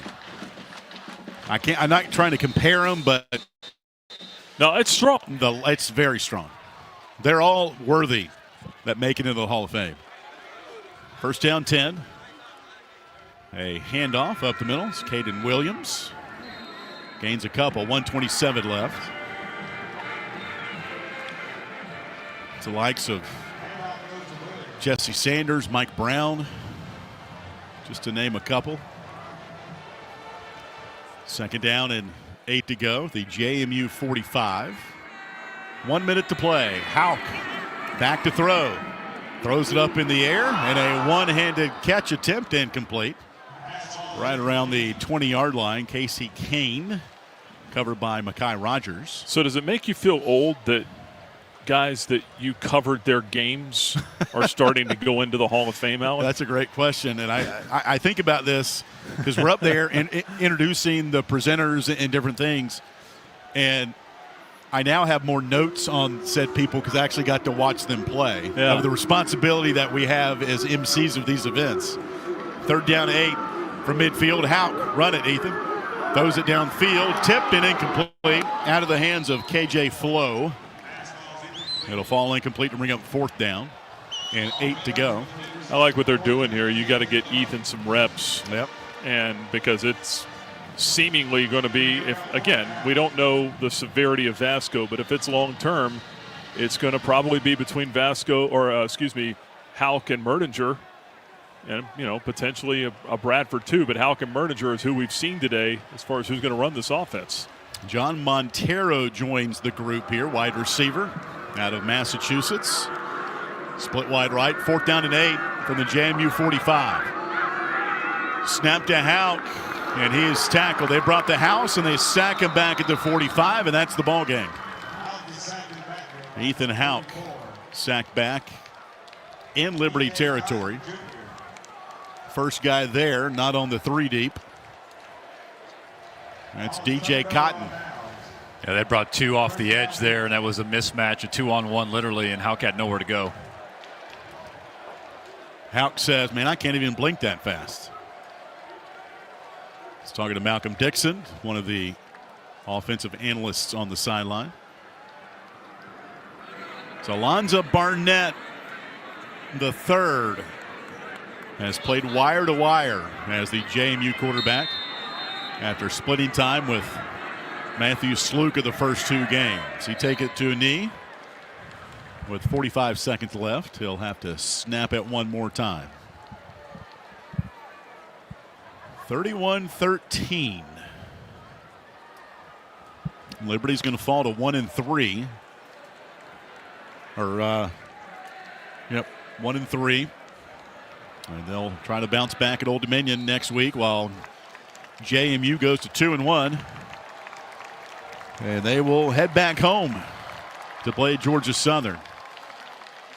So the Battle of the Blue Ridge tonight goes in favor of the Dukes. They will rematch it next year in the Shenandoah Valley in Harrisonburg on September the 5th, 2026. Final score from Lynchburg, 31-13, James Madison. Stay tuned. Our Coca-Cola postgame show is coming up on the Liberty Flames Sports Network from Van Wagner. The Journey is sponsored in part by Serve Pro of Lynchburg. When there is fire, water, or mold damage to your home or business, Serve Pro provides 24-hour emergency cleaning and restoration services. Serve Pro of Lynchburg is thankful to God for their faithful employees and customers, and also for the ministry of The Journey. Serve Pro can be reached at 434-525-9559 and in the business directory at myjourneyfm.com. Since 1946, Southern Air has provided HVAC, plumbing, and electrical design, build, engineering services throughout Virginia. They offer maintenance for residential, commercial, and industrial customers and services for system repairs, replacements, or new installations. Southern Air serves Lynchburg and surrounding counties and can be reached at 434-385-6200 or at southern-air.com. Thank you, Southern Air, for supporting The Journey. Our coverage of Liberty Flames football will continue after this 1-minute timeout on the Liberty Flames Sports Network from Van Wagner. The light from a star can take millions of years to reach Earth. So when you look at a star, you're looking back in time. But I see the future. I see exploration and courage. I see my country finding new horizons out there. And I see giant leaps making a comeback. I see myself. The future is where I'll make history. This message is brought to you by the United States Space Force. More information is available at spaceforce.mil. Thompson Brooks Insurance is a proud supporter of Liberty Flames athletics. Thompson Brooks Insurance helps individuals and businesses with their insurance and investment needs. The team at Thompson Brooks is experienced in understanding life and health insurance, Medicare, and retirement planning. Thompson Brooks Insurance can be reached at 434-385-8500 or online at thompsonbrooksinsurance.com. Thompson Brooks Insurance, planning today for tomorrow. Liberty Flames football on WRVL Lynchburg, WBOP Buffalo Gap, WVRI Clifton Forge, WVTW HD3 Charlottesville, WKHK HD3 Richmond, WHRO HD3 Norfolk, WVRL Elizabeth City, WVRA Enfield Rocky Mount, WVRD Zebulon, WVRH Norlina, WVRP Roanoke Rapids.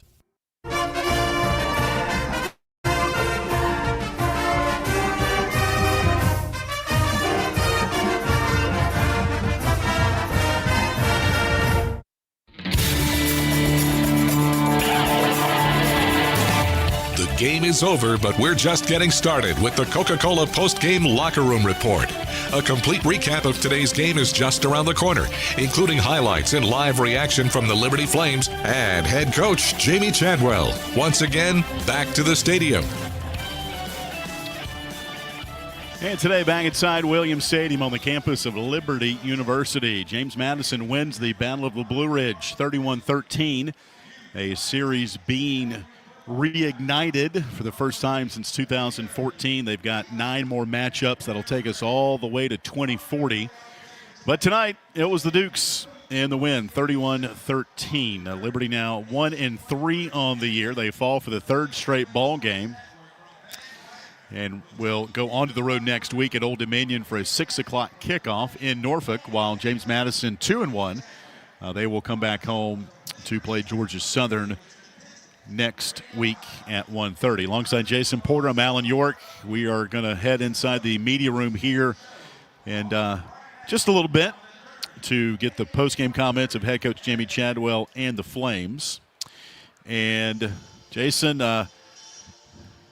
game in the second half just got away from the Flames. It was tied at 10 going into the third quarter. Liberty scored first on a field goal to go up 13-10, but just the offense, when your starting quarterback, Ethan Vasco, goes out like he did in the first half, it's just going to take some time for game reps to iron itself out with the flow of the things. And they just couldn't move the ball much in this second half, and JMU had some sustained drives. Their quarterback, Alonzo Barnett, managed the game really well, and good win for JMU. Yeah, and I think that's the side that you're going to look at now as you think through how this actually panned out. Because as you said, even though you get the practice reps, even though you try to do everything as in much of game repetition as possible when you're the backup like Bertinger, not to take anything away from him, but it does disrupt the flow of the offense. And it really was a tale of two halves. But like we said, too, you got to credit the defense here with the Dukes. Solid defensive performance from them, and really to hold Liberty to 233 total yards offense. Yeah, total yardage as we look, 440 for JMU and 233 for Liberty. Barnett today, 17 of 25 for JMU for 213 yards, 89 yards on the ground for Wayne Knight. Backup tailback got loose a couple of times. Io Adei, he ran for 87. Evan Dickens, career high 17 carries for Liberty, 67 yards. But just a second half that JMU just took advantage of its opportunities and came away with the win. All right, JP, have a good rest of your weekend. We'll let you go and get ready for ODU next week. Sounds good. Thanks, AY. All right. That's Jason Porter with us here tonight on our broadcast and our Coca-Cola post-game show. We'll take a break here. When we come back, we'll come back live into the Jerry Edwards radio booth. We'll scan some of the stats. And then as soon as we see Jamie Chadwell sit down, we'll toss live to our post-game press conference downstairs. 31-13, JMU wins it. Our Coca-Cola post-game show continues after this timeout from Van Wagner. Bojangles is an underwriting partner of this Liberty Flame Sports Network broadcast on The Journey. Bojangles is a regional restaurant chain founded in 1977 with locations throughout the Lynchburg area, including Wards Road and Timberlake Road. Bojangles serves chicken, fixins, and biscuits made at each location. Thanks to Bojangles for their support of the Liberty Flame Sports Network from Van Wagner. Bojangles, it's bow time. The Journey is sponsored in part by A.G. Jefferson Opticians of Lynchburg, locally owned and operated since 1940. A.G. Jefferson specializes in prescription eyeglasses, contacts, sunglasses, and children's eyewear. They also provide adjustments and repairs, accept most insurances, and welcome senior citizens and college students. Located at the intersection of Wards Road and Sheffield Drive in Lynchburg, A.G. Jefferson Opticians can be reached at 434-846-3937 or at agjeffersoneyeglasses.com. Our coverage of Liberty Flames football will continue after this 1-minute timeout on the Liberty Flames Sports Network from Van Wagner. At Carillion Clinic, the success of their employees is based on a culture that welcomes them and nurtures their growth. As the largest nonprofit employer west of Richmond, Carillion's team members are always learning and forever curious. Carillion is more than a healthcare system. It's a team of unique individuals doing what matters most, caring for the community. Visit carillionclinic.org/careers and search their opportunities. Come join 13,000 employees who are Carillion proud. Liberty Athletics would like to thank Carter Bank for their support of the Liberty Flame Sports Network from Van Wagner. Carter Bank offers customized banking strategies and services for individuals and families. Carter Bank branches are located throughout Virginia and North Carolina, including 6 in the Lynchburg area. Carter Bank can be reached at carterbank.com. Thank you, Carter Bank, for your underwriting support of the Liberty Flame Sports Network from Van Wagner.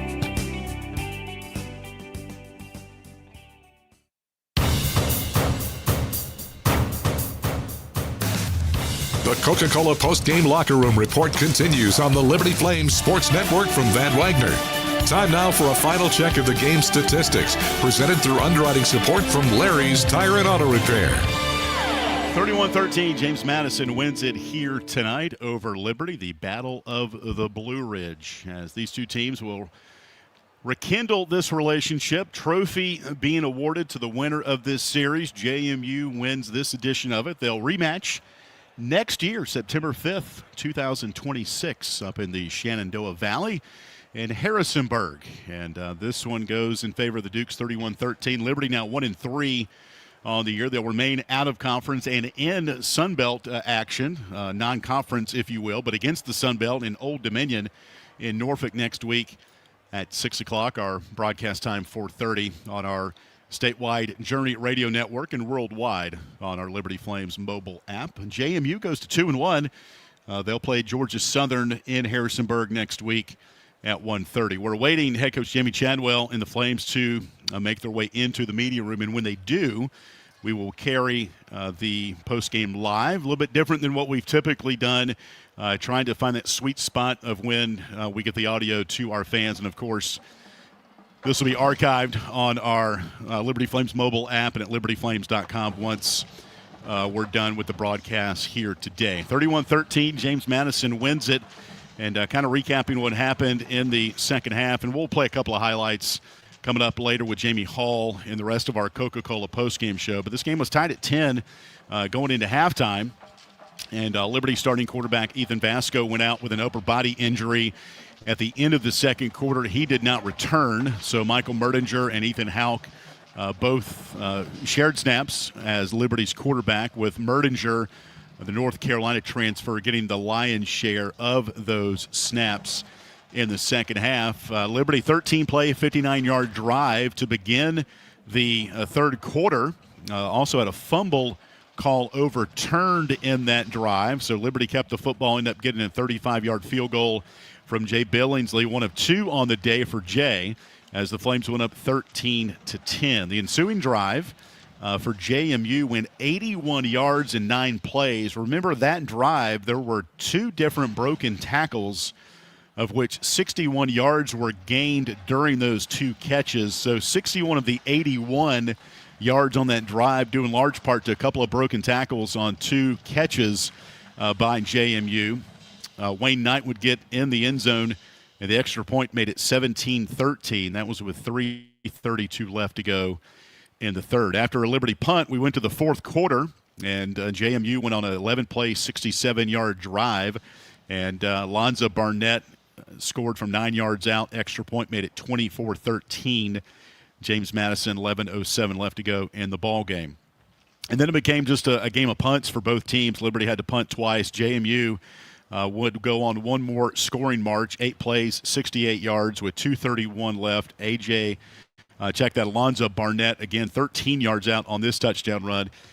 Final score, 31-13. Jamie Hall will play some of those highlights coming up here in a minute. But head coach Jamie Chadwell sitting down at the podium. Here's coach's opening comments and questions from the media.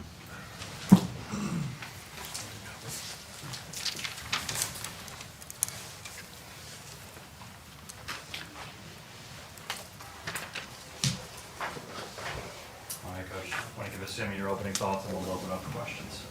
I want to give credit to JMU. I thought they played a good game there. I was proud of our team as far as the opportunity that we presented to ourselves. We had opportunity there, going into the fourth quarter. Even when our quarterback went down, to have a chance, and but we're not making the necessary plays when we need to whether that's sustain drives or get them off the field. I was disappointed in that. We took a lead as 10-3, they answered it. We took a lead of 13-10, they answered it. And every time we needed to get some momentum back on our side after we scored or did something, we couldn't stem the momentum there. And then after the first drive of the second half, we moved it down there and had an opportunity to put some points on the board. We got a field goal, but we weren't able to do much after that, and so it put our defense in a tough situation to keep playing. When we went some three and outs there. So I was disappointed Vasco couldn't finish the game. I thought he was playing really well. He was moving the ball and making some great plays and bringing great energy for us. We'll see how. Tomorrow we'll see what they say as far as his prognosis there, and see if he's going to miss more time than with this game. And so hopefully he can come back. Mike went in and Ethan went in, and I thought they competed. You know, they're were able to move the ball a little bit there, but we have to be, you know, those guys when they go in there, they got to make some easy things. There were some easy plays that we needed to make. We didn't make that could sustain drive. So disappointed again that you know we had some opportunities there and you know couldn't take advantage of them. Did the game swing when you got down to the 11? I think it's 10-10. You're driving there in the first half, and you get a penalty, negative play on a rush attempt, and you have to end up settling for that field goal there. Yeah, I mean, you score, you're up 17-10. You know, we took a lot of time off the clock there. It's probably, I don't know, 6-7 minute drive that you had going. You know, and you're up, and you know, that's the whole reason you take the ball. You know, and we moved down the field, and we played clean, and then we get a holding penalty that you know that sets us back, and then we don't block the play right the next way, and now you go from 1st and 20 to 2nd and 22, you know, and then it's not an ideal situation to be in. And so I don't know if it swung on that, but it definitely, we could have had a 7-point lead, you know, and basically going into after they drove down and scored, it was almost the end of the third quarter right away after those two drives, you know, so the clock was, both teams used the clock quite a bit on their drives, and so that was a big moment. It's a big moment, you know, but we have to. It's 2 weeks in a row where we've gotten points, and the opposing team has went down and scored 2 weeks in a row.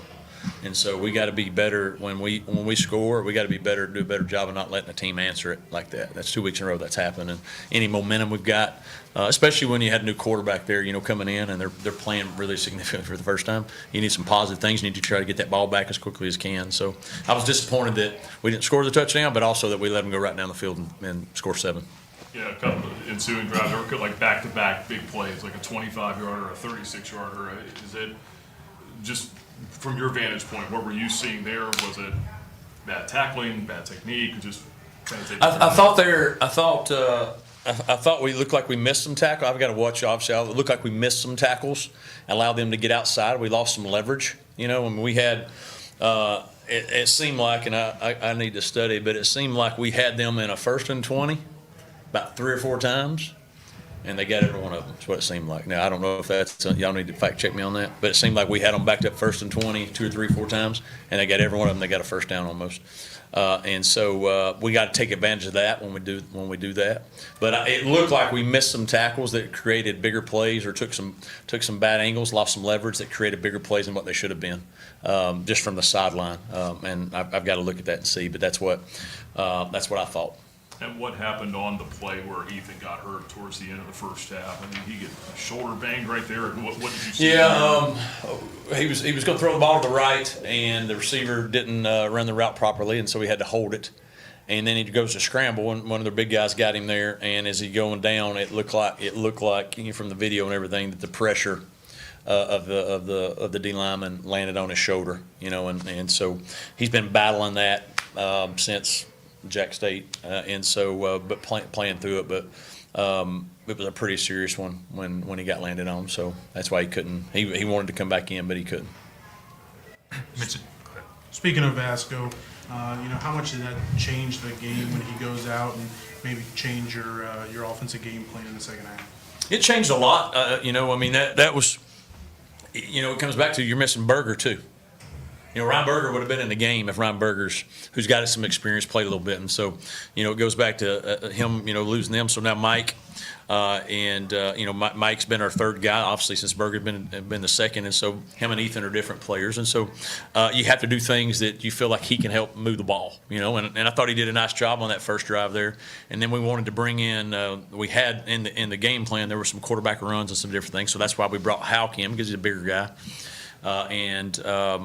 And so, you know, you try to use what they're best at.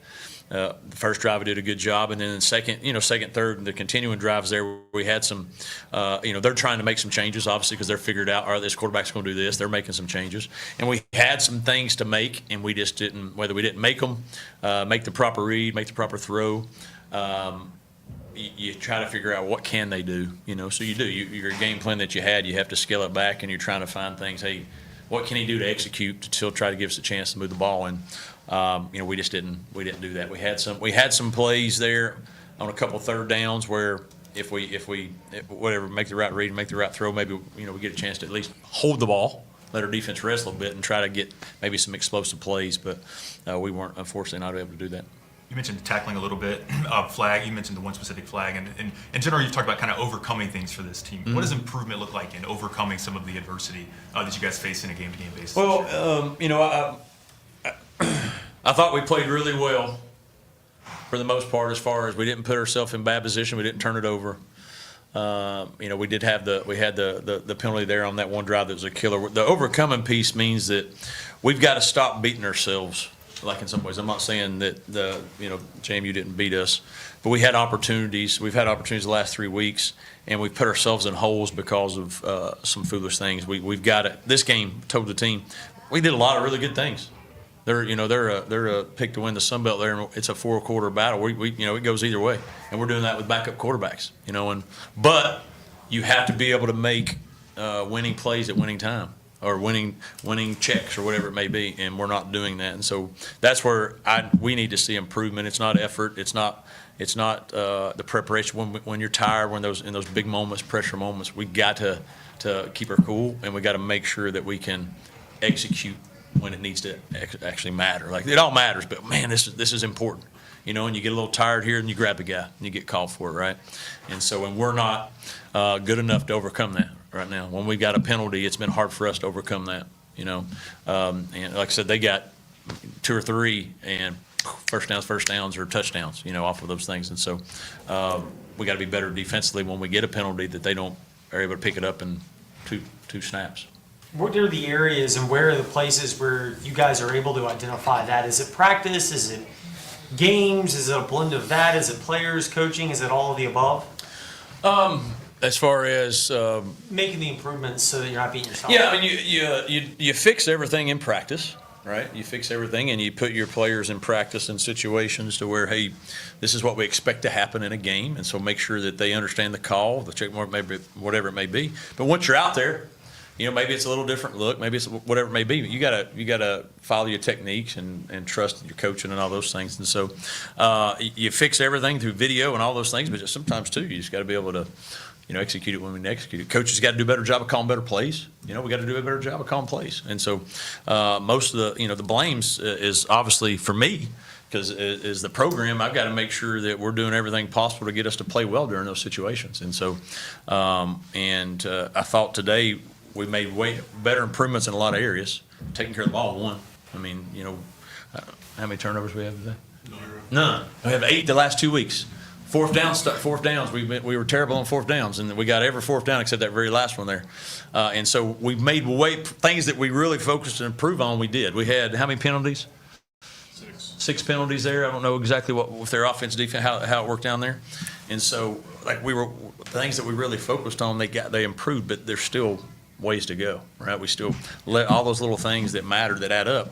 When you're playing good teams, you got to do those things the right way all the time, and we're not doing it enough. We're not doing it enough. It looked like some of the game plan, especially during the second quarter, try to get Juju to the outside. It just looked like they were taking that away. Was that something more of what they were doing? Just what was it you weren't able to get to the perimeter? Yeah, there's you're trying to get him in some speed and different things there. A couple of those. There's a read to that, whether if they're running, the quarterback should keep it sometimes, so you're not trying to hand it to him when he's got 3 or 4 guys on him, and sometimes that happens. Other times you feel like you got a play that works well, and they run something that, is a good call for it sometimes. And so you're trying to get him going there and trying to get him going in the pass game. And the thing that, throughout that game,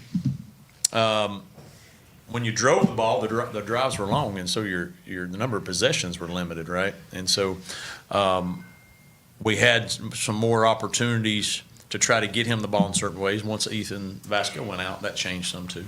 That changed some because of some of the skill sets there. So we weren't able to probably use him in the opportunity we wanted to consistently. I think it was a 4th and 12 there midway through the fourth quarter, down 2 scores. Did you give any thought to try to go for a 4th there? We did with the just with the lack of experience that we had, from the quarterbacks and some of the things that we knew they were going to do. We were I was hoping, I think that at the time was the score 24-13. So you're down there, I think it was 8 minutes, somewhere around there. So I was thinking, all right, if we kick it, we get a stop. You get a chance to get a drive. I didn't want to give them the ball right there, and they're already in, a potential field goal range right away, and then from that standpoint. So we did think about it, but I thought it was just too far for the experience that we had. All right, Coach. Thanks for your time. Thank y'all. And that's head coach Jamie Chadwell addressing the media here tonight as James Madison wins at 31-13. We're going to stay right here as we wait for our student athletes. Brylan Green, who had an interception earlier in the ball game. Let's see Brylan's numbers. Finished with 7 tackles, and he is sitting down right now with the media. Here's Brylan Green, senior from Opelousas, Louisiana. Early on, I know you've told me you've been working on the jugs machine, even with the cast on. Just take me back to that play and how hard you were fighting to get that ball away. Yeah, I mean, I wish I had 2 hands, honestly. But it was a good play. We called man coverage in that play. We kind of had a mishap with me and Corey, but I ended up grabbing the tight end. It was my fault. But I must be living right. Got to play, tried to get the offense some momentum, but we came up short. So. You guys did some good things early on. It's 10-10. It's a fight at halftime. I know Ethan goes out. You can't control that. But the second half, you guys have the lead, and then they had some chunk plays, I think, right after that. You go up 13-10. Take me back to what you guys were seeing there on that drive where they, I think, hit 2 explosives back-to-back. Yeah, it was just mishaps on third down, just not getting off the field. We felt like we had a good game plan, and I think we just had bad miscues at the wrong time, and it kind of just bit us in the butt. So. Brylan, 4th year here. You guys done a lot of winning during your time on the mountain, but a little bit of a slump right now. How are you processing this? How's the rest of the team processing this right now? I mean, for me, I kind of take it like it's a baseball approach, man. I might be struggling at the plate right now, but at the end of the day, it's great on the other side. So we just got to keep harping in on the details of practice. We'll get over it. We'll get over it. From a game plan perspective, a lot was made about their 2 quarterbacks. Seeing Sluka running and seeing Barnett, but it was Barnett all night tonight. Even had a couple of runs. Was it just kind of playing against the expectation of 2 quarterbacks and then just seeing the same guy? How different was that tonight? I mean, we've kind of prepared as if both were going to play the whole game, so it wasn't much of that. They just played the mathematical game today, man. They just had more guys where we didn't fit, and they did a great job of scheming us up. They did what they're supposed to do. So. Obviously looking ahead, Old Dominion's up next, and they're a different defense than JMU. What's going to be kind of the key focus going up against them now after brushing this one off? Yeah, I mean, they bring a different we haven't even looked at them yet, but they bring a different style of play, great program. I think we just have to hone in on the details. I think that's the thing with us. I think we get to a point where it's the details that matter. It's always that one play where we don't do what we normally do as far as details-wise in our scheme, and it hurts us in the butt. But I think by the time we get to look at the film Sunday, Monday, we come out there, I think we'll be ready to go. Do you feel like you guys have made improvements from last week to this week, even though the box score won't say it? Yeah, definitely. I just think that we're just not putting it all together. The defense, when the defense going, the offense not going. When the offense not going, the defense isn't going. We just got to put it all together, and I think that's the biggest thing. Who are the leaders right now in the locker room that are yourself? I mean, I see Damon talking a lot out there. Who are some of the guys right now, especially on the defensive side, that are kind of rallying everybody? Yeah, me, Damon, Joe, Corey, CJ Brazil. We trying to all just keep everybody in the right space of mind. I think that's the biggest thing, man. We just got to make sure that we just keep putting it behind us. We almost there. Now, obviously it hurts, but we get past that hump. We're going to get past that hump. Part of the slump, you guys have had good first halves, and then over the course of the game, the defense seems like it's leaking a little bit more as the game goes on. Where is that attributed, and how do you guys go about correcting that? For me, I think it's just adjustments. I think I would say the opponent is seeing is maybe something that we probably didn't adjust to, which I could be wrong, but I just think it's the adjustment part of it. That's an easy fix to me. Like, I think if we go back and just look at the film and see what we did, we're just not putting it together. I think that's the biggest thing. I think everybody can see that. We just ain't putting it together at the right time, and it's hurting us right now. So, you guys still feel like, obviously, you have a lot to play for. I mean, there's things not even halfway over yet, but just keeping that mentality, that mind space, like you were alluding to here with a game coming up and then a bye week. I mean, how important are these next couple of weeks here before you get back into conference play? It's very important, man. Like I said, man, we're going against a great opponent next week. We just have to figure it out. I think if we figure it out before we get to conference play, we'll be a dangerous team. But it starts Sunday. It starts tomorrow. Going in the film and watching what we need to do. It goes out there Monday. We have to do something differently that we haven't been doing before, obviously. Like, if we doing the same thing, we living in the world of insanity if we don't go out there and try to do something different, you know what I'm saying? So we just got to go out there and just play together. I think that's the biggest thing, too. I feel like sometimes we tugging in one way, tugging the other way, but I think with the group of guys that we have, we'll figure it out. I know it's not your unit, but when you have your starting quarterback go out like Vasco did, is that a hit to morale, or is that, we feel like the defense has to be a little bit more perfect, play a little bit better in order to carry the offense around? Is that how it was in the locker room? No, I wouldn't say we have to play perfect. I just the thing with me, and I would say a lot of the guys on the defense is just get the ball back to the offense, give them a chance. I think that's the biggest thing. We know what we can do. We can't control what the offense is going to do. So as long as we can do our 111 on defense and give them back the ball, regardless of who's at quarterback, receiver, running back, we have a chance. So.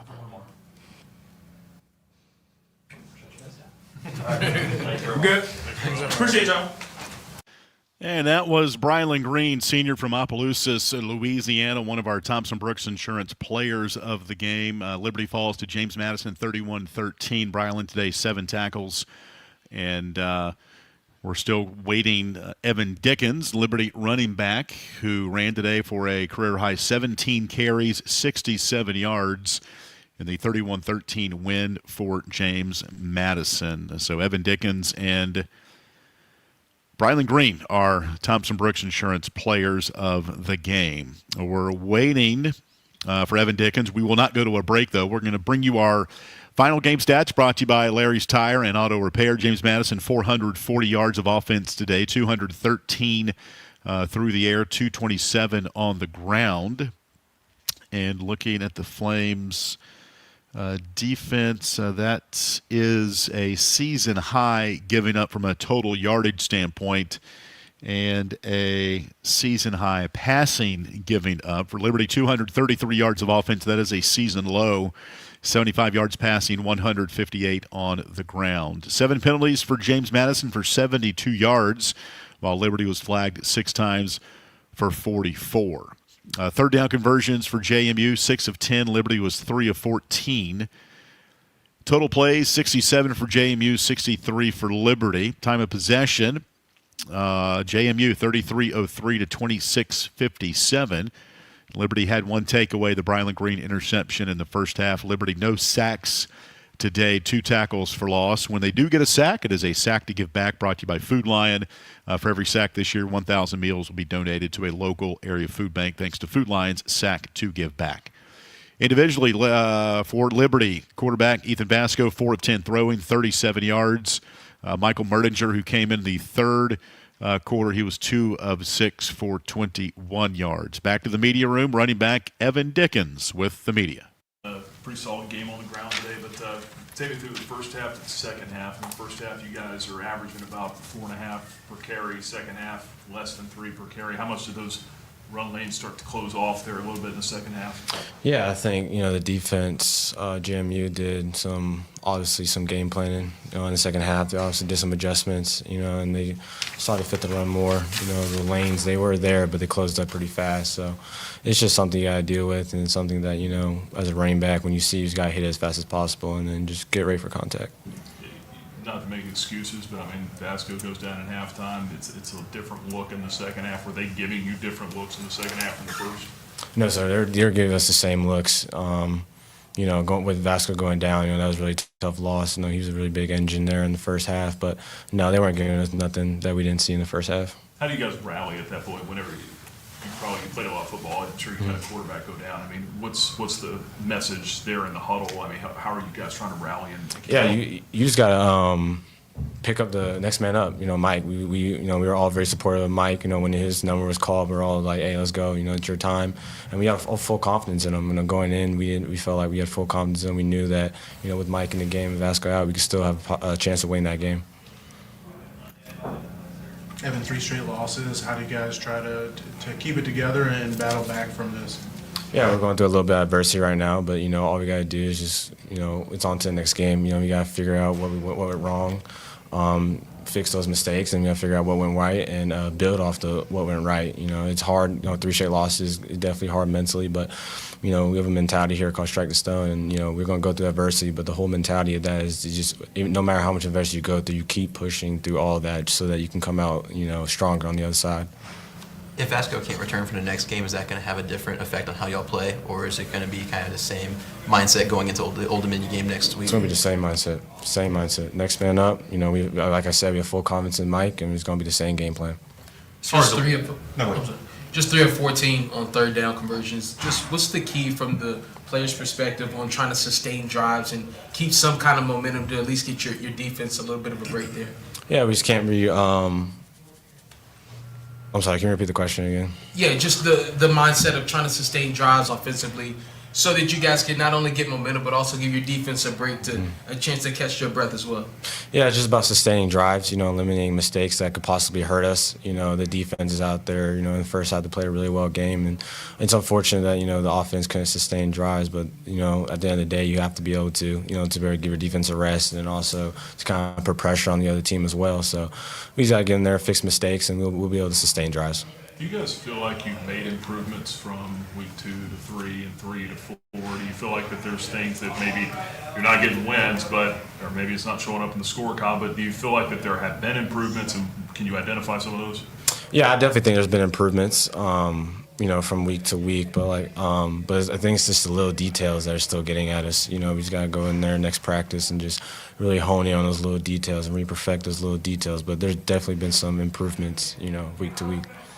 This is your first year here in Lynchburg. Obviously, you've kind of broken out of the running back room, 17 carries again tonight. From a leadership perspective, especially with the quarterback down, do you feel like an obligation to maybe step into a leadership role? Obviously, you've assumed so much in the running back room. Do you feel like that maybe is what this team needs, is somebody else to step up into that? Yeah, I don't think my leadership role really increased when Vasco went down because I feel like everybody has a voice on the offense, right? I think, when someone like Vasco goes down, you kind of just got to rally behind all your guys, right? You just kind of pick each other up, hey, we're good, we're still in this game. No one, just because one guy went down doesn't mean the ship has sunken. So it's just about just rallying everybody together and knowing that hey, we still got a game to play and we still got a game to win. Knowing that conference play is coming up again here pretty soon, you've got one more in-state game, you get a bye week after that. How important are these next couple of weeks to try to get it ready for conference play? Yeah, these next games are going to be, next week's going to be very important. Obviously we need a turning point before conference play, and I have full confidence in our staff that we're going to turn the tide and we're going to get this football team right. Time for one more. Thank you. Thanks. That's Evan Dickens, Liberty running back here today. Our Thompson Brooks Insurance Offensive Player of the Game, career high 17 carries, 67 yards for Evan Dickens, and Brylan Green, our defensive Thompson Brooks Insurance Player of the Game. Brylan today with 7 tackles and the setback to JMU 31-13. Continuing on, our post-game stats brought to you by Larry's Tire and Auto Repair. We gave you some team stats before the interviews of Ethan Vasco, Liberty quarterback, 4 of 10, 37 yards throwing. Again, he went out with an upper body injury, had his arm in a sling when I noticed him post-game during the alma mater. Speaking of the alma mater, shout out to Dr. Larry Sipe, Liberty band director, had the members of the marching band in basketball season maybe. The marching band out at Mellow Mushroom this past Thursday. We kind of choreographed that for this game here. Appreciate those guys coming out. The Liberty cheerleaders were there. Sparky was there. And we'll be right back at Mellow Mushroom on Thursday with our Liberty football show presented by Freedom First Credit Union. Come on out. Just a fun time to talk Liberty football and mingle with some Liberty fans. And Mello does a great job hosting that show, and look forward to our show on Thursday with Coach Chadwell and a couple of our player guests as we look ahead to James. Check that Old Dominion, and that game will be at 6 o'clock next Saturday. Other stats here in the game, Evan Dickens, we mentioned 17 carries, 67 yards. Ethan Vasco, 11 carries, 52 yards, and a touchdown. He was running the ball really well from his quarterback spot before he got hurt. Leading receiver tonight for Liberty, Jamari Person had 2 catches for 29 yards. to lead the way from a receiving standpoint. James Madison's quarterback, Alonzo Burnett III, 17 for 25, 213 yards with 1 touchdown, 1 interception. Leading rusher for the Dukes, Wayne Knight, 17 carries, 89 yards, and a touchdown. The quarterback, Barnett, had 2 rushing touchdowns. And their leading receiver tonight was Jalen Sanchez, 4 catches for 51 yards. Defensively, Darrell Farrar, Liberty linebacker, had 10 tackles tonight. That is a career high for Farrar, eclipsing his 9 tackles he had at Clemson as a member of Appalachian State and a loss in Death Valley last year. And for James Madison, Trent Hendrick had 6 tackles to lead the way for the Duke. Special teams here today. Kicking has been an adventure for Liberty, but today Jay Billingsley, a couple of field goals. He was 2 of 2, 1 from 47 yards out and 1 from 35 yards out. So if you try to kind of see some glimpses of some positivity despite the 3-game losing streak, you got to look to the special teams here today. And Max Morgan punted 5 times, averaging 42 yards per punt, including 1 inside the 20. So special teams probably gets a couple check marks on the sheet on the refrigerator after the game here tonight. But in the end, James Madison wins at 31-13. Liberty now 1-3 on the year. They'll go back onto the road next weekend, Saturday, at Old Dominion. 6 o'clock kickoff. Our pregame show comes your way 4:30. As James Madison now 2-1, they will host Georgia Southern for a 1:30 kickoff in Harrisonburg next week. Our players of the game, again, brought to you by Thompson Brooks Insurance. Our defensive plays of the game here today brought to you by Freedom First Credit Union. That goes to the interception by Brylan Green in the first half, his 6th interception of his career. Brylan Green, our Freedom First Credit Union defensive plays of the game. For all of you guys and gals still in traffic right now, we appreciate you hanging out with us here. We brought our interviews kind of closer towards the end of the ball game, and hopefully you were able to get those on your way home. Got a couple of texts coming in from some of the fans in their cars still hanging out with us. So we appreciate the company on our Coca-Cola postgame show.